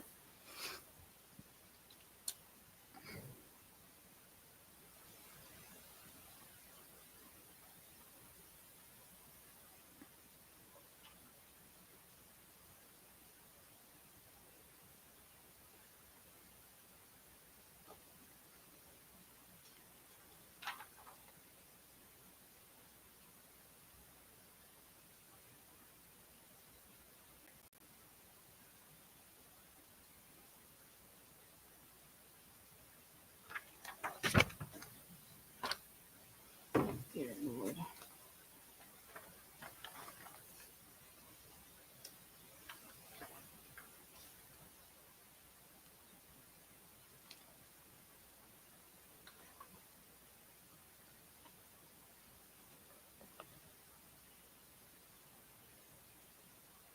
Oh my God.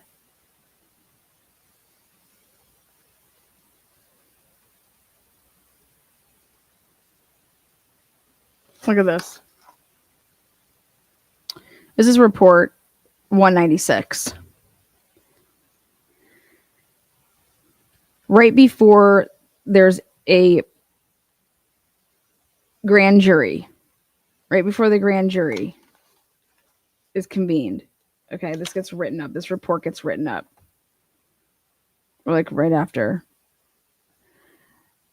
I was assigned the task of examining the call detail records, CDRs, that were obtained from AT&T pursuant to a warrant served by Corporal Brett Payne.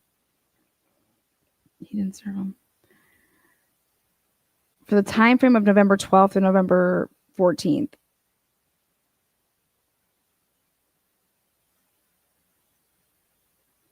When were you tasked with examining the call detail records, you motherfucker?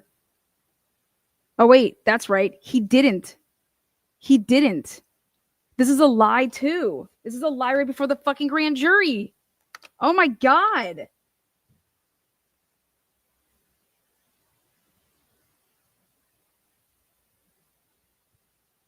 Oh, my God.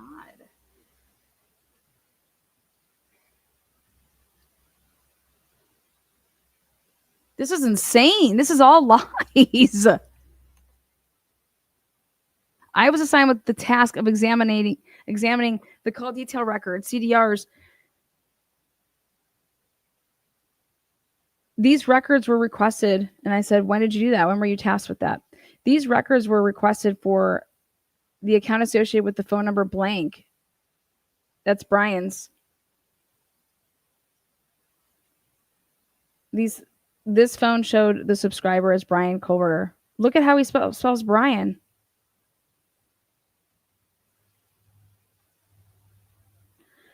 I was specifically requested, again, when, to examine the records showing connect. What? Stop. As this was the time frame surrounding. Oh my God.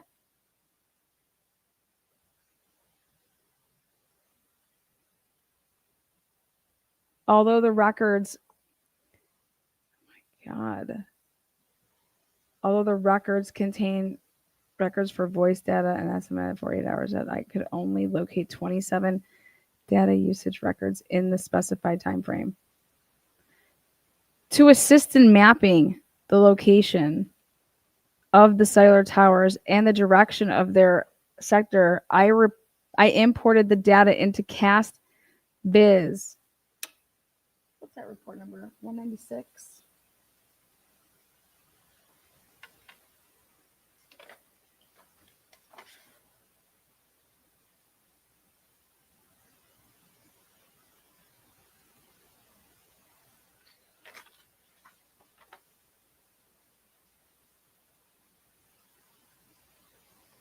Oh, wow.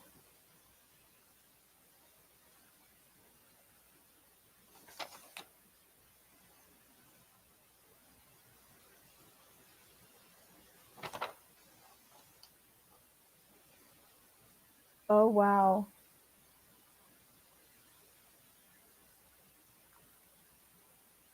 Got it. Report 21. Found it. Oh my God, this is all lies. On November 16th, I applied for and was granted the following warrants. No, you weren't. Oh my God.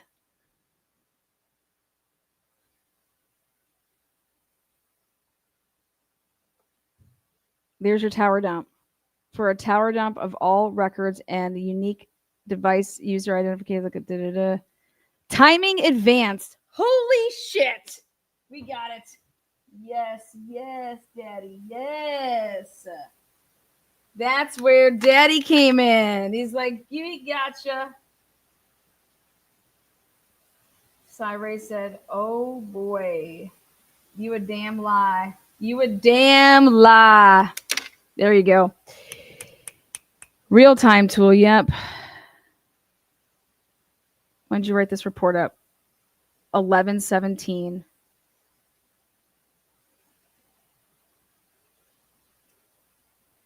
Damn. I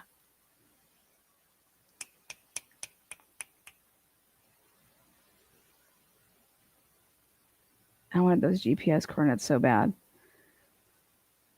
November 13th, 3 to 5. This warrant was served at approximately 10:09 hours via email blank at AT&T.com.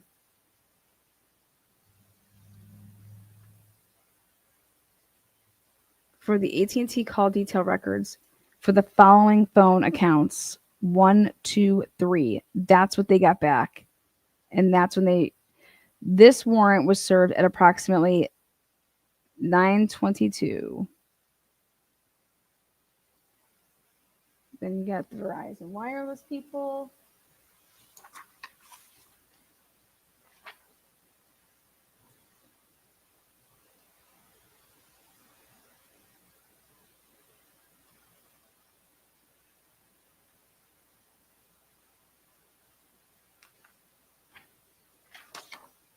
So then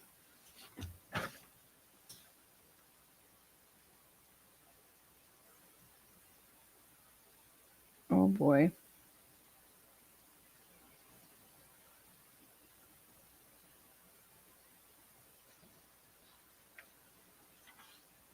So this was wrote right away. And then he waits until 11:29 to write this one up for that he went and clicked on that link. That's not where you got it from though. I logged into the Global Legal Demand Center portal and downloaded the corresponding files. The fuck you did. Oh my God. This is lies.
Jennings writes back and says, timing advance records refer to data. Yep. Da, da, da, da. Yep. Yep. Sure does.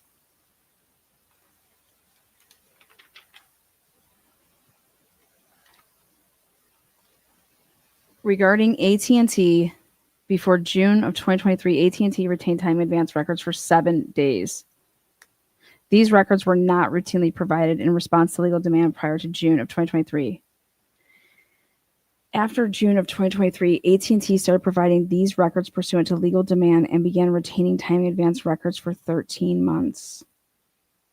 In this case, the homicides occurred on November 13th. Brian Kober was identified as a suspect December 19th. Oh my God.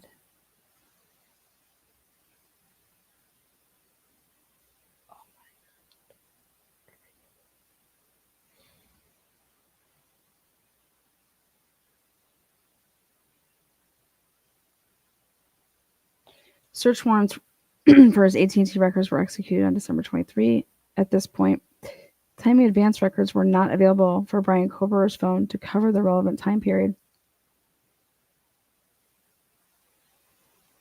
Despite defendants' repeated assertions, the fact of the matter is that AT&T did not provide timing advance records to law enforcement for Brian Kober's phone.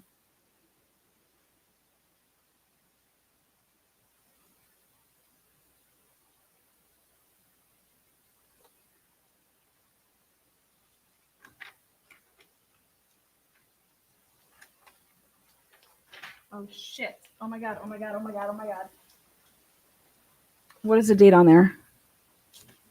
What's the date? What's the date?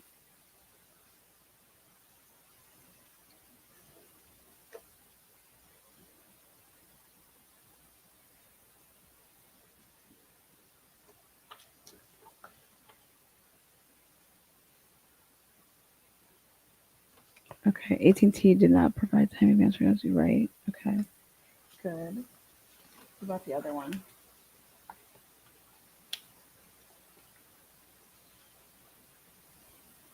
Oh my God. Oh, wait, where's the... This is the one we need.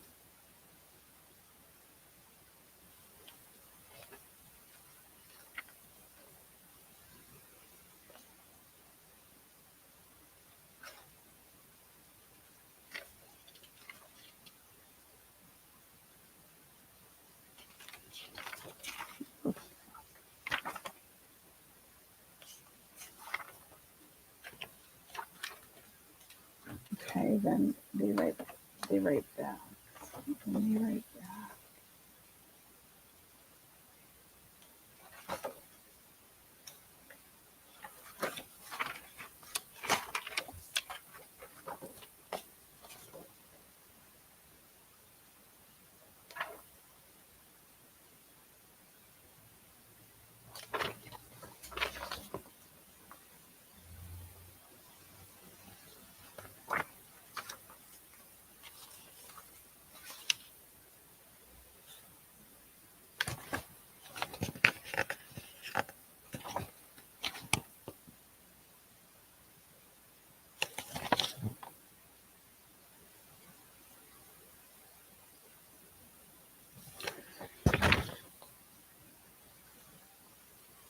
Okay. The state is correct in their claim. AT&T did not provide law enforcement until May. As a matter of fact, in May of 2023, they didn't read through the working group notice. Yes, yeah, they begun storing the records. Oh my God, they only begun storing the records. That means that they weren't even able to be. Nothing would have been able to be viewed. Wait a second. Why did that jackass click on that link?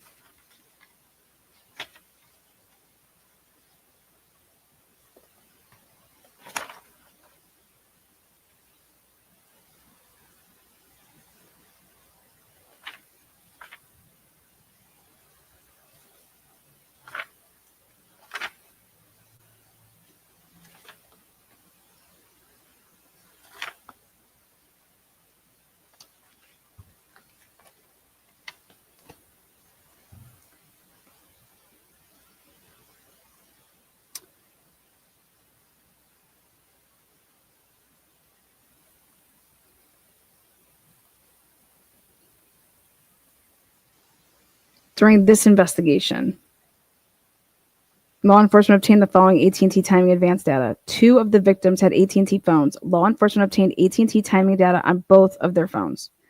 Law enforcement developed an early investigative lead in this case. That person who had an AT&T phone at the time of the crime, law enforcement obtained his AT&T timing advance data. Law enforcement also requested a tower dump consisting of AT&T timing advance data.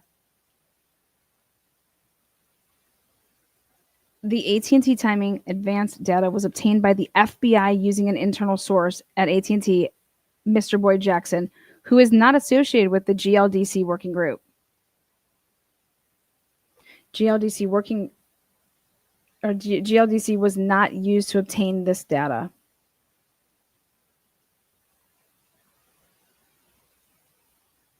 Oh my God. They doubled down.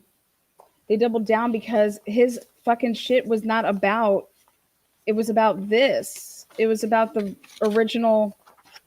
Oh my God.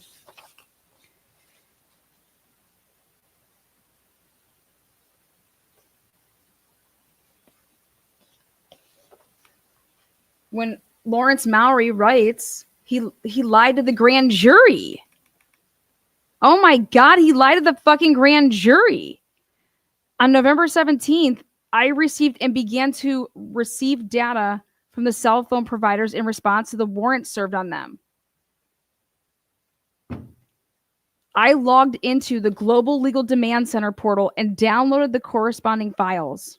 The fuck you did not. This is what he testified at the grand jury. These he couldn't have logged in to this didn't exist. That's not where they were. These phone records weren't there.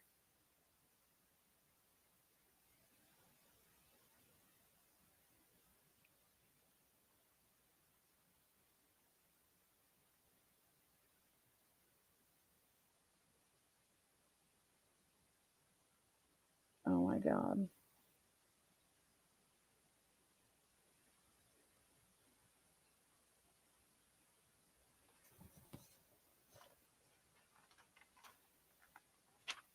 There's a much bigger issue here.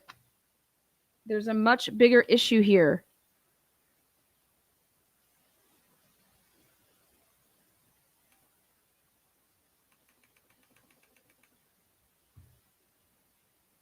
In 2022, the FBI obtained AT&T timing advance records from another source outside, and here he's saying that the 2 victims. So when you're saying that you reviewed these,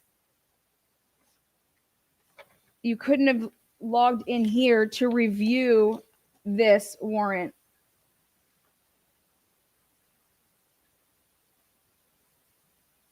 On November 16th, Lawrence Mowry, on November 16th, I applied for it and was granted the following. Jesus, this is all lies. I applied for and was granted the following warrants for the cell phone providers serving the area around.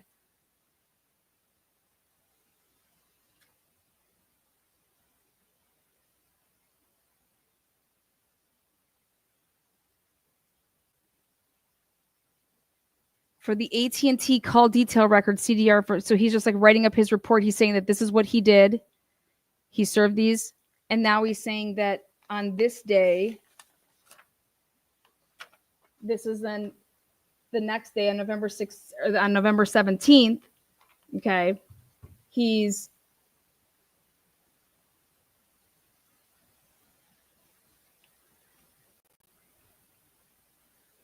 never logged into Global Legal Demand Center portal and downloaded the corresponding files because they didn't have them. My God.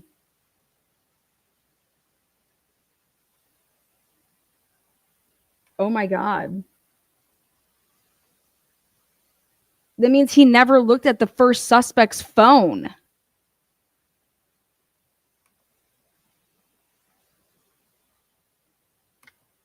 He didn't look at anybody's phone.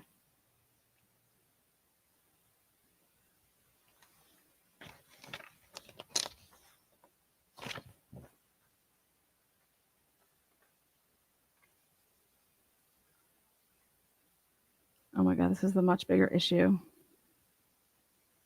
Is that it's been a lot. The indictment is all lies.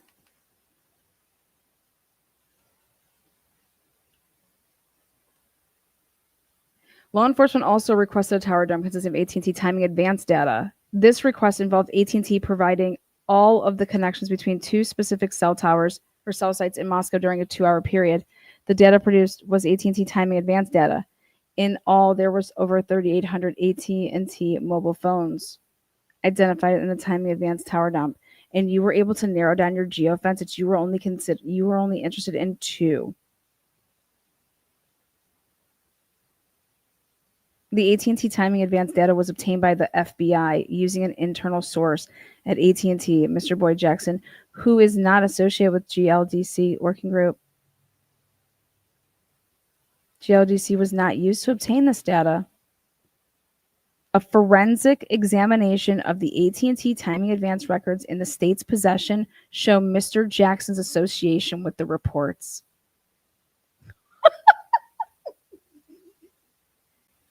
These sons of bitches. But why would you have to lie? Why can't they just do what they do?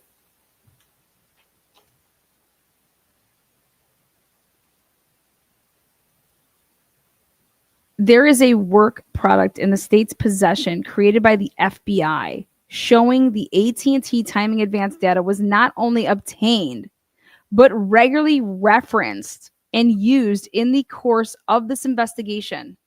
Its existence is well known to the investigators and prosecutors. 150% it's known, because let me tell you how they know that it's known. Because Lawrence Mowery would know that when we would go and click on a global legal demand link, there's nothing there. You know that you're not getting anything from there. You all were in cahoots. You guys have all known.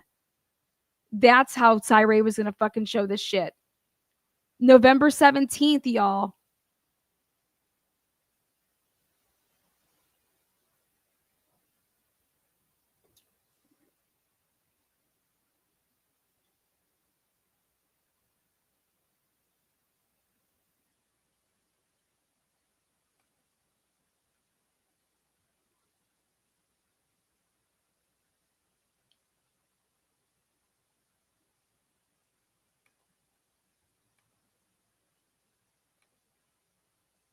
Damn.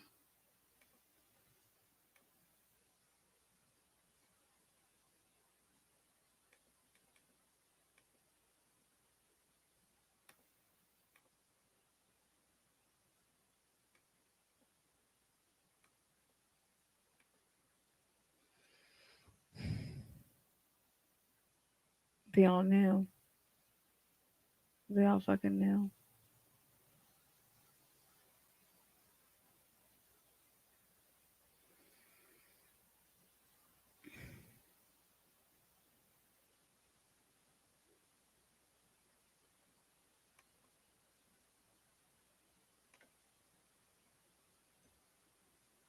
Chain of custody. The state has provided a certificate of authentication. Okay, let me see. They have that new one. Mm-hmm. The state has provided a certificate to the defense in relation to the timing advance records described above. The COA was created in April of 2024. That's how. Oh my god, I love it! Yes, I know. It's right here. This is why they did it. Oh my god. You sick bitches.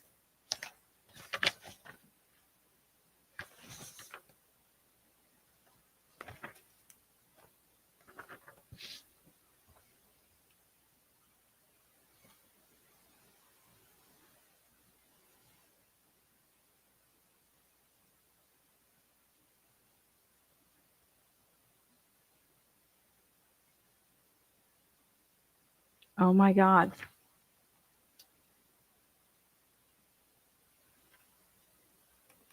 What was the date? There was one created in April of 2024.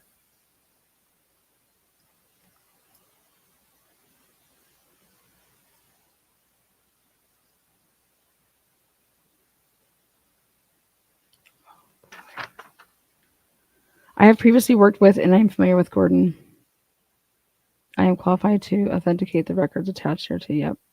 I have personal knowledge that in the event Mr. Gordon was required to testify, he would clarify that prior to May of 2023, neither he nor the AT&T GLDC working group was involved with AT&T timing advance records, which means that Mr. fucking Mowry never clicked on any fucking link.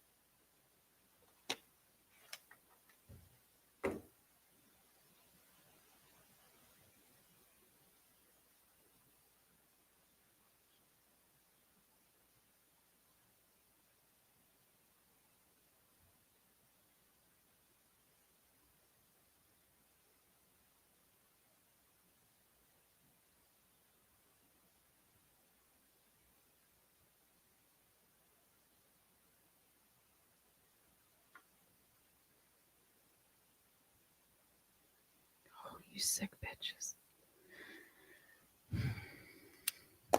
Additionally, there is forensic evidence contained within the records that indicate that they were not produced by Juliet.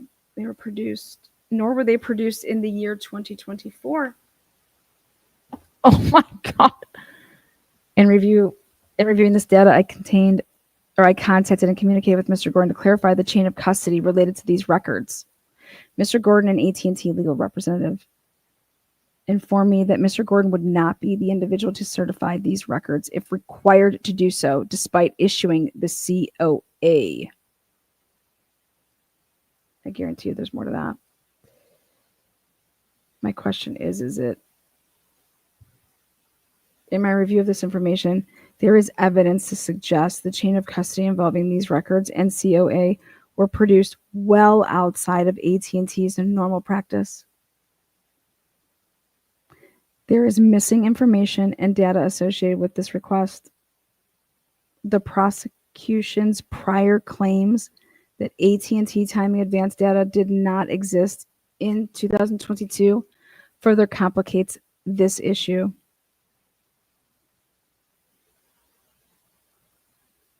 It is my expert opinion that any testimony proffered on behalf of the FBI or AT&T on this matter would clearly reveal these issues. They're lying. Oh my God.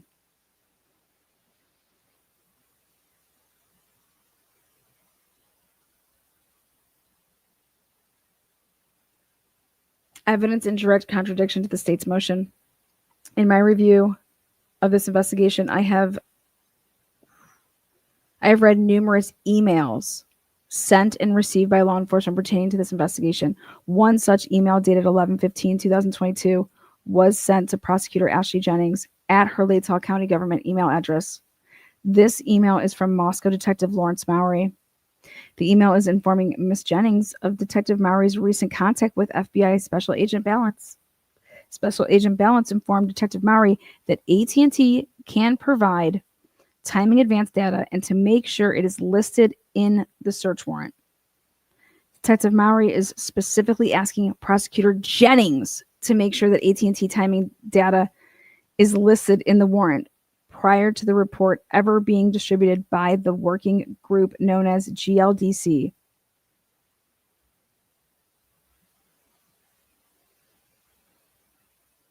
Meaning that Ashley Jennings knows that she wrote it up that she requested the timing advance report. Like so, and if now you know that GLDC does not produce, and it hasn't since 2023 in June, then you would know that you got it somewhere else because you're writing in a report saying that you know that it didn't exist then. So then you would be like, oh, wait a second, but where did we get ours?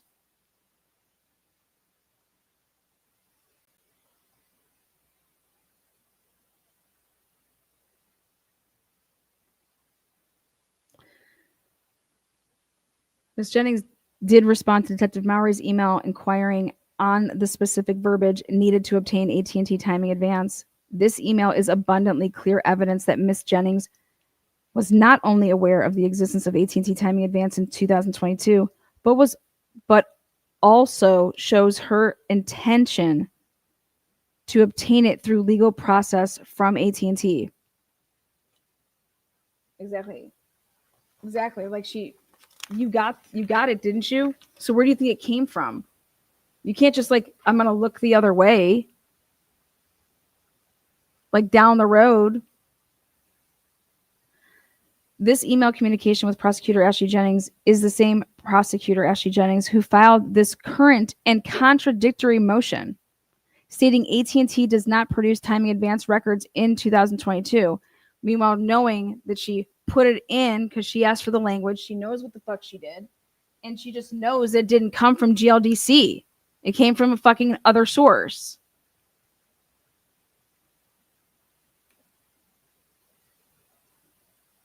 Hippler said, what you're accusing this person of, they get disbarred. Like I told y'all would happen. She did it. We just fucking proved this. Here in the past hour, too. Shit, we've been live for how long now? God, I gotta go eat. There is clear and convincing evidence that not only was the FBI able to obtain AT&T timing advance records in 2022, but they did so with the knowledge of the prosecutors involved in this case.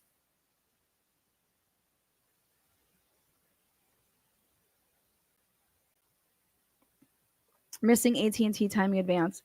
In my review of this investigation, based on my training and experience, it is incredibly unusual that the defendant's AT&T timing advance records were not obtained by the FBI. And I believe, because I'm going to ask him, what you truly mean there is that you believe that they did obtain it, right? And it wasn't going to show what they needed it to show because it was showing handoffs and not turning off until what time, right? And so if you don't look at that, then what you don't know, you can go continue on with your and he's gonna, I think Sai's gonna say, but they did know. And they knew when they said that his phone shut off, was turned off at 2:47. They knew that that was not true.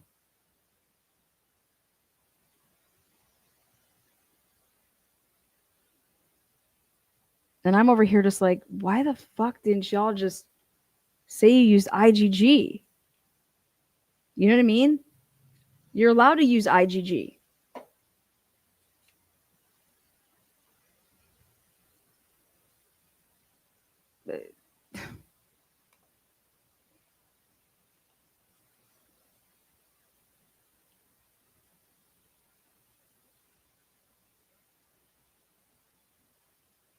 Oh my God.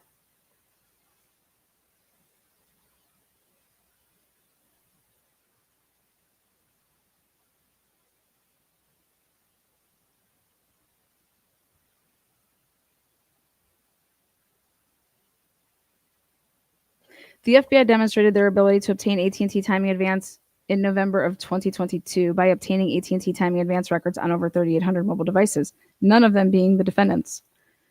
When it comes to location data from AT&T, timing advance data can be some of the most accurate data available.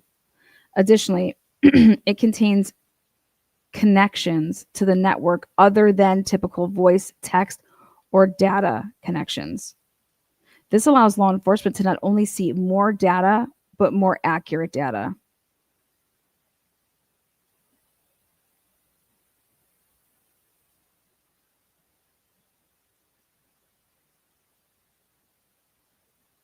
Anytime a defendant's locations are in question, a timing advance report would be asked for as a standard operating procedure.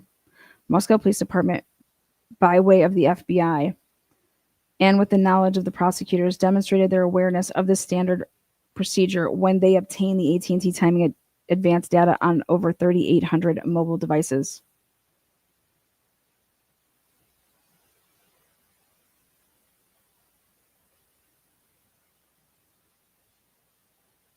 When detectives and prosecutors requested and served 2 different search warrants to AT&T on the defendant's AT&T account, they requested the same exact timing advance data they previously did when they obtained the timing advance data from AT&T on over the 3,800 mobile devices. Like, they use the same language. They also maintained the same process in utilizing the FBI to serve the legal demand on AT&T. There is no difference in the verbiage, legal process, or individuals that produced AT&T timing advance data on 3,800 mobile devices and the request for the defendant's AT&T timing advance data that allegedly yielded nothing.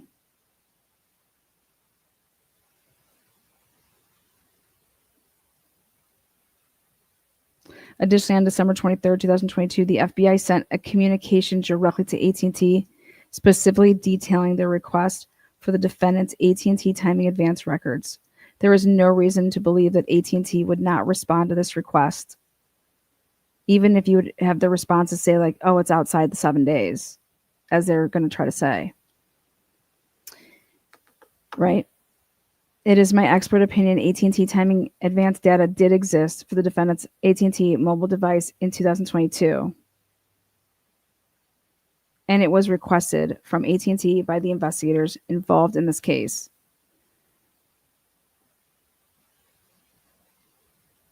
The investigators previously demonstrated their ability to obtain AT&T timing advance data in 2022. Failure to produce the defendant's AT&T timing advance data is either a gross deviation from standard practice or intentionally withheld from the release in discovery.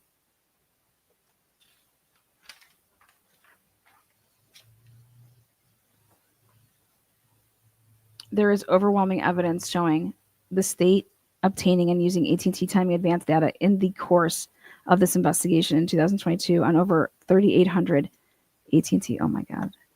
They were going to blindside him with all of this shit about Maori.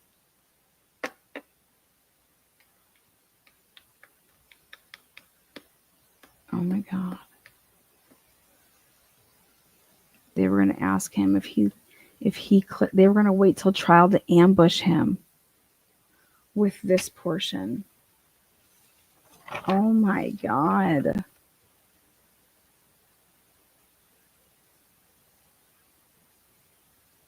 Oh my God. Oh my God, they were going to use his grand jury testimony. Oh my God. Oh my God. Oh my God. They were going to use his grand jury testimony at trial. That's why they didn't bring it up into this. Oh my God. But they were just so dumb. Maori didn't even probably know. He probably couldn't even read through the lines what was fucking going to happen to his ass. Oh my God. Oh my God. They were going to upend his career. It should be ended. Holy shit. Do you guys understand what? Oh my God. We were going to see fucking oh my God. When Maori took the stand, it was going to be epic. Epic in corruption world. Okay. Oh my God. Woohoo! Ah! Oh my God. That would have been Kerry Roberts on steroids in that room. Holy shit. They were going to say, would it help to refresh your memory or recollect what you did in this case? Yeah, sure. Let me see it. Okay. Do you recall on November 17th? Oh, here, let me see it. They would show him his report. Okay. Maori would be on the stand. He's going to testify. Okay. On cross-examination, Ann Taylor is going to say, okay, now in this case, you did a bunch of things. You wrote a bunch of search warrants, right? Yes. And then you wrote up a search warrant for AT&T. Is that right? Mm-hmm. Sure. He's going to say no. Oh, would it help to recollect? Would you like to see here's your report 21. Okay. Yep. On November 16th, I applied for and was granted the following. Okay. AT&T, you see? Okay. And perfect. Then the next day, did you get the returns? Yeah, I did. Mm-hmm. Okay, and then you went in and what'd you do? Look at those? I logged into, well, I didn't look at them. I logged into the Global Legal Demand Center portal and downloaded the corresponding files. What does that mean? So you had a link from Global Legal Demand? Is that what you're saying? I logged into the Global Legal Demand Center portal and downloaded the corresponding files. From those AT&T phones? They didn't come from the FBI? Boyd Jackson? So you didn't click on anything, right? This is all just made up, right? Oh, God. Where'd they come from? Where'd these phone records come from? Oh, God. What happened? What else are you going to get me with? Well, then you testified at a grand jury, right? In connection with this case? Sure did. What'd you tell the grand jury what you did? You want me to refresh your memory? Okay, I'll show you what you told the grand jury. Well, here's your report 196. Is that right? Right there? Yeah, that's it. So, wasn't the grand jury at the beginning of May? End of April, they started getting it going, right? And you wrote up a report on 5/11, right? Okay. Is there any reason that you wrote up a report on 5/11 for something that you were, well, let's talk about it. In your report here, you don't say, you say, I was assigned, right here it says, I was assigned the task of examining the call detail records. So, are those the same records that were non-existent on that link from Global Legal Demand that you fucking looked at? Is that what we're talking about here? Break this on down for me. I was assigned the task of examining the call detail records that were obtained from AT&T pursuant to a warrant served by Corporal Brett Payne for the time frame of November 12th through 14th. These records were requested for the account associated with the phone number blank. Okay. So this is about my client, right? Yeah. Okay. I was specifically requested to examine the records showing connectivity to cell towers. Oh, you were? Uh-huh.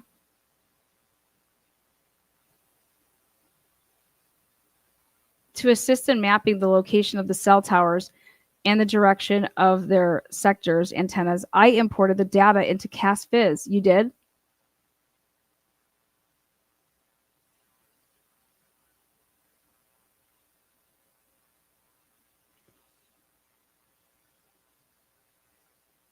The 8458 phone connects with, you said, what else did you put in your report there? Is this what you told the grand jury? And you said you use CastViz, right? Okay, I have a question here for you. Let me just pull my... let's see. I think it's...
Detective Mowry, do you recall testifying at a hearing on 5/23/2024?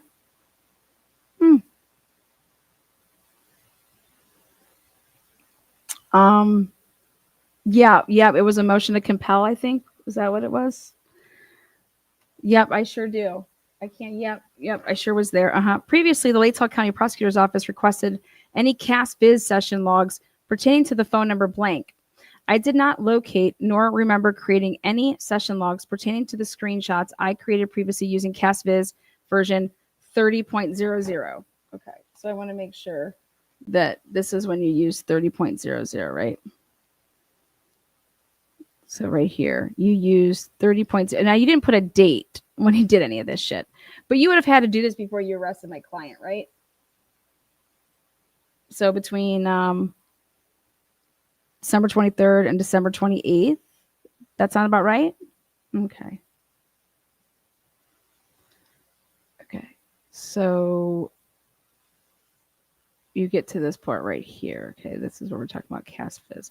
To assist in mapping the location of the cellular towers and the direction of their sector antennas, I imported the data. Yes, that's what I did. Okay.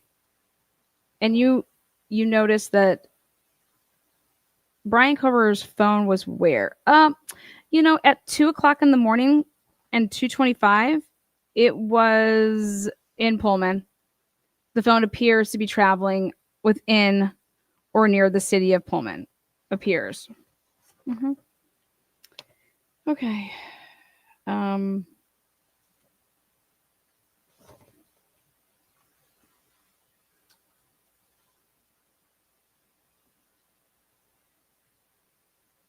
At 2:42 hours, the phone connects to a tower near North.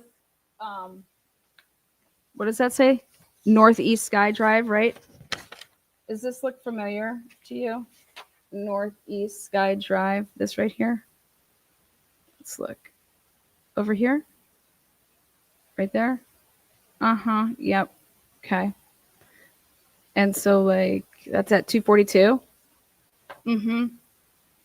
And then what do you see?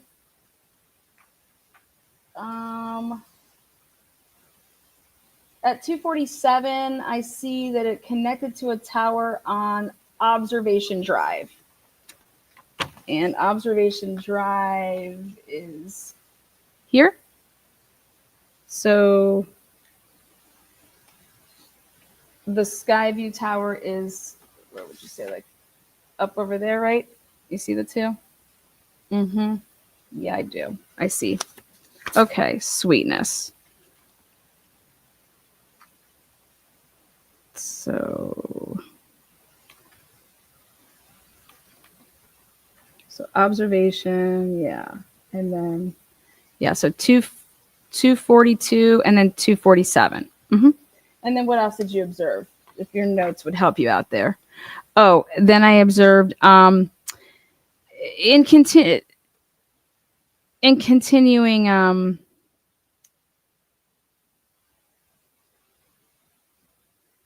to examine the data, I found an approximately 2-hour time period with no interaction between 2:47 and 2:48.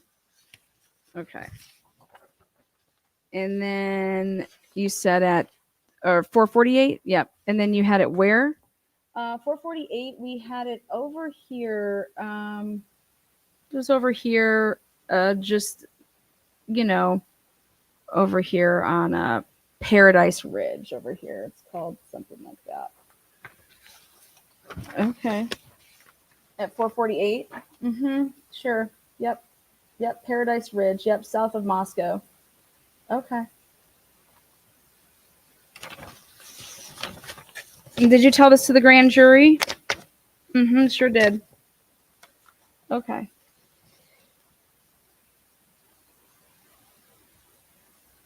Okay. Is that right? Now, anything else here? For my training and experience, you put, right? The phone connects with towers south of Moscow, Idaho, which is consistent with traveling back to Pullman.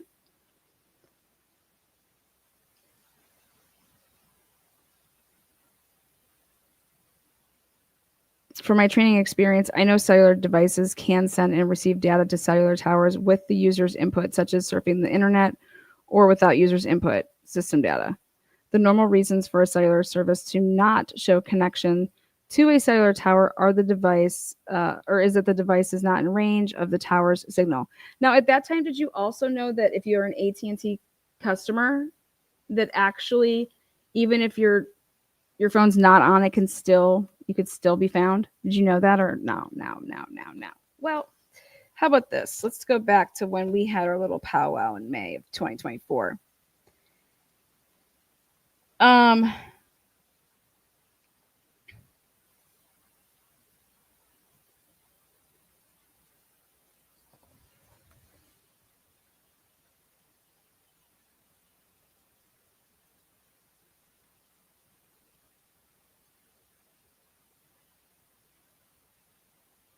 Okay, ready?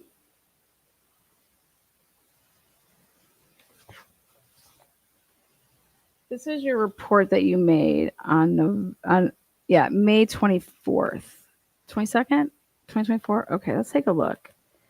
Where is it? Oh, wait, here. This looks good. So you just happened to find something the day before you're supposed to testify, right?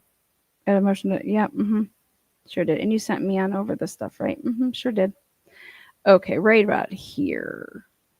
While preparing for the motion to compel hearing set for May 23rd, 2024, I found the following files. They appear to be 2 zip files containing what appear to be CastViz session files. Kohlberger 48-hour records and Kohlberger full records. Okay. I also located the following files with the session data files.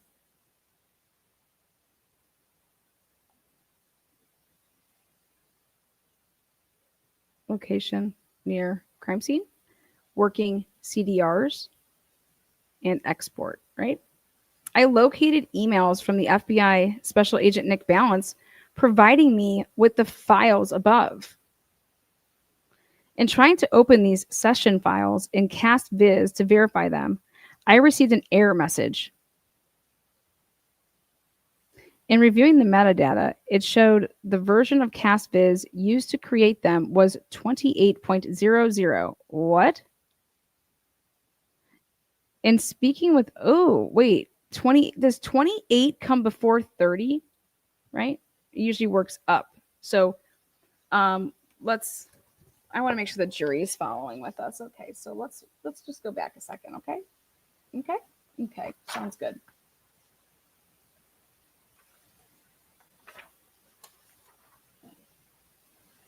When did you write this puppy up? May of 2023, but you didn't do the work in May of 2023. You did the work in when? December of 2023, right? I mean 2022, right? December of 2022. Yes. You did the work. I was assigned the task of examining the call detail records. So you lied to the grand jury because you didn't do any of this shit, but let's just go with it. And you said that you examined, that's why this report's written when it is. Yep, I was assigned with, examining the call detail records. Call detail records. So, like these, right here. The working CDRs, isn't that like your working file with all your call detail records? Isn't that what that stands for? Call detail records? Sure does. Okay, so this was in 2024, though, before our motion to compel. You write down, oops, I found something I think you guys might have been looking for, but you didn't know existed, right? So we'll go back here.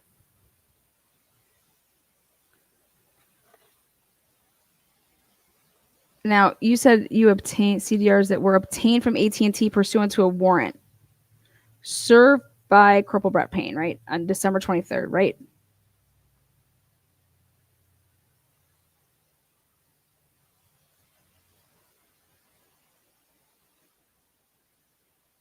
No, that was for something else. Oh, it was? What do you mean?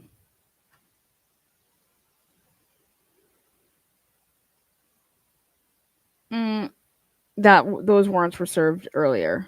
But then, well, what'd you do here? These records were requested for the account associated with phone number blank, known as the wait, what? Okay, let me get this straight. The time frame says November 12th through November 14th, right? And you were looking for something from midnight. When did it start? Midnight on both nights, and it ended? Mm-hmm. Perfect. So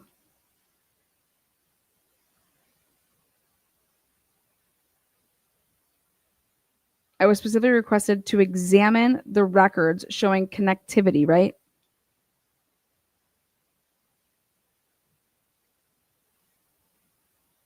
But you didn't do any of this stuff, right? No, I didn't. Nick Balance did. Okay, so why did you write a report saying that you did all this shit? Why did you tell a grand jury that you did all of this stuff and that you know what any of this shit means?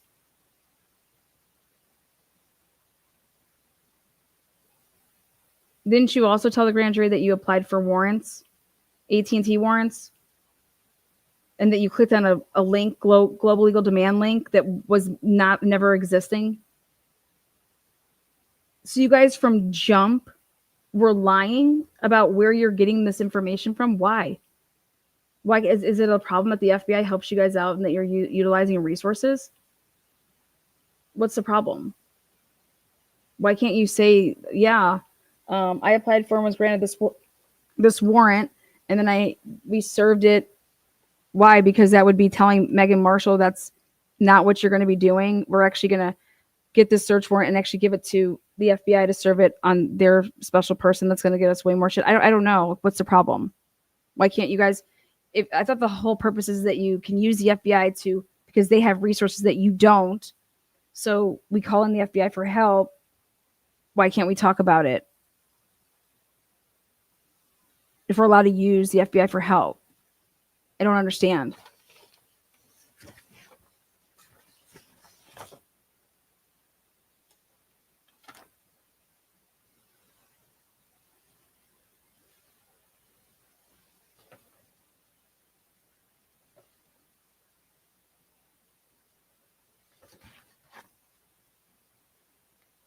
So if you didn't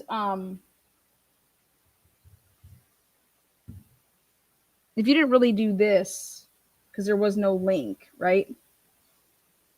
So you really didn't do this the first time around, November 17th, with two of the victims' phones and then one of the suspects' phones at the time. And you told that to the grand jury. We're just supposed to believe here today that all this then you did, right? And that this is when everything was stopping and starting and the phone wasn't on and shit, right? But didn't you put that in like a warrant to arrest Brian Koberger? Okay, let's go back to this then.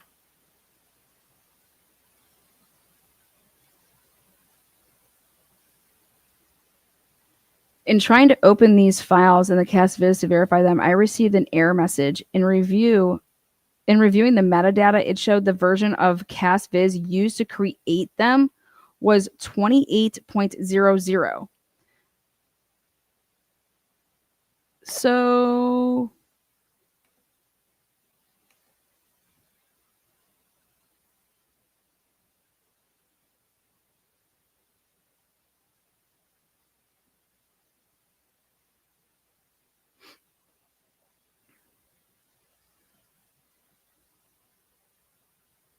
So I guess I'm having a hard time understanding something here.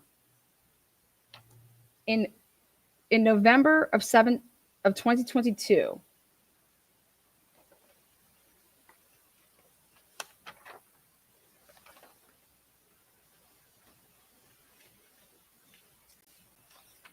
damn. Didn't you use, what version were you using in November of 2022?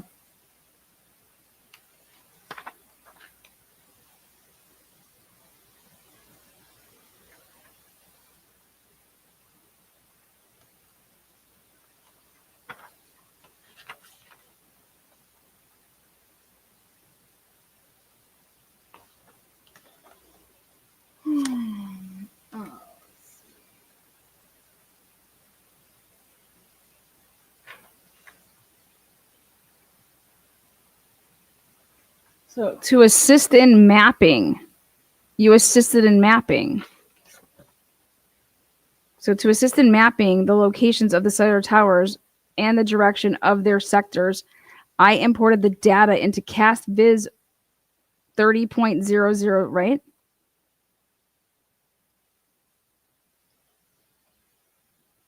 What did you? You put in Brian's shit?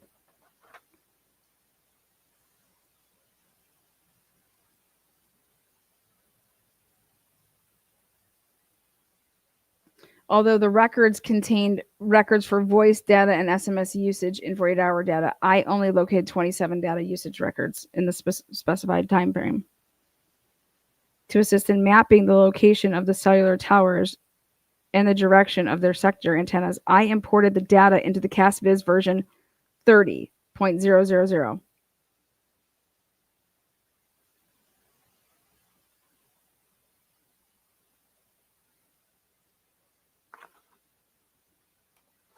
So you used 30.000 in December, right?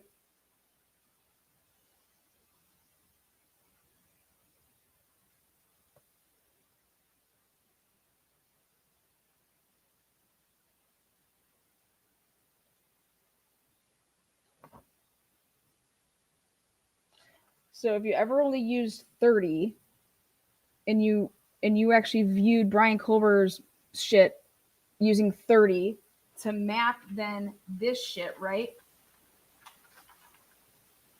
But then you told me in a motion to compel that you didn't do any of this though.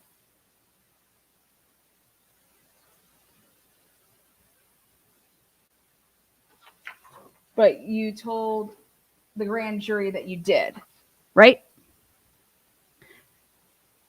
So in 2023, let me get this straight. So in 2023, Lawrence Mowry tells the grand jury exactly what's on this piece of paper.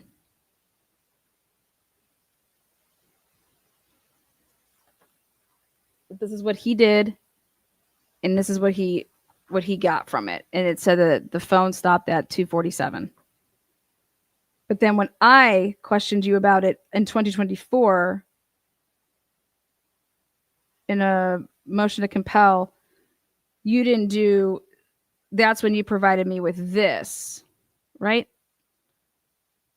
And you said, oh, I don't know. I was preparing for this motion hearing and I found this and it was CastViz working files.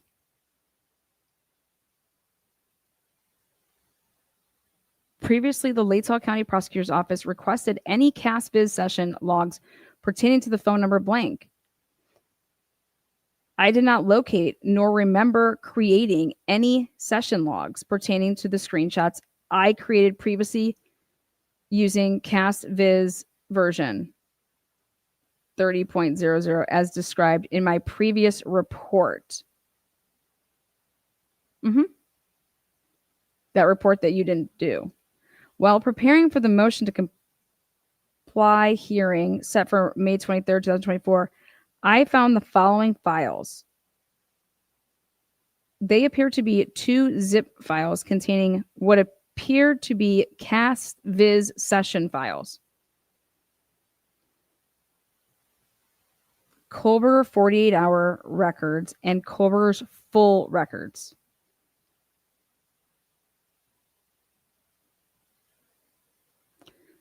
I also located the following files with the session data files. Location near crime scene, working CDRs, export. I located emails from FBI Special Agent Balance Nick Balance. I did not know they existed, providing me with the files above.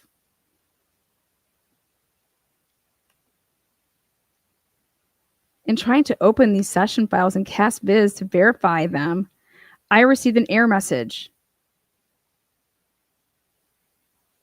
In reviewing the metadata, it showed that the version of the CastViz used to create them was 28. So you want me to just tell you what this means, sir? Because you have no fucking clue what it means. It means that this was all created and could be used in CastViz, which would be 28, which is before 30, which means when you did your stupid shit that you did before the grand jury, in May, you were doing fucking 30. You were doing 30. 30 for what? Because this shit was able to be worked in what? CastViz 28 version, which would mean that it had to be created before when, you fucking idiot. That's what it fucking means, Maori. That means that this shit was created before. That means that this where it says Kohlberger shit, Kohlberger 48-hour records, Kohlberger full records.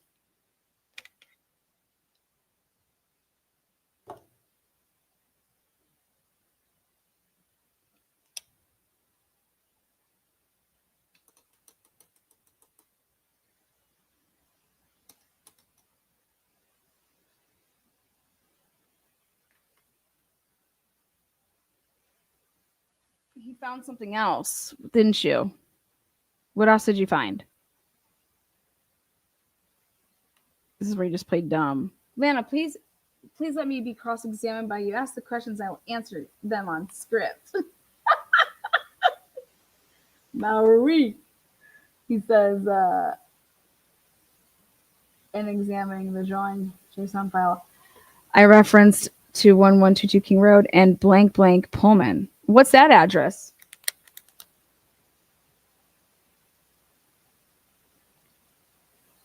Out of the abundance of caution, I placed these files into a folder named CastViz. I then located the folder in which the data I used for the CastViz session where I saved screenshots. Oh, here it is, proving exactly what I just told you.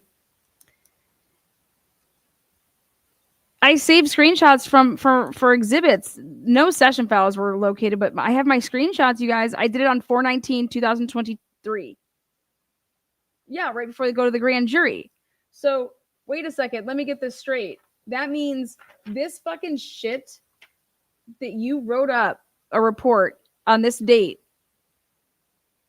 is because you did this shit on 4/19, which was after the arrest of Brian Kober, which means that none of the shit that you said that you did here, that's why you did not put any dates here, you pieces of garbage. You act like, yeah, no, I got the call from Ashley Jennings, and she asked me to, because it was for the grand jury. It was for the grand jury. Well, then where is the information? If you didn't make any of this stuff up yet until these days, right? Then where's the report of all of this shit that went into your stupid fucking PCA? You fucking garbage lying bastards. Where is it? But you didn't do any of this. Well, yeah. Well, I did. I did do it. I did do it, but I didn't do it in December. That's what you're asking. I did it so I could testify at the grand jury. This is crazy. This is wild. This is sick. This is disgusting.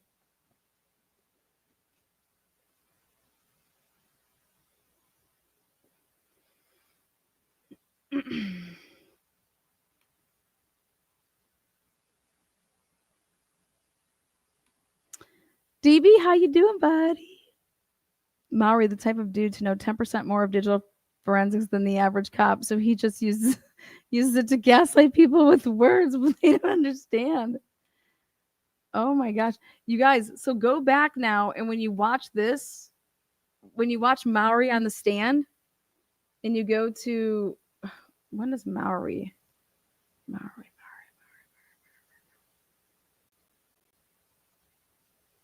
What would it be? May 24th, 2024, right?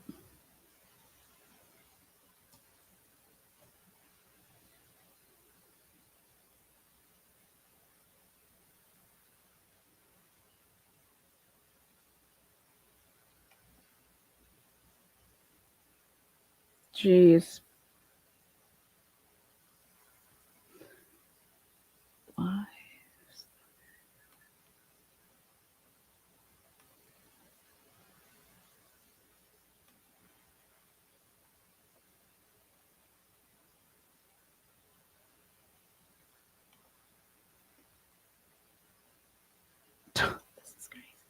Listen, Boo, you can't impeach me. I got it that easy. Ah.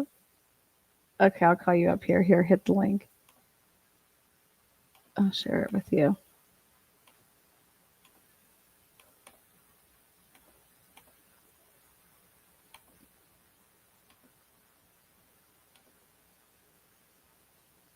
This is nuts. This is absolute. This is crazy. All of this is made up. Again, he's guilty of sin, right? He said he fucking did it all, right? That's not what I'm talking about. This is just.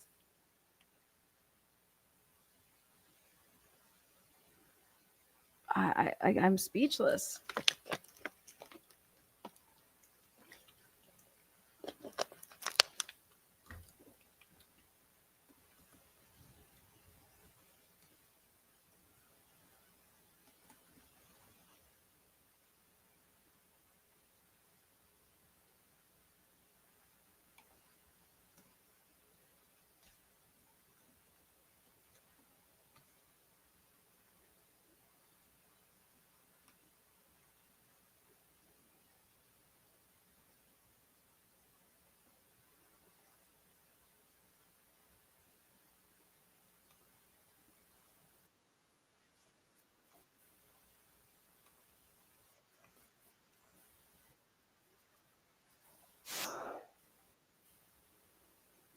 Why do we call these assholes to the stand? Hold on one second.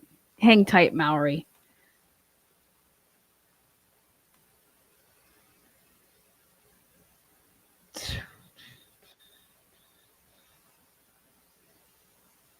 I need to hear Detective Maori.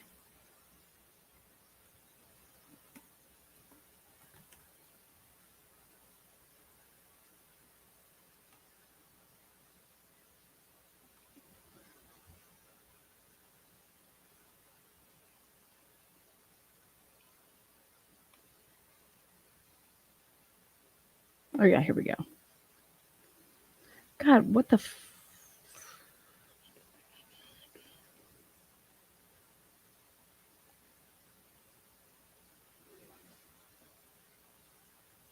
Okay. Detective, hang tight. You're just going to hang right there for a second. You just stay in your position.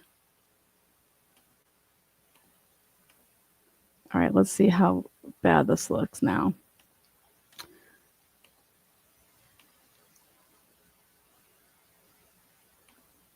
Okay, so when we go to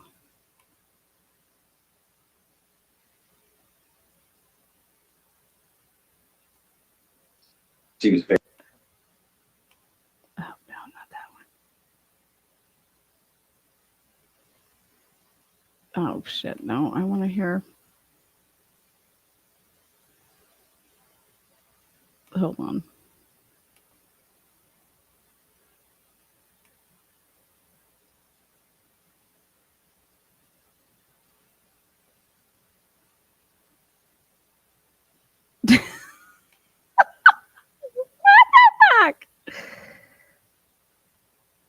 Lawrence Maori's like, pull all of my stuff now. Where is he, Detective Maori? Why can't I find the one that I want?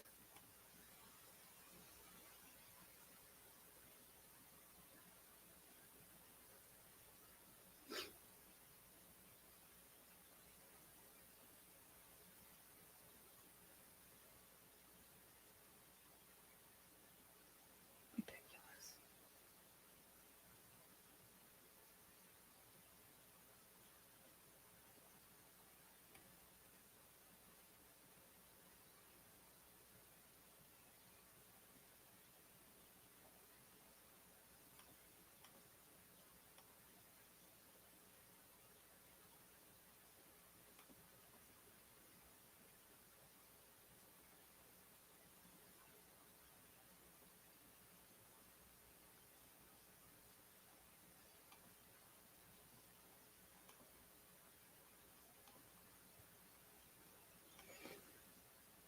Jeez.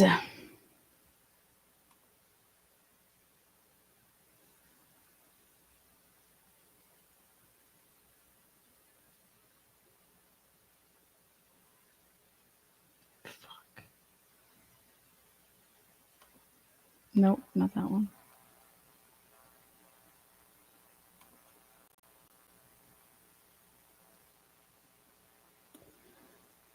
Oh, God. Jesus.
Stupid ass.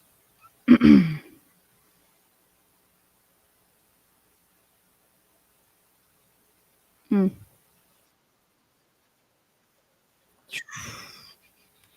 don't know where it's at.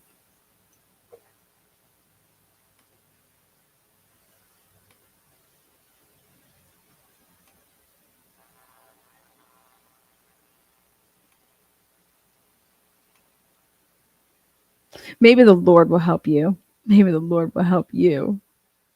Damn.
Okay, I find it. I found it. I found it. I found it.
It's not the right one. It's not the right one. Sorry. I'm not moving on until I find this. There's no quitters over here. Fudge.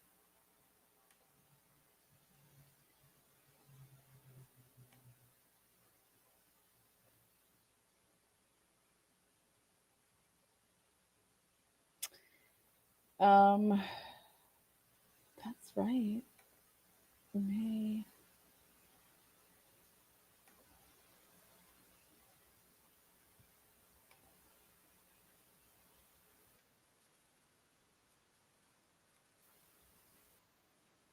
Okay, got it.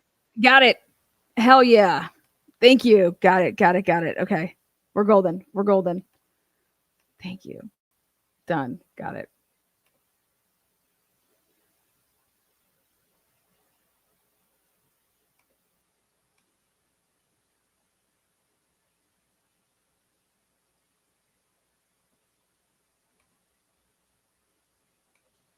No, I have to say inventory. I used the evidence technician to help me book them individually at the time. Right, so the listing had the name of it on it. I would label the folder, what it was, and that came from it. Did you have any role in verifying the content of the surveillance? Yes. I'm going to have a few questions about that, but I want. Okay. So right there, for those of you you know, how much time was on the original? Oh boy. So he wrote. They did. And when you wrote about your work with CastBiz in May of 2023, did you document those items? No. Tell me what you found when you were preparing for the motion to compel today. I found session logs that were sent to me from the FBI. All right. And in those session logs, how many files were there? I can look at it, there were 6 or 7 different items inside. Did you look at the CastBiz 48-hour file He was sent. in preparation for this hearing? I attempted. I noticed in your report that there were several items that you listed. Were those from these CastBiz logs that you attempted to look at yesterday? I'm sorry, you need to speak up a little bit, or just telling me to pick up a little bit. There were some files that were in the session logs, there were other files that were not. Well, let's start with the 48-hour. What was contained in there? What? There's over 48 hours that was the AT&T records, the original records, and there's a 48-hour session log. Let's go with the session log. What was in there? Appeared to be the AT&T records that possibly were inputted, as well as some JSON files that were probably produced by CastBiz. JSON files were produced by CastBiz. Is that right? I would assume that I didn't create those files. What date were they created? I believe one was in December, the other was in April. December of what year? 20. And April of what year? 23. Could you tell who created those? I could not. How did you get those? I was provided those via email. By who? I made balance of the yeah. What did you do with those? I gave them as soon as I realized they were in my possession. I had contacted the prosecutor and gave them. And that would be just yesterday, is that correct? Yes. What did you do with them prior to that time? They were sent to me. I put them in a folder and I didn't do anything else with them. That's why I forgot them.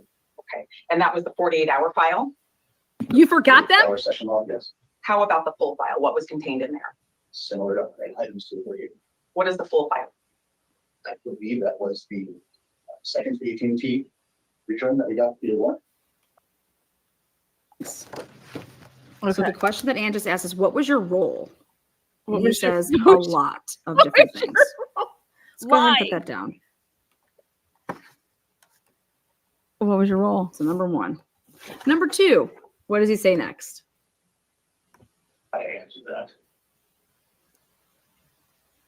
Well, I can ask you about a couple of roles, maybe. Okay, so he's like, I don't know how to answer that. Okay, I guess that was a difficult question for him to answer that here. With cell phones and cell towers. I have taken training for cell phone analysis. Was that So her first question. do any work with cell phones and cell towers? I have taken training for cell phone analysis. Was that Tower case. So again, this is That. well, I can ask you about a couple of roles, maybe. I'm sure. hold on, I want to do it off of this other one. Witness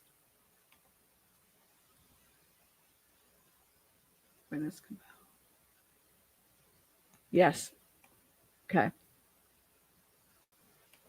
Sorry, I'm just working out the kinks here. Stop sharing screen.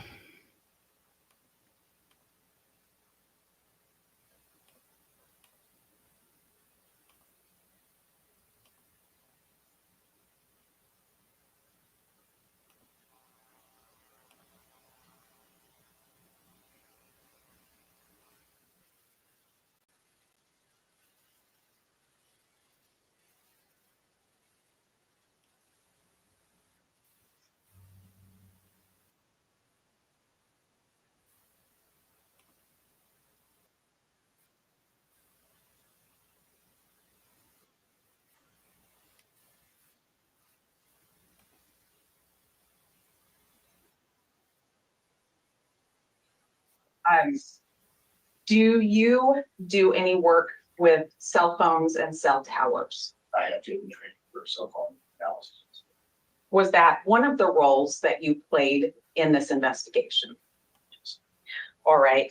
And the other area that I'd like to talk to you about is the collection of videotape evidence or surveillance evidence from around the community. What was your role in that? So we gathered a lot of data, a lot of USBs, hard drives that came in. At one point, all of that was given to me so that I could copy it over to a server so that we have it stored and backed up. Don't have to say inventory. I used the evidence technician to help me book them individually at the time. Right, so the USB had the name of it on it. I would label the folder, what it was, and that came from it.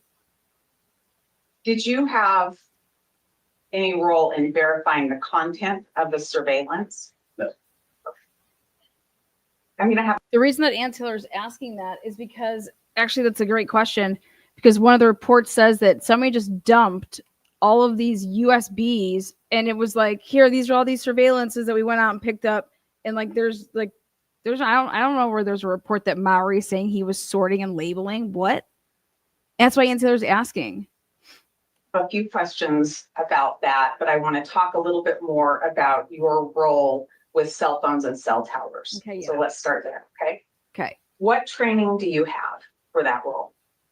So some time ago, I went through what they say PATC training, which is cellular analysis, and I've also taken classes with CAST-based.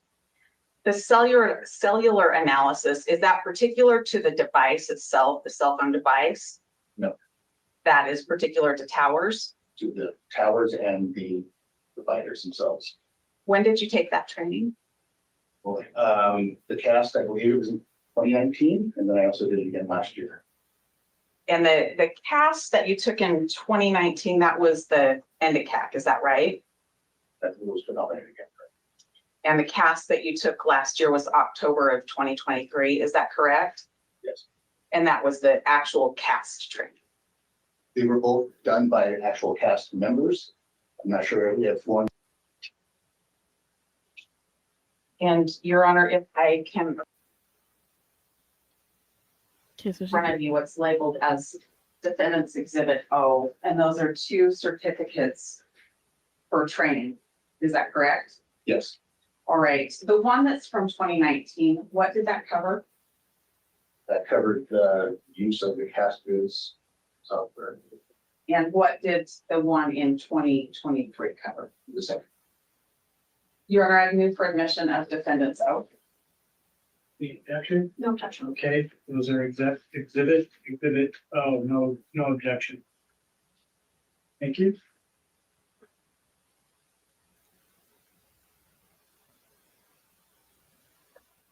The Detective Maury, how many total hours do those certificates represent of CAST training? I apologize, I didn't look, it was a week long. That was actually a couple of days each time. 2 days a piece of Do you need this? but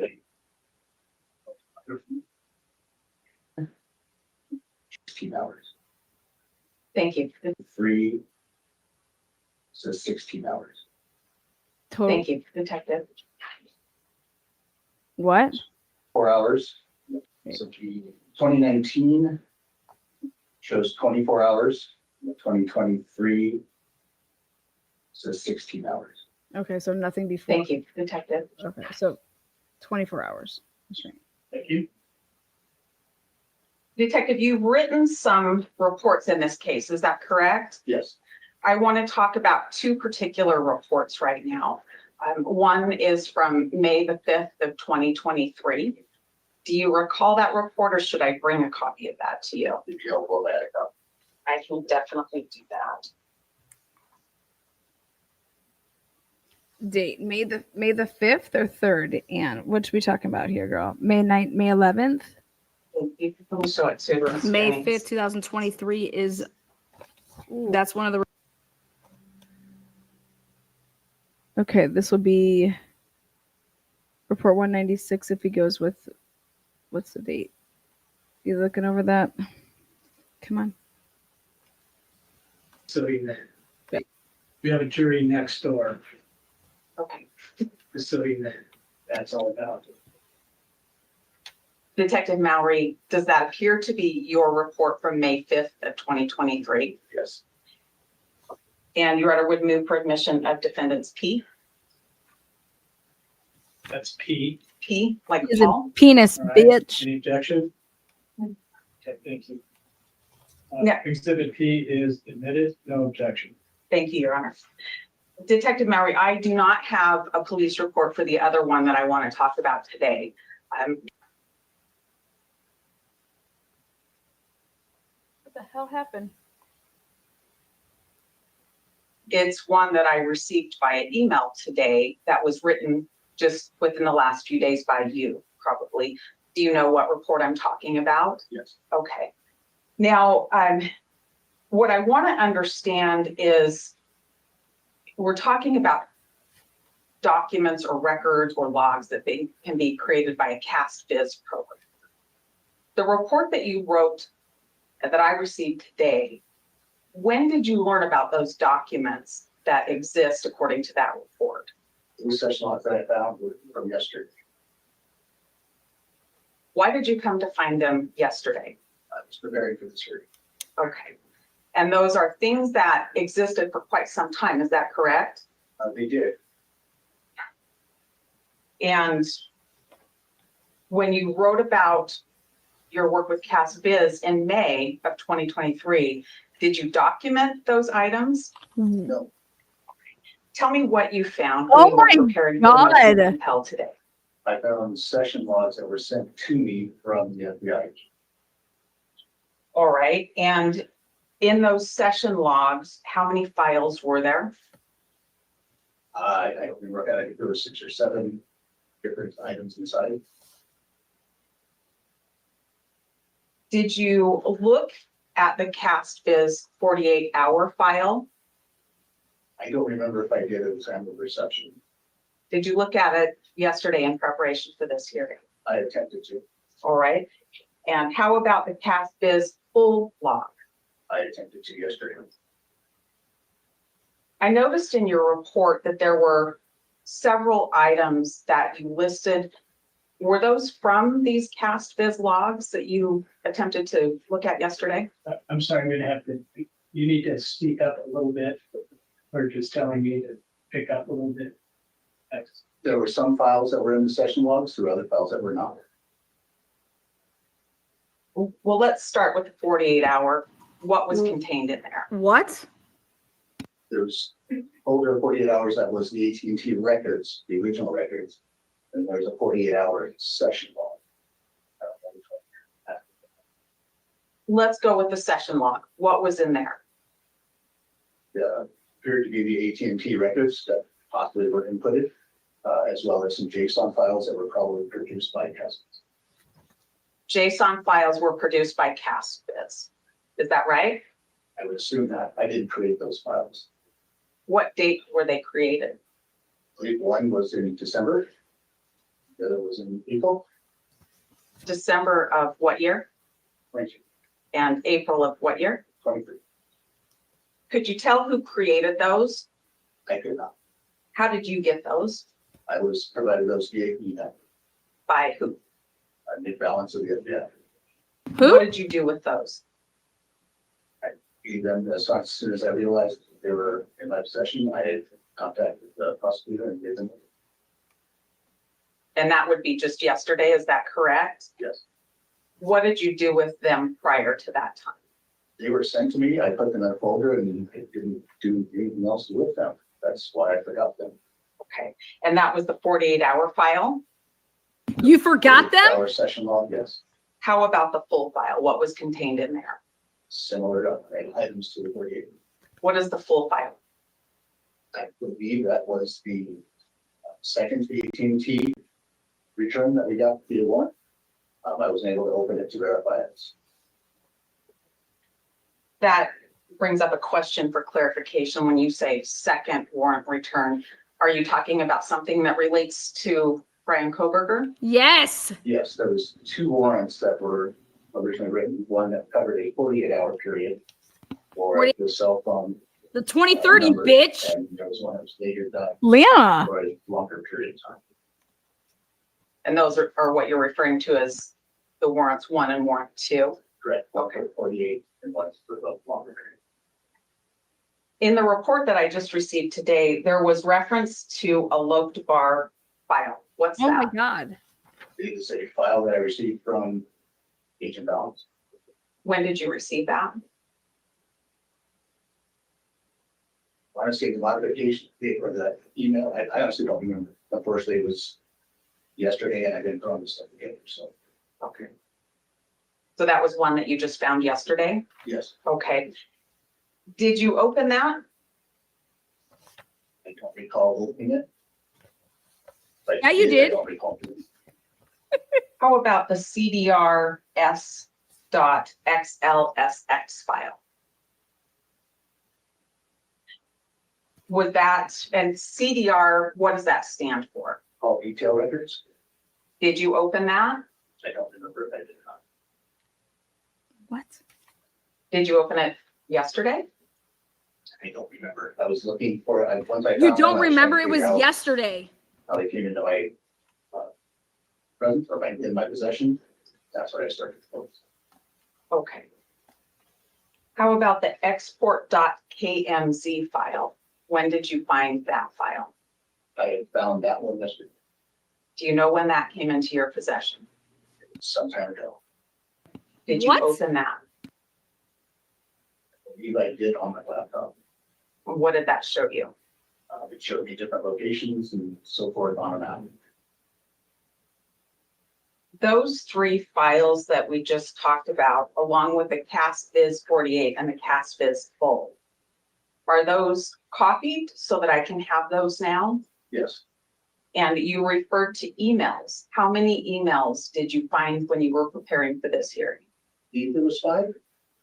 Are those included for me to have now as well? How many? Thank you. In the report that I received today, there was a reference to drawings.json file. What's that? It was a JSON file that was inside the CASBIZ session. What does that depict? It's just data that CASBIZ would use, I'm guessing, to replot something on the map to actually show locations or other things. Did you do anything with that file when you found it yesterday? I did open that file, yes. Okay. What did that show you when you opened it? There were references to 2 locations inside. When you open it, does it just say here's 2 references, or what does it show you when you open it? It's different code, but there is some plain language or plain English, plain text inside of that code that show 2 addresses. Did you use that file? Well, let me ask this first.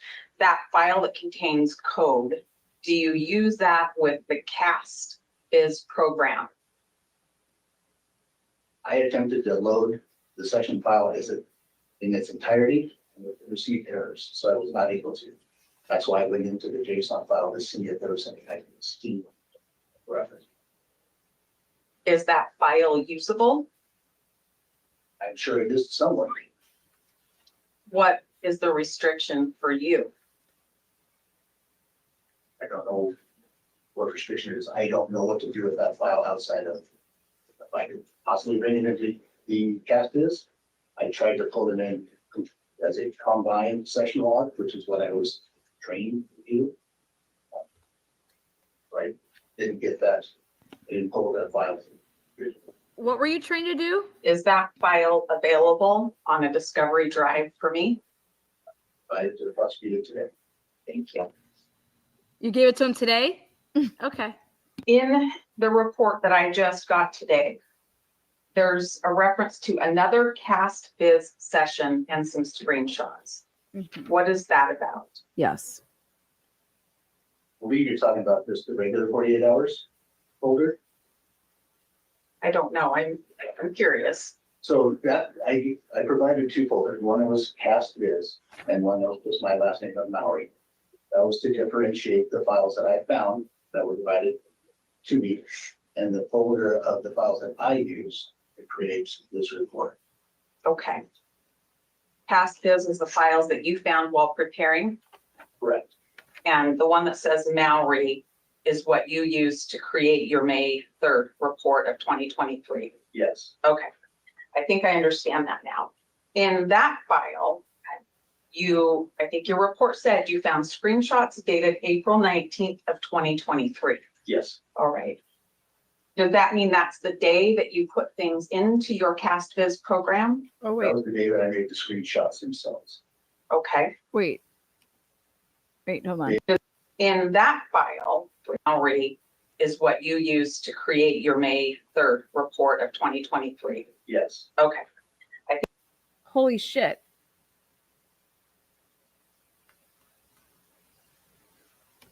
To me, and the folder of the files that I use, it creates this report.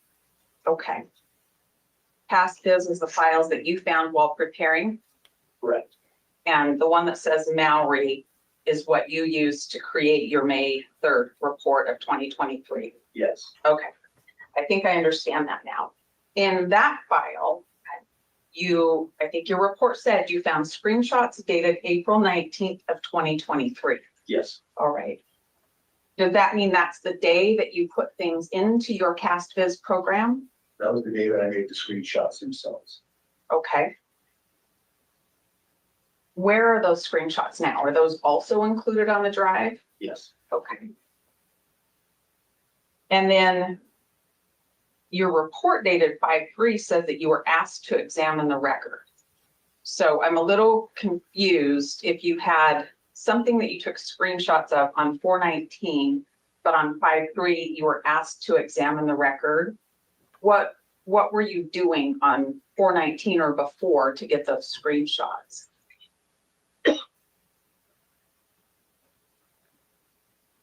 So I was tasked, the date was May 3rd for the report. It's not the date that I asked. Okay. When were you? What day were you asked to do? Yes. I do not remember. I'm gonna guess that it was somewhere around April 19th. Oh. Screenshots were created. Okay. Let's talk Oh about my God, I that was right. time frame then. There it is. She just got it. Okay. So remember all the reports that we've been showing you guys? So it is now officially known.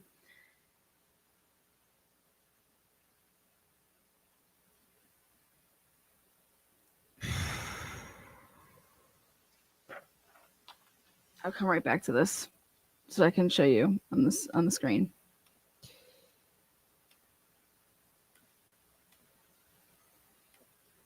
Here you go. This is the report. So when he purposely does not put the date down that he was tasked with this right before the grand jury, he says, I was assigned the task of examining the call detail records, CDRs, that were obtained from AT&T pursuant to a warrant served by Corporal Brett Payne for the time frame of November 12th, November 14th, and it was for Brian Shit, okay? I was specifically requested to examine the records showing connectivity to cell towers between the hours of 2 and 6, as this was the time frame surrounding the homicides at 1122 King Road. Although the records contain records for voice data, SMS, blah, blah, blah, I only located 27 data usage records in that specific time frame of the 48 hours. To assist in mapping the location of the cellular towers. So this was not done in December for the fucking PCA.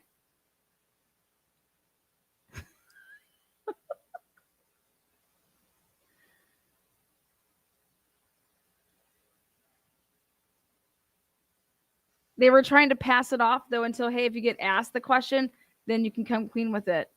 But hey, all of this, like, why would you be tasked with doing this after the PCA, okay, was already written?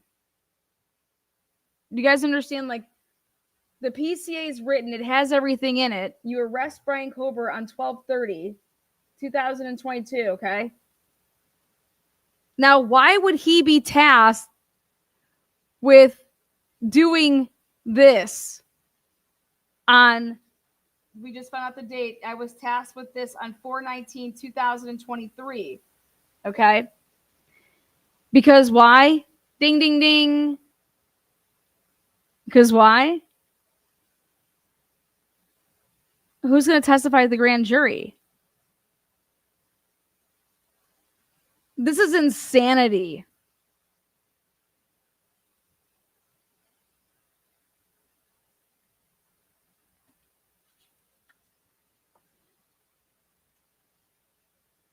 They made this report up that it would be like, he left all these, he didn't put any dates down. Okay. So why would you need to be tasked with doing this if you already did it, right? Because when you listen to, oh my God.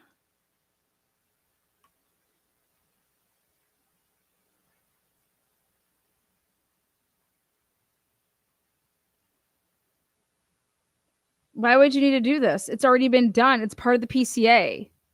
Why would you be tasked with doing this? Who the fuck tasked you to do this? I was assigned the task of examining the call detail records. Why? They've already been done. Right?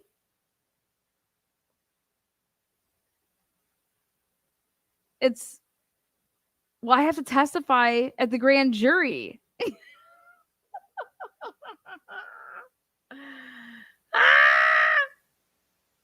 But the whole point of the grand jury is that you would be testifying that you did all this shit before you arrested the motherfucker, right? Because how did you arrest him? Well, because I did this work that showed us all this stuff about his phone, right?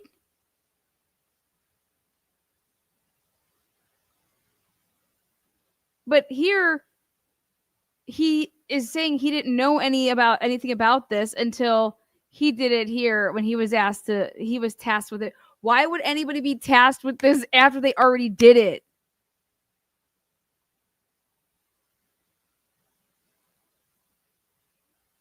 Hitler is so wrong about everything about how this whole thing formulated. And the question is does he know that and he's just playing dumb? Like, I can get away with, saying this. This is insane. This is absolutely insane. And I don't know if Ann Taylor just didn't do a good job of like basically saying like, let's talk about. And what you did. Did you actually use a CastViz program at that time to create something? Yes. The CastViz program that you used at that time, and we're talking about springtime of 2023, we'll call it April for now, if that's fair. What training had you received by then to do this CastViz program? The 2019 training. Okay. 16 hours. With the CastViz program, what's the first thing that you did? Once the program is open, you can drag and drop the CDR records into the program. CDR means call detail records. Right.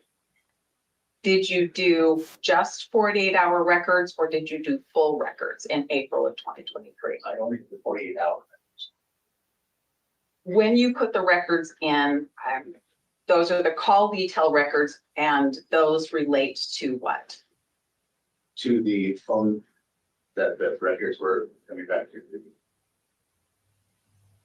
Wait. The number you associated with Brian Koberger. Right. Okay. After you put those call detail records in, do you have to do anything with cell towers? With the AT&T, no, because the cell tower locations are in the AT&T CDR. Okay. So you put that record in, the tower locations are already part of the call detail record that you put in? Yes. Is that something that you have electronic on your computer and then you open your CastViz program and just import it into the program? Yes, AT&T provides both PDF and text documents of the file, and I use the text document to put into CastViz to have it adjusted. And when you do that, what gets exported? Nothing. At that point, nothing is exported or created that I know of. Can you export the session that you're working on? You can export a session log, yes. Did you do that? No. How did you create screenshots? by using the built-in Windows snip tool, as well as the built-in Windows game console, I believe they call it the game bar, which is just accessed by hitting Windows G. That allows you to record your stream. Are those the only two things you did, is screen clip and screen record? Yes, How many times did you use call detail records in the CastViz program? probably a dozen times. I'm not entirely sure. That was a terrible question. How many times did you use the CastViz program in relation to Brian Koberger's call detail records? I don't know. More than once? I recall doing it for the grand jury because I wasn't the main lead in the call detail records investigation. He said the I grand don't jury. understand what that means. I wasn't the main person looking at those call detail records. You weren't the main person with the call detail records, but you put them in the CastViz program anyway? Who So was? the grand jury probably requested. Who was? Okay. What did you rely on in producing those? Producing whatever you produced for the grand jury? What did I produce? As far as the AT&T records, I want to know what you relied on to do that, to produce something for the grand jury. I don't understand the question. Okay. You weren't the main guy with the call detail records or with the CastViz programming. Did I understand that much right? There was another investigator that was doing that. Okay. But you end up involved in it somehow in April of 2023, is that right? That's why I was asked to examine the data to provide that for the grand jury. Okay. Was that all of your instruction?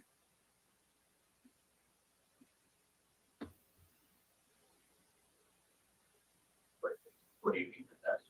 Well, you're asked by somebody else who's actually doing this part of the investigation in the case to produce something for the grand jury to use. What? And I'm Come on, buddy. curious about what you relied on, what you to get to that point. Toe tag this I wanna know all the motherfucker. records you relied on, all of the emails, all of the conversations you relied on to produce Yes. this thing Yeah, that daddy. you're not the expert for. So I wrote the affidavit for the AT&T records, received the AT&T records. Those records were also given to another investigator, who was the main investigator doing What? the CDR records. Prosecution then asked, those records were also given to another investigator. All of the emails, all of the conversations you relied on to produce Yes. this thing Yeah, dad. Oh my God, he lies right here. that you're not the expert for. So I wrote the affidavit for the AT&T records, received the AT&T. I wrote the affidavit. I wrote the affidavit. I wrote the affidavit. Records. Those records were also given to another investigator, who was the main investigator doing the CDR records. Prosecution then asked me to provide or create some type of visualization of the call detail records and examine the call detail records for the 4 hours in question. 4 hours that were in question. Just to be really sure, when you talked about writing the 2 warrants for AT&T, we're talking about 2 warrants that relate to Brian Koberger. There were a lot of other warrants. Is that right? Correct. Okay. Yes. I just want to be really clear on that. You've taken the CAST training. Is that right? Yes. And you know there's a way to save your session. Is that correct? Yes. And there's also a way just to hit reset and delete your session. Do you know that part too? Mm-hmm. And back in April, when you were creating something for the grand jury, you hit reset. Is that right? Or I just deleted the file out of it. I don't remember if I hit reset or delete. You can delete them individually as well. You don't remember which thing you did, I do. but you decided to delete what you'd created. Don't know. I didn't delete anything. I didn't create the session log, so I don't know how I would do it. You're, Delete the reference You of didn't- the file in the software, but the file itself is not.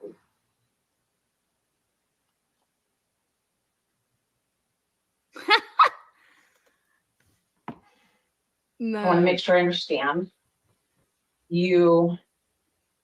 The record, the AT&T record still exists. You didn't delete that. Correct.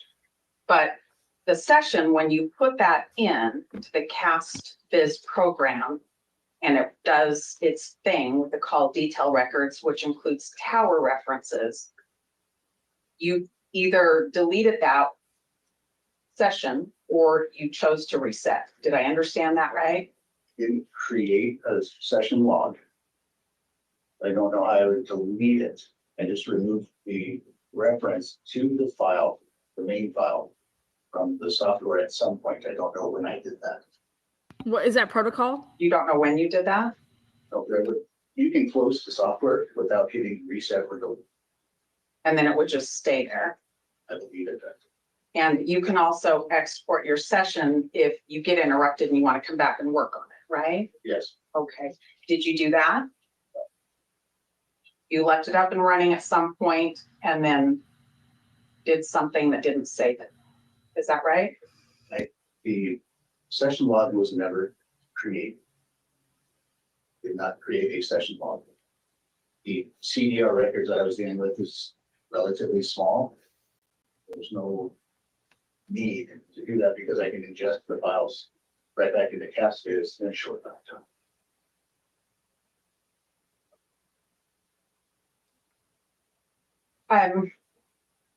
Your Honor, just for clarity, may I approach? I have another exhibit to show him. Yeah, because he's not making a lick of sense here. Because it's all lies. Go to the transparent. One of the him and whatever he's looking at. You that's marked defendants W. Yes, And have you seen that before? I have. Is that something that you were taught from the CAST Users Guide? I'm sure I was. It's also included in the software that can be readily assessments. Okay. And Your Honor, would move for admission of defendants W. Thank you. No objection. Okay, that exhibit W is admitted. Thank you. No objection. The cast In your user. training, were you also taught from the CAST Field Users Guide? I believe so. I'm about ready to switch gears on you and talk a little bit more about videos for a second, but if I can have just one moment, Your Honor. Sure. Thank you. Okay, let's switch gears for just a minute. You, during the course of your work, did you make contact with the Idaho Department of Transportation Holy shit. to talk about some of the cameras that cover main roads coming into and out of? And did you attempt to make preservation of any items? What items did you want preserved? I was trying to see if they had saved video or still images from those files What did you learn? that they do not retain those. Did you, when you say they do not retain those, do you mean they don't retain? That you weren't leaving. He didn't preserve. Emails that I was trying to find some kind of contact information for Windy.com.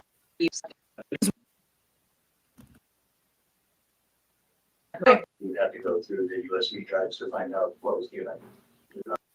Is there somebody else I should ask about specific ones to track where they went? I don't know. I don't have that. Excuse me, Idaho State Police brought this in. Oh, Right, was it? Hold on, the prosecutor might. Thank you, Ms. Taylor. Thanks, Mr. Thompson. Ms. Jeans. Okay, Ms. Jennings. Thompson just bowed down and said, "You could take this one." All right, Because explain to me generally, what is CastViz? she Just can't the even software stand that up. is useful in creating visualizations of the call detail records. Okay. So how is it useful? What does it show? It shows the location and the direction of the cell towers and their sector antennas. Okay. Now, what version of CASPIS do you have? Currently, I think I have 33 on my laptop. It's prompted me to update to 38. But at the time, I believe I had 30 installed. So walk me through. You start up the software program, Yes, and then what do you do? drag the text file from the CDRs into the system. It ingests the files and then produces a display of that data. Okay. And is that what you did on the 19th?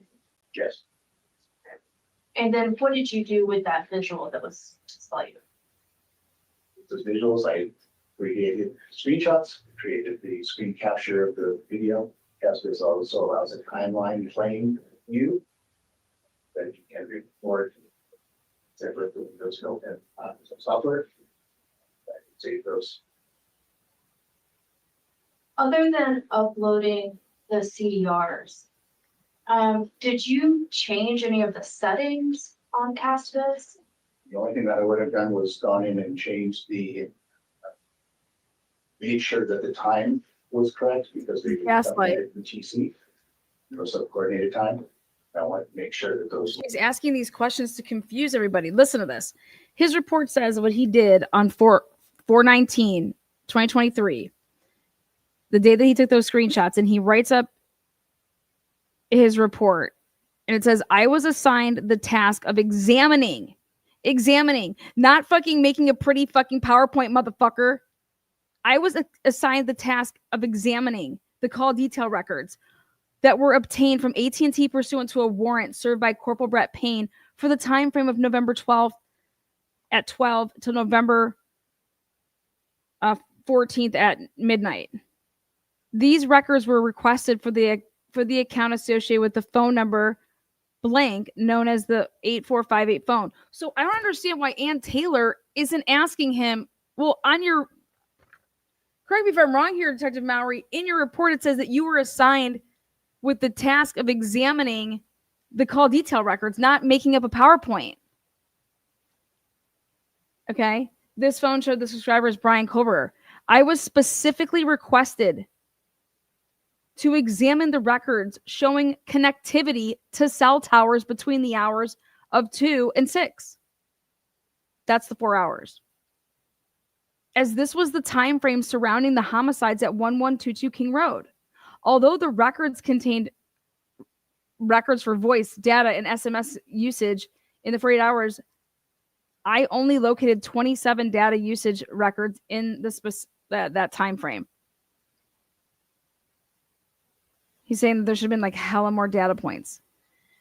To assist in mapping the location of the cellular towers and the direction of their sector antennas, I imported the data into CastViz version number 30.00. He is so full of shit. They were going to play this off as that this is what he did back in December, y'all.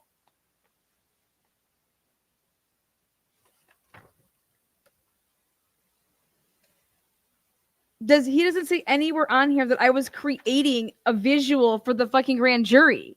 Okay, he says, okay, the 8458 phone connects with several different cell towers in Pullman, Washington between 2 and 2:25. The phone appears to be traveling within or near the city of Pullman, Washington. At 2:42 hours, the phone connects to a tower near Northeast Skyview Drive on Washington State University's campus. At 2:47 hours, the phone connected to a tower on Observation Drive on the Washington State University campus.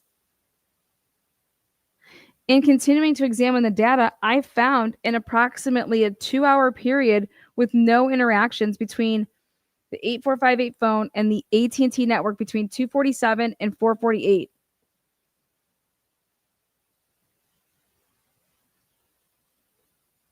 This is such that like you guys lied. And then here's Ashley Jennings and this gaslighting the courts and asking these most ridiculous questions that have nothing to do with anything. Did I ask you to change anything in here? What does that have to do with anything? I would have been objection relevancy. Were representative of the whole time. All right, so you just changed it to Pacific. Correct. Any other changes? No. Okay. So you were talking about how it does not automatically save. It does not. Okay. And you chose not to save. No, and in the exhibit that was provided, the actual text says that if you need to save a session file. Okay. And can you tell me why didn't you save these settings? I was creating the visualization exhibits. That's what I was doing with that. Any reason to save the settings? No. Could this be recreated or redone in the same fashion? Yes, I can, again, open the software, drag the CDRs back in, and very short time it is generated. And it would give you the same information? Yes. Is that why you didn't save it? Yes. Then why did you take screenshots? I want to switch over to the other session files that you found. Were those session files created by you? No. Okay. And did you ever use those? No. And have you now turned those over, provided those? Yes. Now I want to switch gears over to what we were discussing as windy.com. What is that? What is Windy? You guys, you want to know what he says next in his report? He says, I contacted AT&T Global Legal Demand Center and confirmed devices on the AT&T network connect at least every 60 minutes if no user connectivity is initiated. I want to see his fucking cell phone records. I verified the location of the several towers shown in CastViz and confirmed their locations with the data in the call detail records. Dude.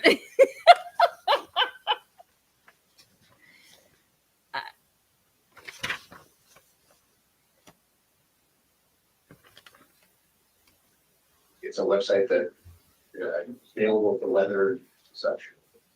Okay. And why is that relevant in this case? Monthly, I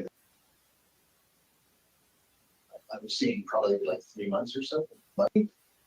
Within a week, it's daily. Within 12 months, it's monthly, and then after that, I was seeing probably like 3 months or so.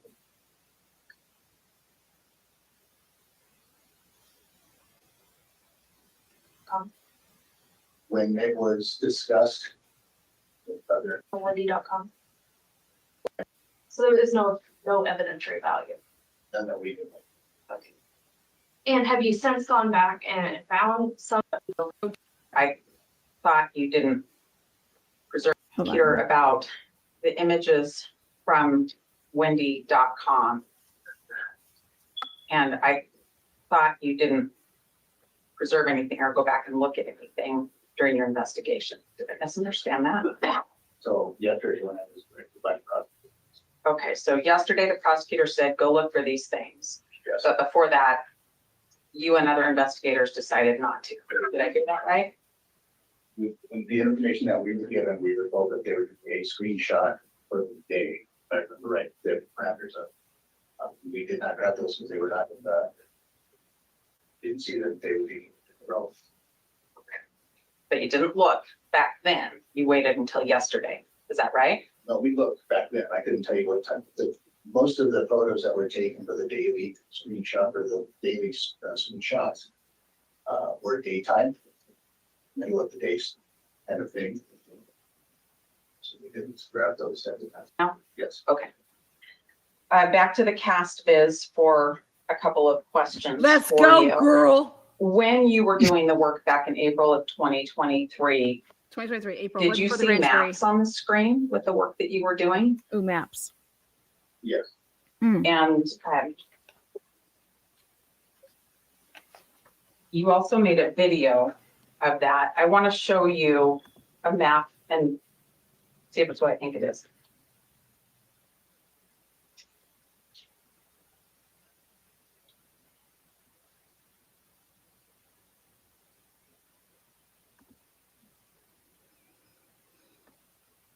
appears to be a screen capture of the CastViz software. Is that a screen capture from a map that you made? Yes. All right. Your Honor would move for admission of defendants R. Exhibit R is in. Exhibit R is admitted, no objection. And are you aware that when you can see mapping on your screen on this program that there's a log created? Okay. You would agree that if I were to take the call detail records that have the tower report in them, I would have to have the same cast version you were using to recreate what you did. Would you agree with that? I'd have to have, if I took the regular cell. Dude, Oh, Cyrey you know gave it. her all of this material. Cyrey's like, listen, he's going to say this. Here you go. This is how you're going to get him on. Oh my God. He's like, just wait for this part. And then you're going to talk about it. You're going to show this mapping.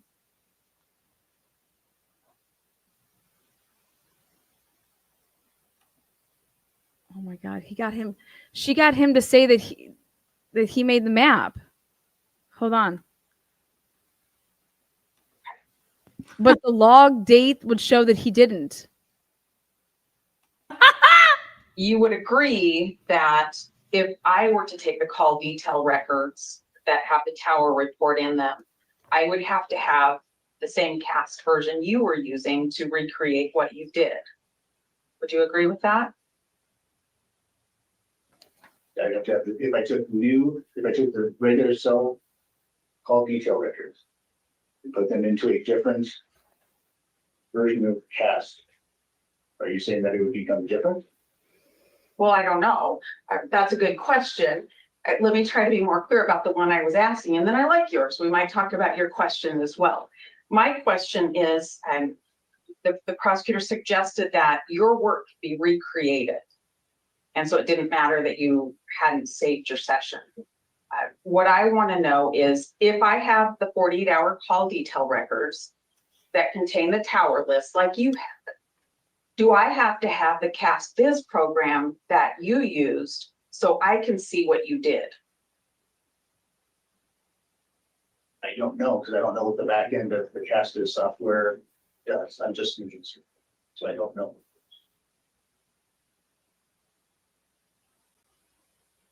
How do you have the And you were in this CastViz program, at least for a while, creating exhibits that would be relied on. Is that right? Yes. On more than one occasion. Is that right? Yes. Yes. Yeah. Okay. But you didn't save your work. You did not create a session log. That's even need. Would you agree I can't see what you did without your session log? Can't examine what you did without your session log? It's there to create the visualizations for the exhibits. That's what I use CastViz. But I can't see what you did.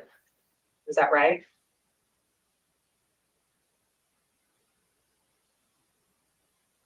Is that right? No. It's not right. No, it's not right, or no, I can't see what you did. You cannot, but I could take those cell data or call data records, put them into CastViz again. The results would be what they are because we're still using the same records from AT&T to create Have you And done that? we could redo it. these records. Yes. No. Thanks, that's it. Okay, thank you. Anything on that, Ms. Jennings?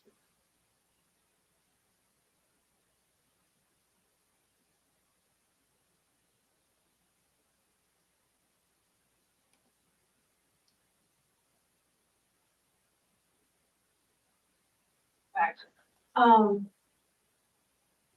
we go, why did you pull the CDRs into CastViz? Why did I do that in April? Because I was asked by you to do it for the tender. Okay, is that the only reason you did it? Yes. Is that the only time you did it? Yes. Okay. That I remember. I mean, Wait, what? because I was asked by you to do it for the tender. Okay, is that the only reason you did it? Yes. Is that the only time you did it? Yes. Okay. Very. Pull the CDRs into CastViz. Why did I do that in April? Because Because I was asked by you to do it for the gender. Okay, is that the only? Because I was asked by you to do it for the grand jury. Yeah. Well, you're.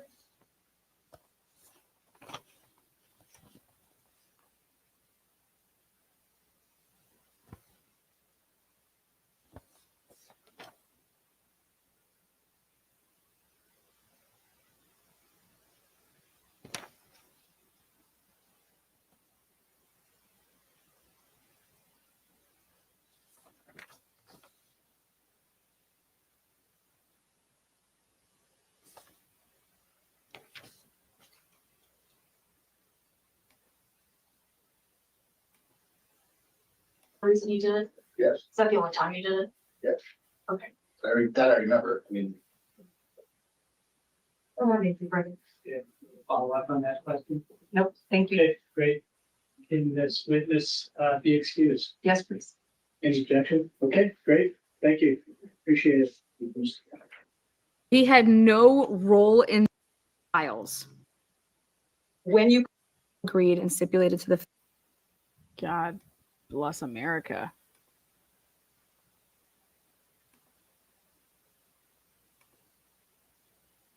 This is insane.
Was assigned as the case agent for Moscow PD for that.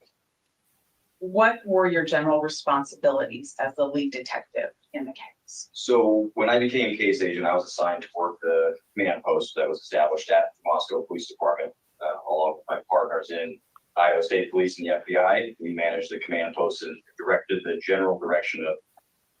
Did you conduct or direct interviews? Yes, ma'am. And did you search for a suspect? Yes, ma'am.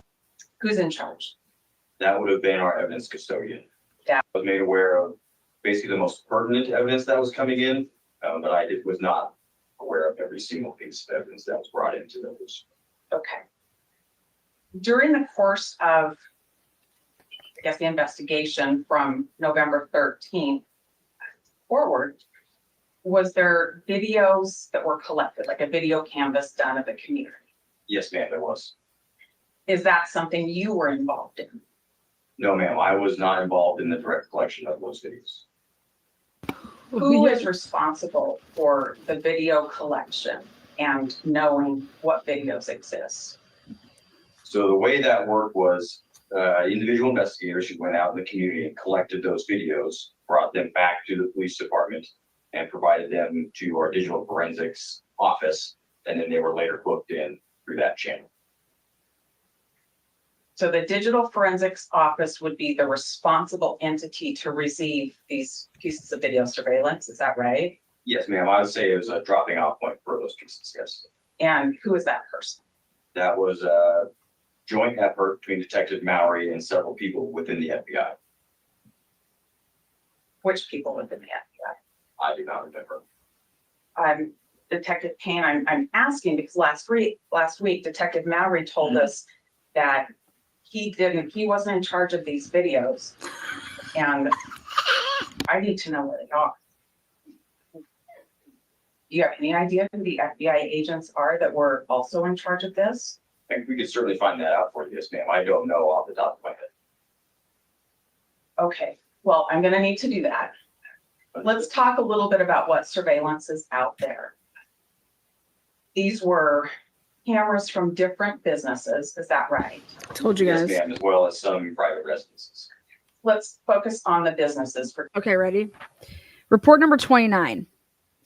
On November 19th, this is Dollinger.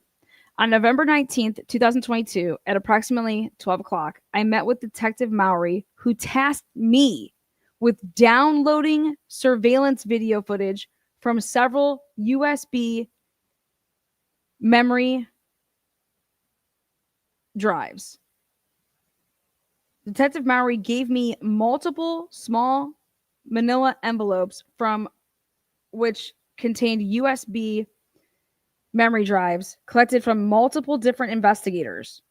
Detective Mowry asked me to download the videos from all the drives and to place them on an external hard drive, which he provided to me.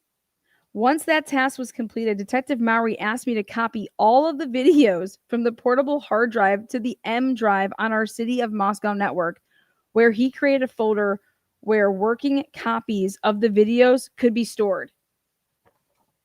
Are you fucking kidding me, Mowry? You lying fucking piece of shit.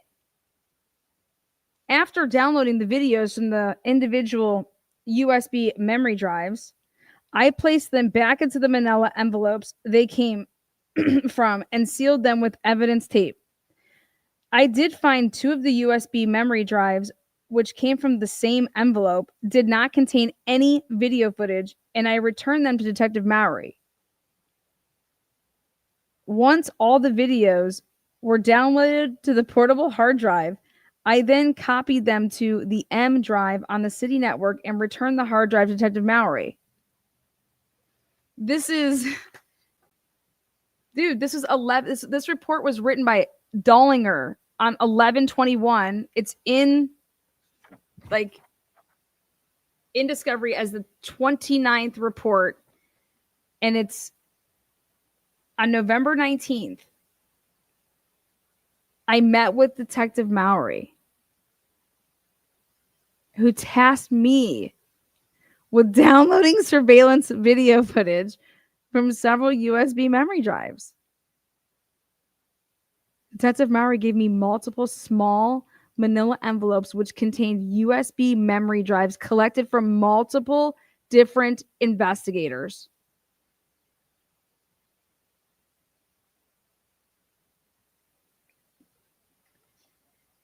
Detective Mowry asked me to download the videos from all the drives and to place them on an external hard drive. Remember he said remember Ann Taylor said, who was tasked with, okay, you're collecting, who's tasked to see if there's any video on these?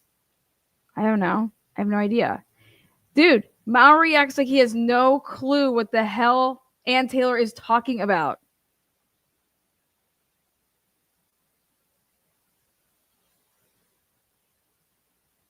And then Dollinger doesn't even write how many there were. I can't even believe this. These dude, Mowry, you a lie. Just a minute. Those would be, let's see, a little bit about what surveillance is out there. These were cameras from different businesses, is that right? Told you guys. Yes, ma'am, as well as some private residences. Let's focus on the businesses for just a minute. Those would be collected at main points in Moscow where you might find person of interest, is that right? Yes, ma'am. We canvassed pretty much the entire city of Moscow looking for places that were willing to or could provide us video.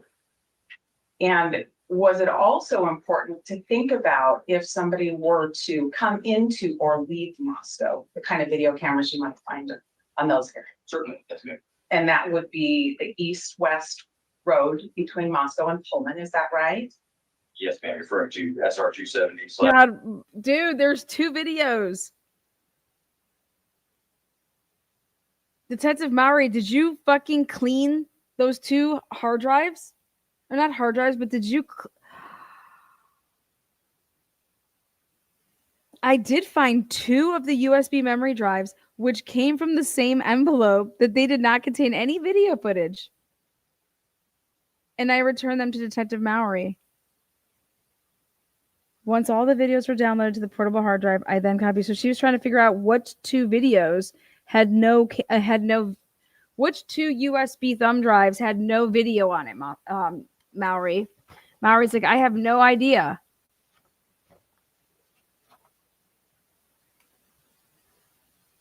Pullman Road, they wanted that to correctly. I know that as the Moscow Pullman Highway. I think that's the same thing, or Highway 8. Works for me. And that goes from Pullman out towards Troy in that area. Yes, ma'am. Okay. And also important in that video, out to Troy. That's like how Brian Kober would have got out of there. Anybody that would have got out that Constagna to get all back in this that back road or whatever. Yeah. Oh my God. Anne talked to the people that she said, do you know where I can find this? Because she would have talked to these people and these people would have said, I turned in the footage. They came and they got it from me and I turned it in. would be the north-south Highway 95, the north end of Moscow and the south part of Moscow. Is that? Yes, ma'am. Okay. And so you collected business videos or had that done, but who I need to talk to about this would be Detective Mallory or an unnamed FBI agent. Do I Or understand that? the agents who were the officers, investigators who collected that specific video would have written reports, to the best of my knowledge. They did stating not. such that they collected video from X, Y. You guys, there are no reports. There's no reports. Look at this. This is insane. There's just there is like a manila envelope that has just a bunch of USB like little thumb drives, and he's just supposed to pull them out and load them up all on a hard drive. Like, fuck it all up. Like, instead of just being organized with, he was supposed to label it. Detective Mowry asked me to download the videos from all of the drives and to place them on an external hard drive, which he provided me. Once that task was completed, Detective Mowry asked me to copy all of the videos from the portable hard drive to the M working. Awesome. After downloading the videos from the individual USB memory drives, right, I placed them back into the manila envelopes that they came from and sealed them with evidence tape. Who the hell? Nobody made a list?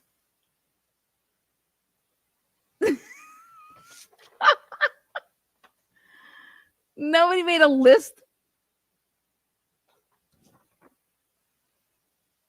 Nobody labeled any of this shit.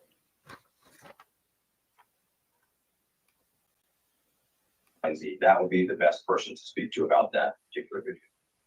Why don't you just start But if they collected it and gave it to Moscow Police Department or the digital evidence people, isn't it your department that I'd be looking at to say, where is this now? Yes. Yes, ma'am. So where is it? Well, I'm going to talk about some of those specific ones, but you brought up residential cameras and that canvas as well. Are you talking about things like Ring cameras? Yes, ma'am. Ring cameras and other sorts of private security systems that people may have had. Ring cameras have a way of sending out a notice to Ring camera owners to check their data. Is that right? I believe so. Was that done in this case? I do not remember if that was done or not. Are you familiar with some of the Ring cameras or home surveillance videos in this case? Yes, ma'am. In particular, I think your affidavit talked about one on Indian Hills Road. Do you know what I'm talking about? Yes, ma'am, I do. How did that camera come to your attention? I believe Detective Vargas works for MPD. She contacted the residents at that, or the person who lives at that residence, and they provided that camera footage to Detective Vargas. Do you know why she contacted them? I believe it was part of just the video canvas, best of my knowledge. Okay, now take a look at this. This date, when all of those USBs were all collected from all the businesses, that was on November 19th. They had already been collected, like a ton of them. He wrote this report on 11/21. Okay. Detective Vargas comes, ready? Oh my God. She comes whipping on through. And on 11/28, separate from all that shit,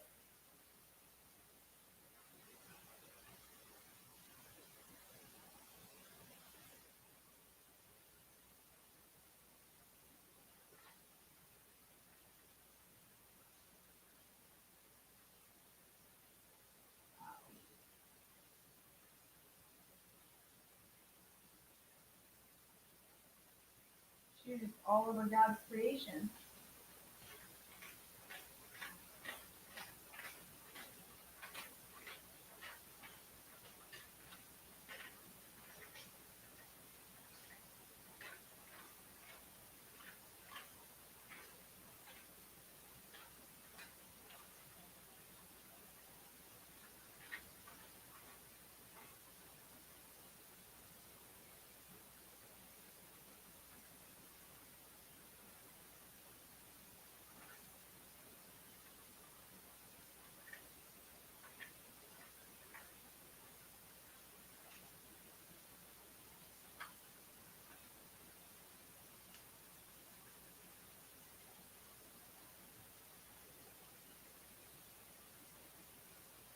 Jeez. Go ahead, Payne. Keep on talking.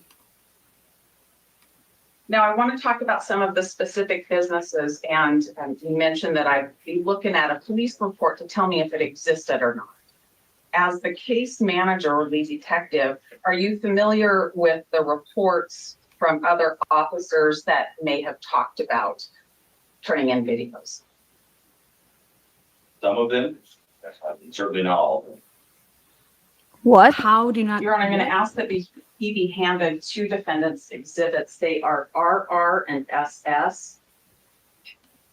No, thank you. This is everything that we've been talking about here at Truth and Transparency. Welcome. Wait a second. There's no reports that are linked to this.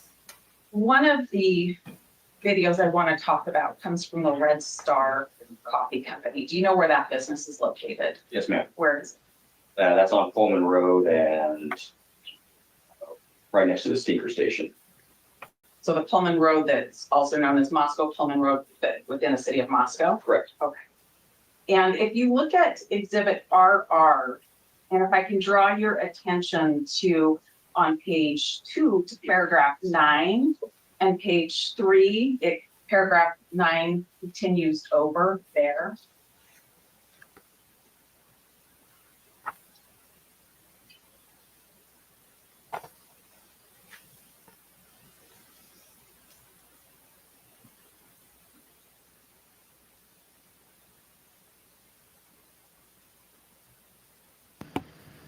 Again, Officer Payne is on the stand, and he has grown himself a nice Idaho beard.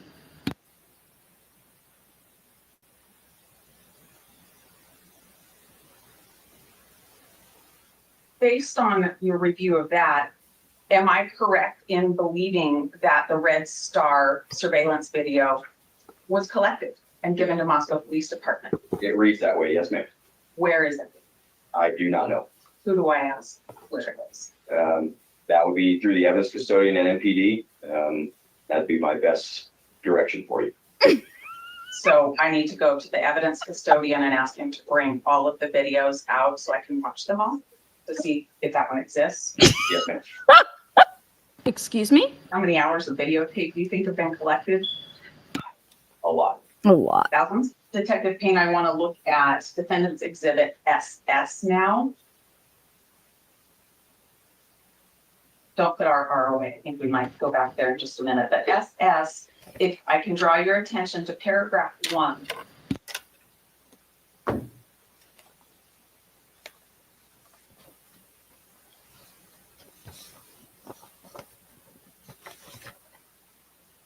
Well, to have a videotape from a place called Monday's Machine.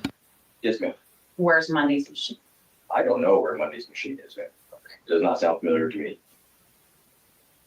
Can you see the address that's also listed in paragraph 1? Yes, ma'am.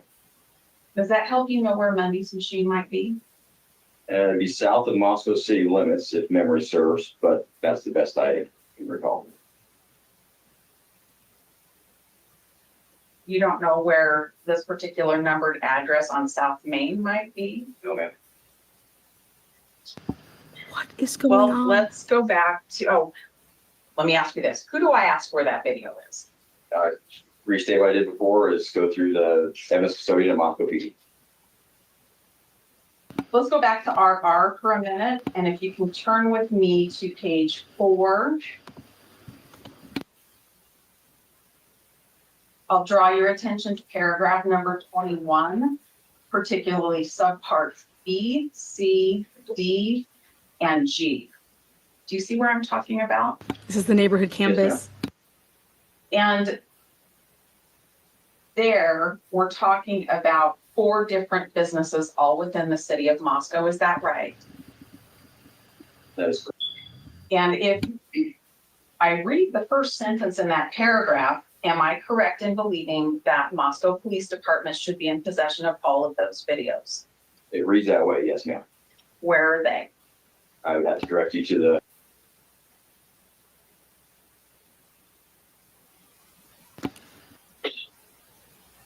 I want to talk a little bit. I'm going to move from video. You wrote, Can I ask a question? You're not asking to admit these. I just was. Filing to put the court and counsel on notice of things we talk about. It came to, thank you. Let's talk about affidavits and search warrants for a minute. Did you author affidavits in this case? yes, ma'am.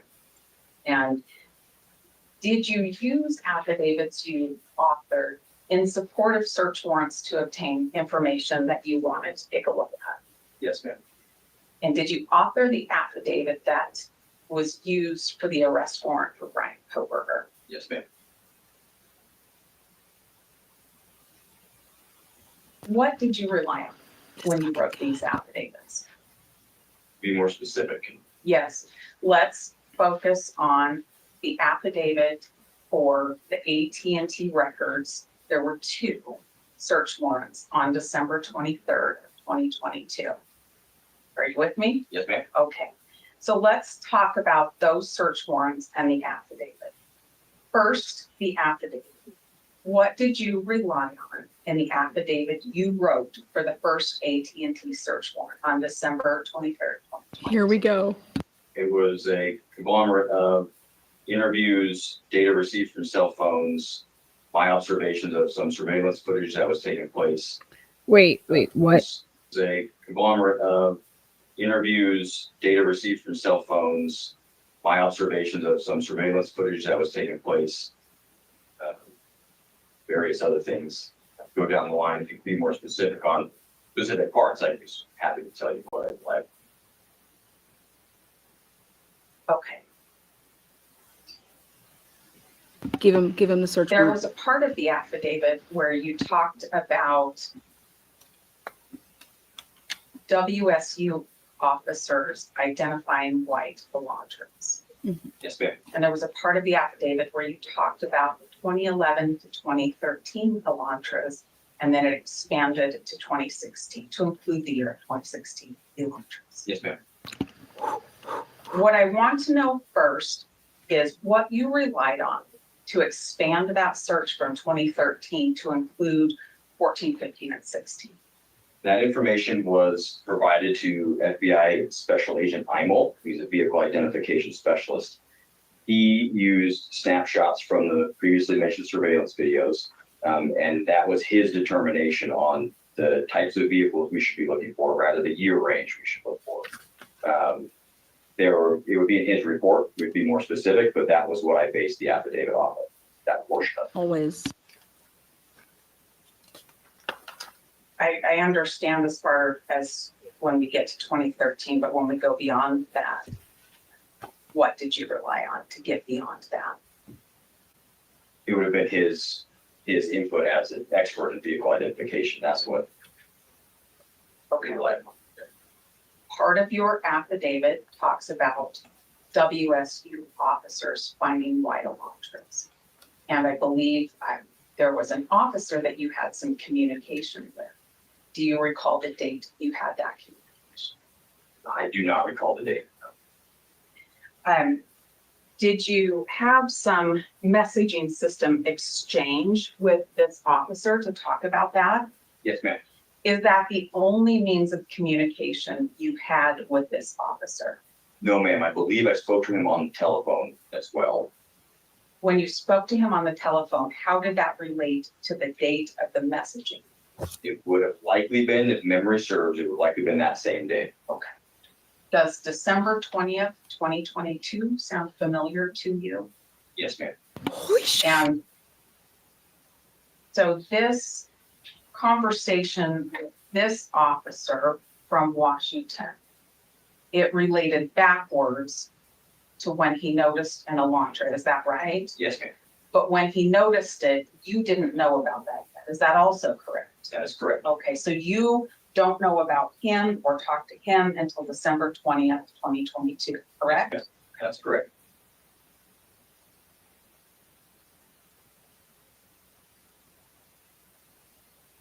In your affidavits, did you rely on cell phone information and cell phone location information? Yes, ma'am. Did you work with cell phone records yourself? No, ma'am. Did you see cell phone records yourself? Yes, ma'am, I did. When was the first time you saw cell phone records that were attributed to Brian Koberger? Do not remember what date that was. Well, maybe you can give me an estimate. We know on the 20th, you're talking to WSU about an observation from a month before. And we know on December 23rd, you're asking for AT&T warrants for information. Can you narrow it down? Yes. Sorry, Judge. That's a yes. You just want to get the record. Yes. Yes, that's Okay, correct. thank you.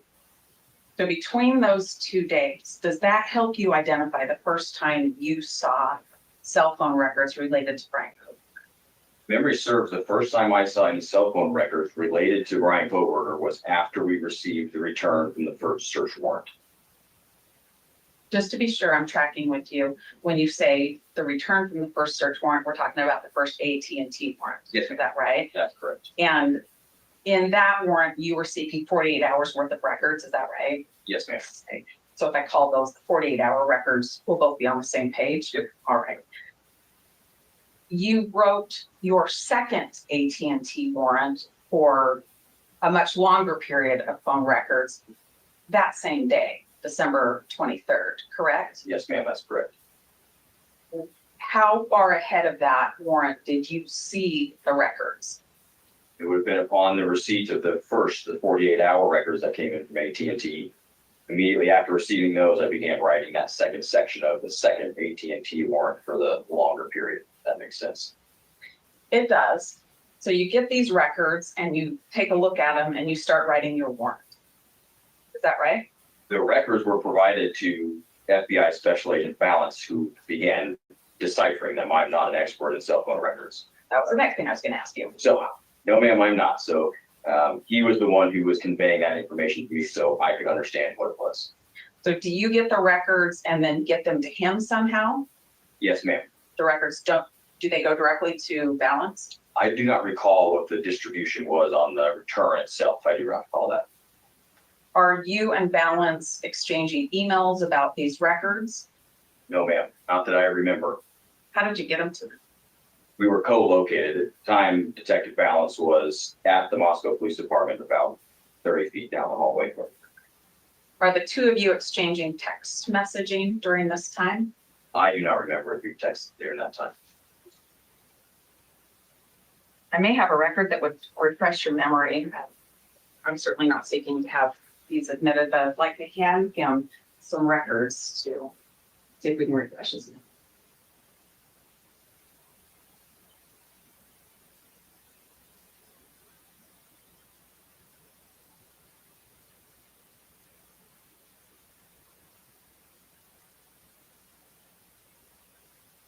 Do you recognize what's been placed in front of you?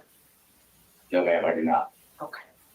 Does reading the content of some December 23rd messages refresh your recollection about participating in text messages with Nicholas Balance?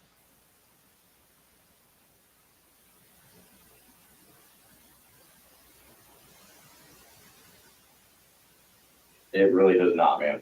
Will you look at, there's 3 separate stapled documents. Will you move that one and go to the next one?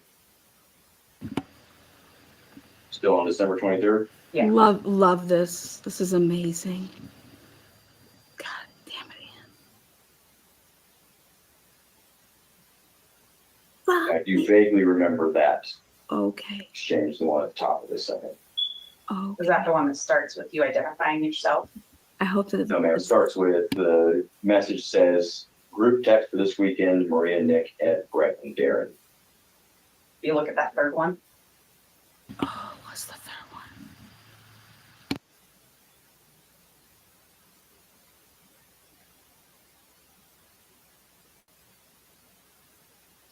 Seems vaguely familiar. Okay. How many murder So, cases are you working right just now? so I'm clear then, Nick Balance is at Moscow Police Department when you're getting, on December 23rd, when you're getting these 2 warrants. Is that right? If memory serves, that's correct. Okay. Well, you told me that you're not the guy who understands how to interpret these records. Do you know anything about cell phone towers? Very little, ma'am. So when you wrote this second AT&T warrant, you have possession of Brian Koberger's call detail records or AT&T records. Damn! But you don't know what they mean, so you're relying on somebody else. Yes, ma'am. Who all did you rely on?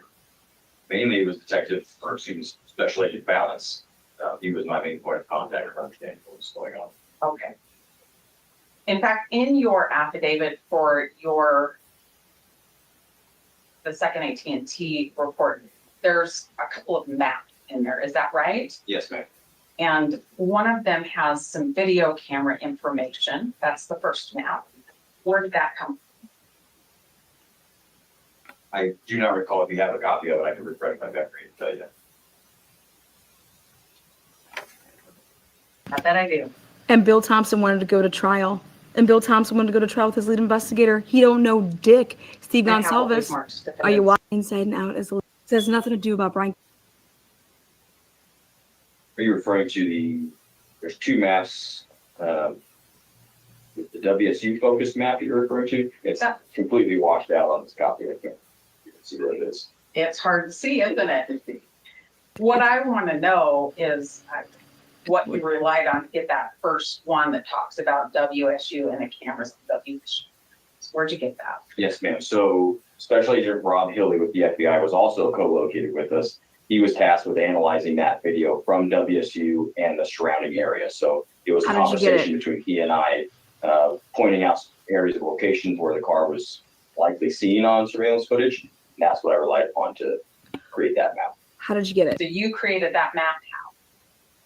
Through PowerPoint, I believe, ma'am. Memory serves. You saved your work on that? Yes, ma'am. Let's go to the next map.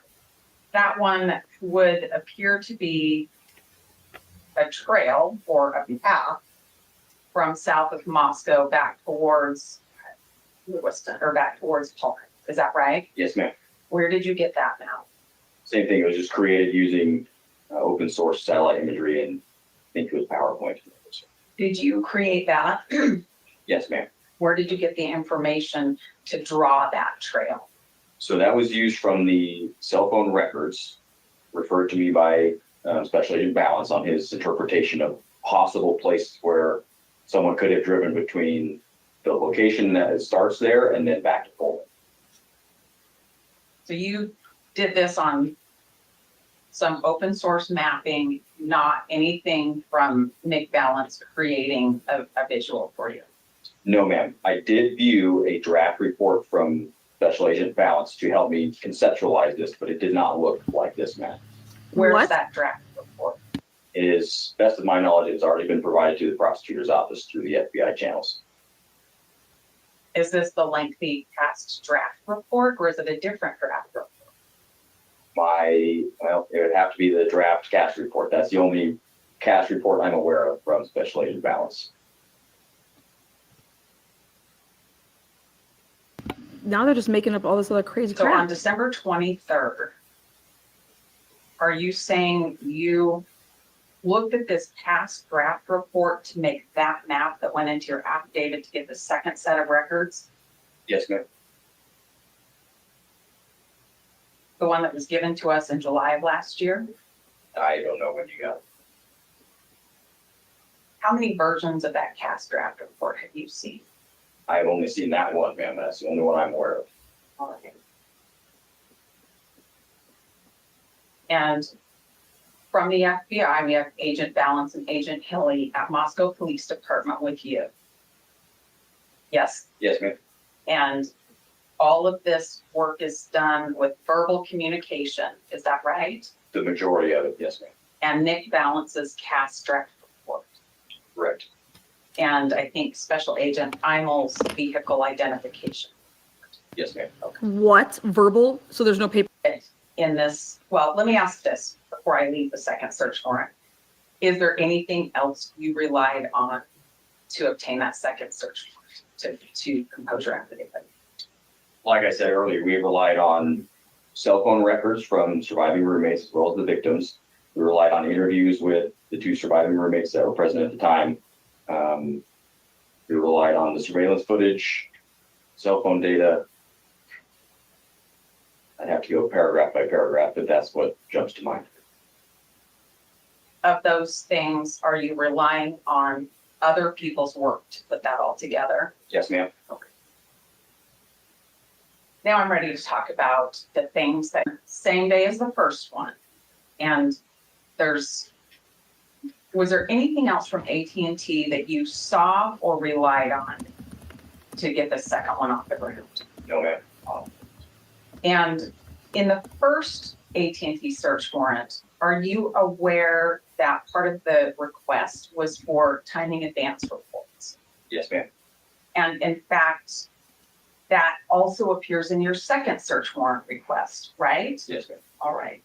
And not only do you ask for the timing advance reports from AT&T, you ask for them from several other companies, correct?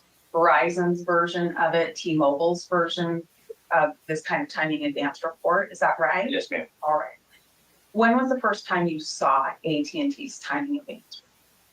I do not recall when I first saw them. Where is it? To the best of my knowledge, all of that information from those returns has been provided to the prosecutor's office. So When was the first time you saw AT&T's timing advance? I do not recall when I first saw them. Where is it?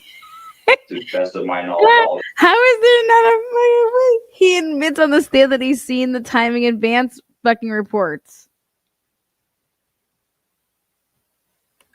And in fact, that also appears in your second search warrant request, right? Yes, ma'am. All right.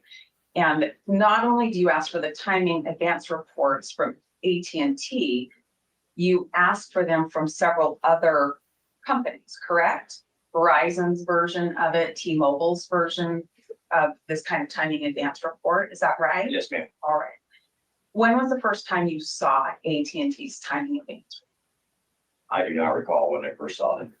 Where is it? To the best of my knowledge, all of that information from those returns has been provided to the prosecutor's office. If I tell you I don't have a timing advance report or any from the other phone companies, where do I look for them? I would direct you back to the prosecutor's office. Everything that Moscow PD received, in that realm, we have turned over to my knowledge. But you know you've seen this report, is that right? I do not recall if I've seen the timing advance reports. I'd have to see what it even looked like to know if I'd seen it. Do you know what it is? Not particularly. I'm no expert. Okay, you wrote the search warrant though, right? Yes, ma'am. Well, how did you get the language for that if you don't know what this is? So there's no secret that I rely heavily on people who are very highly educated in these topic areas to write this search warrant. So that language was likely conveyed to me through people who know much more than myself about cell phone data. Who are those people? Like I said, FBI agent Balance and Detective Mowry were probably my two main points of contact for helping. He just says Detective Mowry. I'm dead. This is such lies. Detective Mowry said he didn't have anything to do with it until April of 2023. I'm no expert. I'm no angel. Oh my God. Let me show you my tattoo. Let me fucking A. This is insane.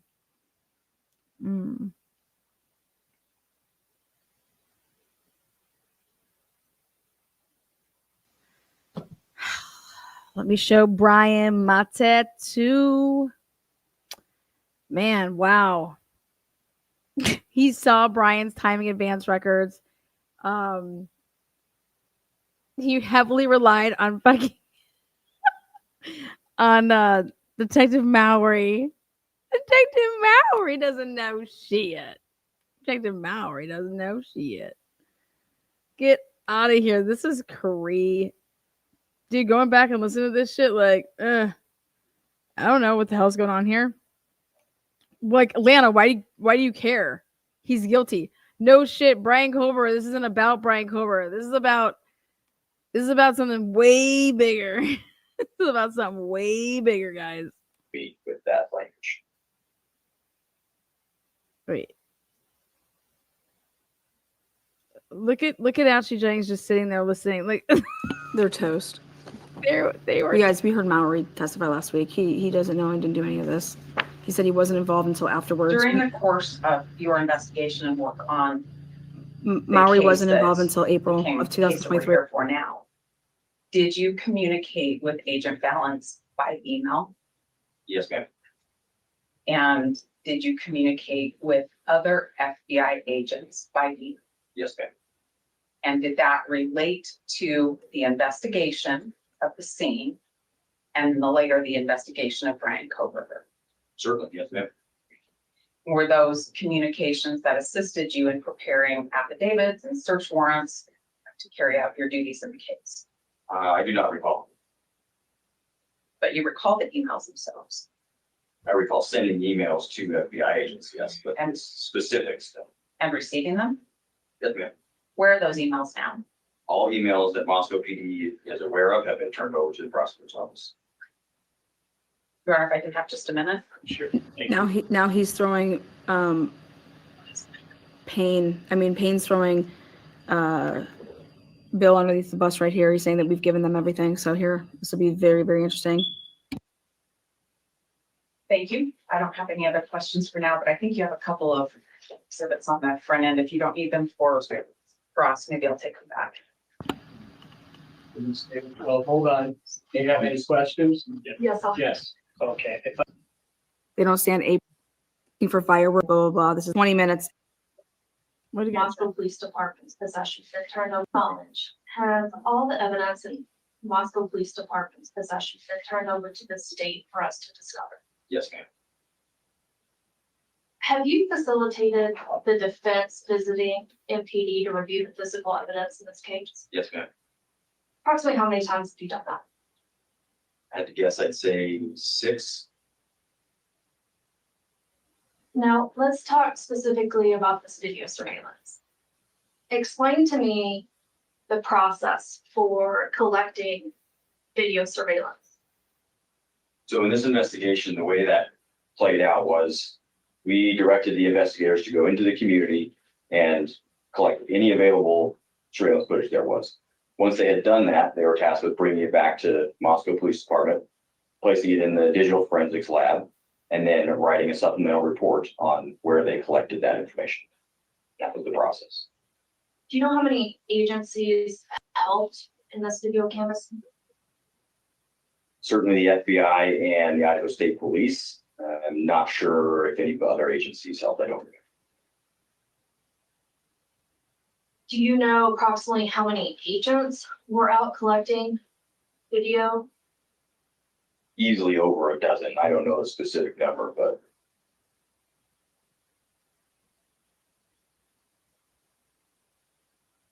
Isn't it true that investigators collected video surveillance from approximately 79 businesses yes, ma'am. and approximately 10 residences?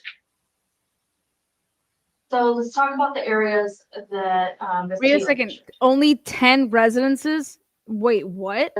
10 residences. Video surveillance from approximately 79 businesses Yes, ma'am. and approximately 10 residences. So let's talk about the area. Wait, what? Oh my god, I'm dead. I'm done. Oh my god, I'm done. Oh my god. They only got 10 residences, 79 businesses, 10 residences, and out of that, that is Danny Vargas calling up randomly on just a whim. Hey, do you think hey girl, do you think you have that Nest camera that you had back in the day?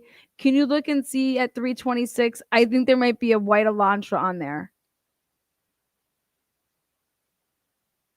I could see if you collected like hundreds of residences cameras, right? That yeah, you would come across like one on Indian Hill. Great, awesome. They only collected 10 residence ring cameras. Oh you guys, whoever Brian did this with, you don't understand. There is somebody that he fucking did this with.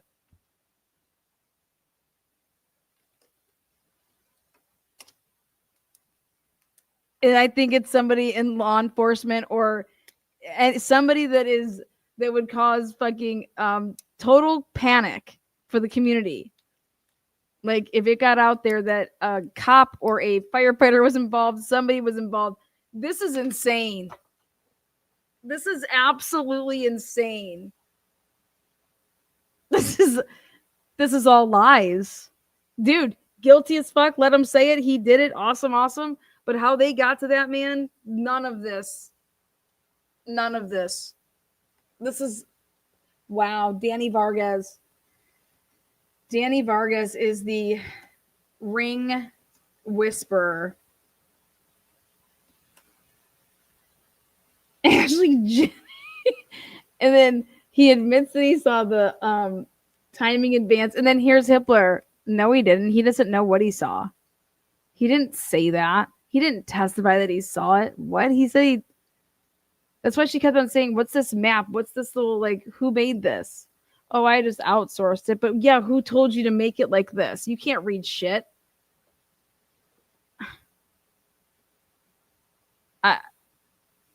That would be, was Linda Lang considered a business or residence? I can't even.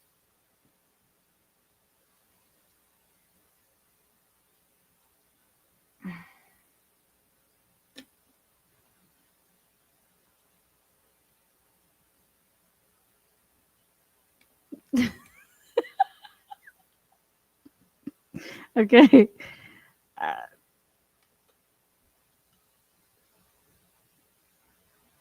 We have the guys are lying who fucking are the we got everybody lying. Everybody is lying and Brian's over there saying I didn't have my seatbelt on.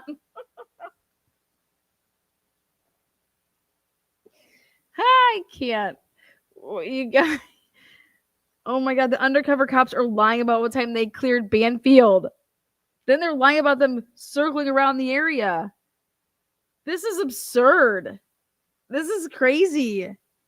Steve Gonzalez, come on this live. You need to see this shit. This is crazy. Thank you so much, Andrea Clark, $7 Cash App. Beth, $25 Cash App. Angela, $5 Cash App. Diane, $25 Cash App. I need to get drunk because this is crazy. I'm speechless. Bad shit was going on over there. Man. Bar gas is no laughing matter.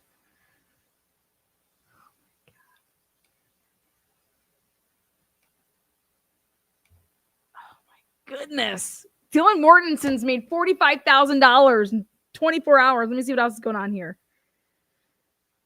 Oh, boy. Let's take the Twitter. Oh, here. This tiny room in the police department's new building that it had just finished being constructed. And so I showed up 15 minutes early thinking that would be Where's beyond that. And so we had heard at odd hours, they would hear noises and he would come in late and park in the same parking spot, that sort of thing. But one of his neighbors who had not been touched base with by a reporter yet was another graduate student. And I knocked on his door. He was not terribly interested in speaking, but he did crack the door, and I explained who I was and delicately broached the subject and asked if he had known his neighbor, and he did tell me that he had, and started to tell me that they had texted several times, they had walked the parking lots, and he had had this unique experience with Koberger walking around the area, and that was where I got what was sort of a scoop at the time that Koberger had divulged to him that he had done some of these ancestry websites and was interested about his own ancestry, and that ended up allowing us to write about what later came to be true. We had read and seen this several places, but that investigative genetic genealogy had been used on the DNA on the knife sheath, the single source of male DNA that police found. So we tried to understand if that's how police were able to connect to Brian Koberger. I wrote a big piece about that really questioned whether or not Brian Koberger led police right to him. That's not ultimately how it came out to be, but that was one of the great takeaways I had from my time in Pullman. And then immediately following that, I flew out to Pennsylvania and was in the Pocono Mountains. And I actually just sat with former Moscow Police Chief James Fry, and I was explaining to him sort of the trauma that these different communities had experienced. First, obviously, was that first wave in Moscow. I could imagine it'd be awful, like awful. Wait a second. Let me get this straight. The scoop came from a guy that was his neighbor that would go on parking lot walks. Am I understanding this correctly?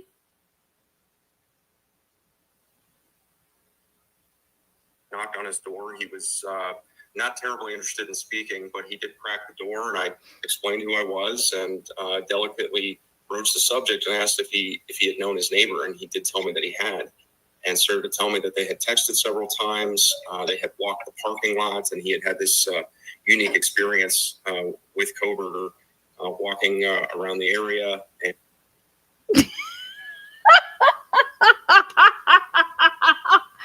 Wait, you guys, have you ever done that? Walked the parking lot with somebody in college? I don't understand. I've never walked a parking lot with somebody as a unique experience. I mean, is this for real?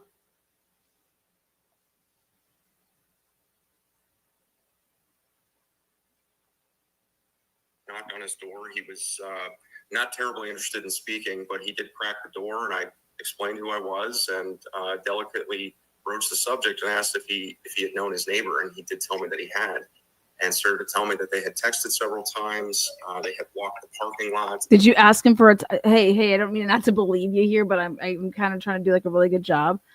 Do you happen to have any of those text messages? Can you maybe look at your phone records, just like so we can see that number, just to make sure? Like, I just really want to, be driving home the facts here. He had had this unique experience with Koberger walking around the area, and that was where I got what was sort of a scoop at the time that Koberger had divulged to him that he had done some of these ancestry websites and was interested about his own ancestry, and that ended up allowing us to write about what later came to be true. We had read and seen this several places, but that investigative genetic genealogy had been used on the DNA on the knife sheath, the single source of male DNA that police found. So we tried to understand if that's how police were able to connect to Brian Koberger. I wrote a big piece about that for the trauma that these different communities line. And so I experienced that with them. But when I went to Pennsylvania, it was still that first wave. And they were so stunned. They could not believe that this national case that everybody was talking about, the mystery of, or the Pocono Mountains are pretty rural and pretty similar to our away community. They couldn't understand that this had shown up and affected them too. For 2.5 years after the arrest, Kevin competed with outlets across the country and sometimes internationally for news on this case. And we continue to try to sort through rumor and speculation to find the facts. Kevin, what was it like for you covering a story like this with so much attention and so... In terms of trying to stay competitive as a smaller outlet, even though we're the largest newsroom in the state and Moscow is 6 hours north, 300 miles or so, it was really...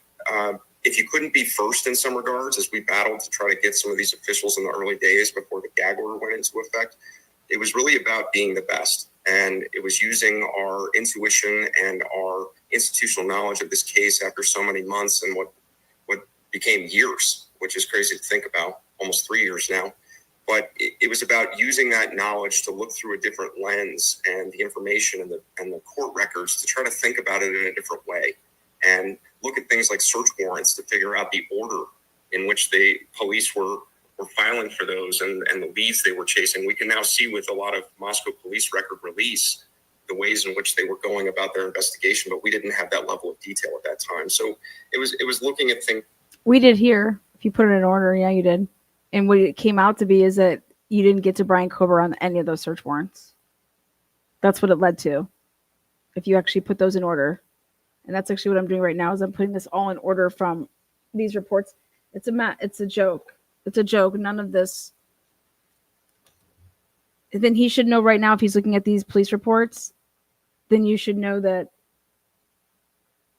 you couldn't have clicked on a link that Global Legal Demand sent you if there was no Global Legal Demand sending you anything. Okay. So these people are just writing up police reports and saying that they're doing stuff that they're not doing because they don't exist. Because that's not how they got those reports. They got them from a different way. So you're writing, I mean, and then you're knowingly lying so early on. Why would anybody be lying so early on? Why would anybody need to think that they can't have their undercover car? Hey, we have to put that we were still here until this time. Why? How would you know that you need to do that so early on 11/17, 11/15 when you're writing up a police report? Think about that. There's only one answer. You know something.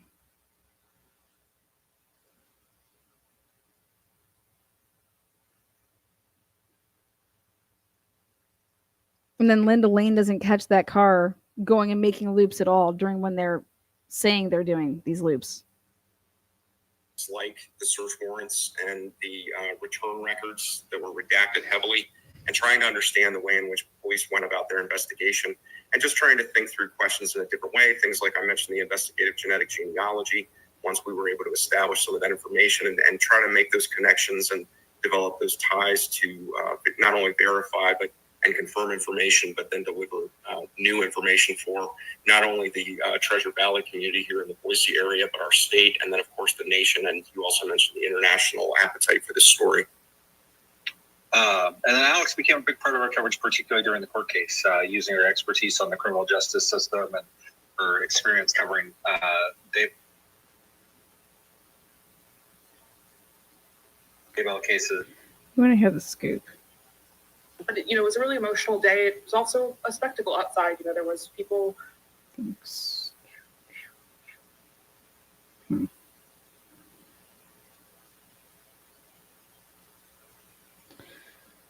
right, yeah, whatever. I'm going to end this 7-hour and 30-minute live. Boom.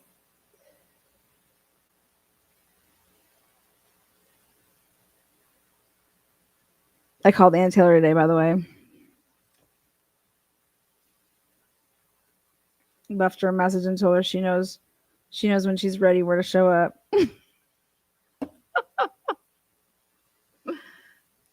Dude. All right, see you guys. What a mess. Thank you so much for all the super stickers, super chatters. Yeah. Make people dig through 8 hours worth of my work to figure it out. You guys rock. Appreciate you. Do me a favor and thumbs up, thumbs down. You have an opinion, make yourself known. I'm Galana, you've worked your ass off. Yeah, I do. Hey, Greg Hughes, learn about it, motherfucker. Oh my God, I gotta actually do work.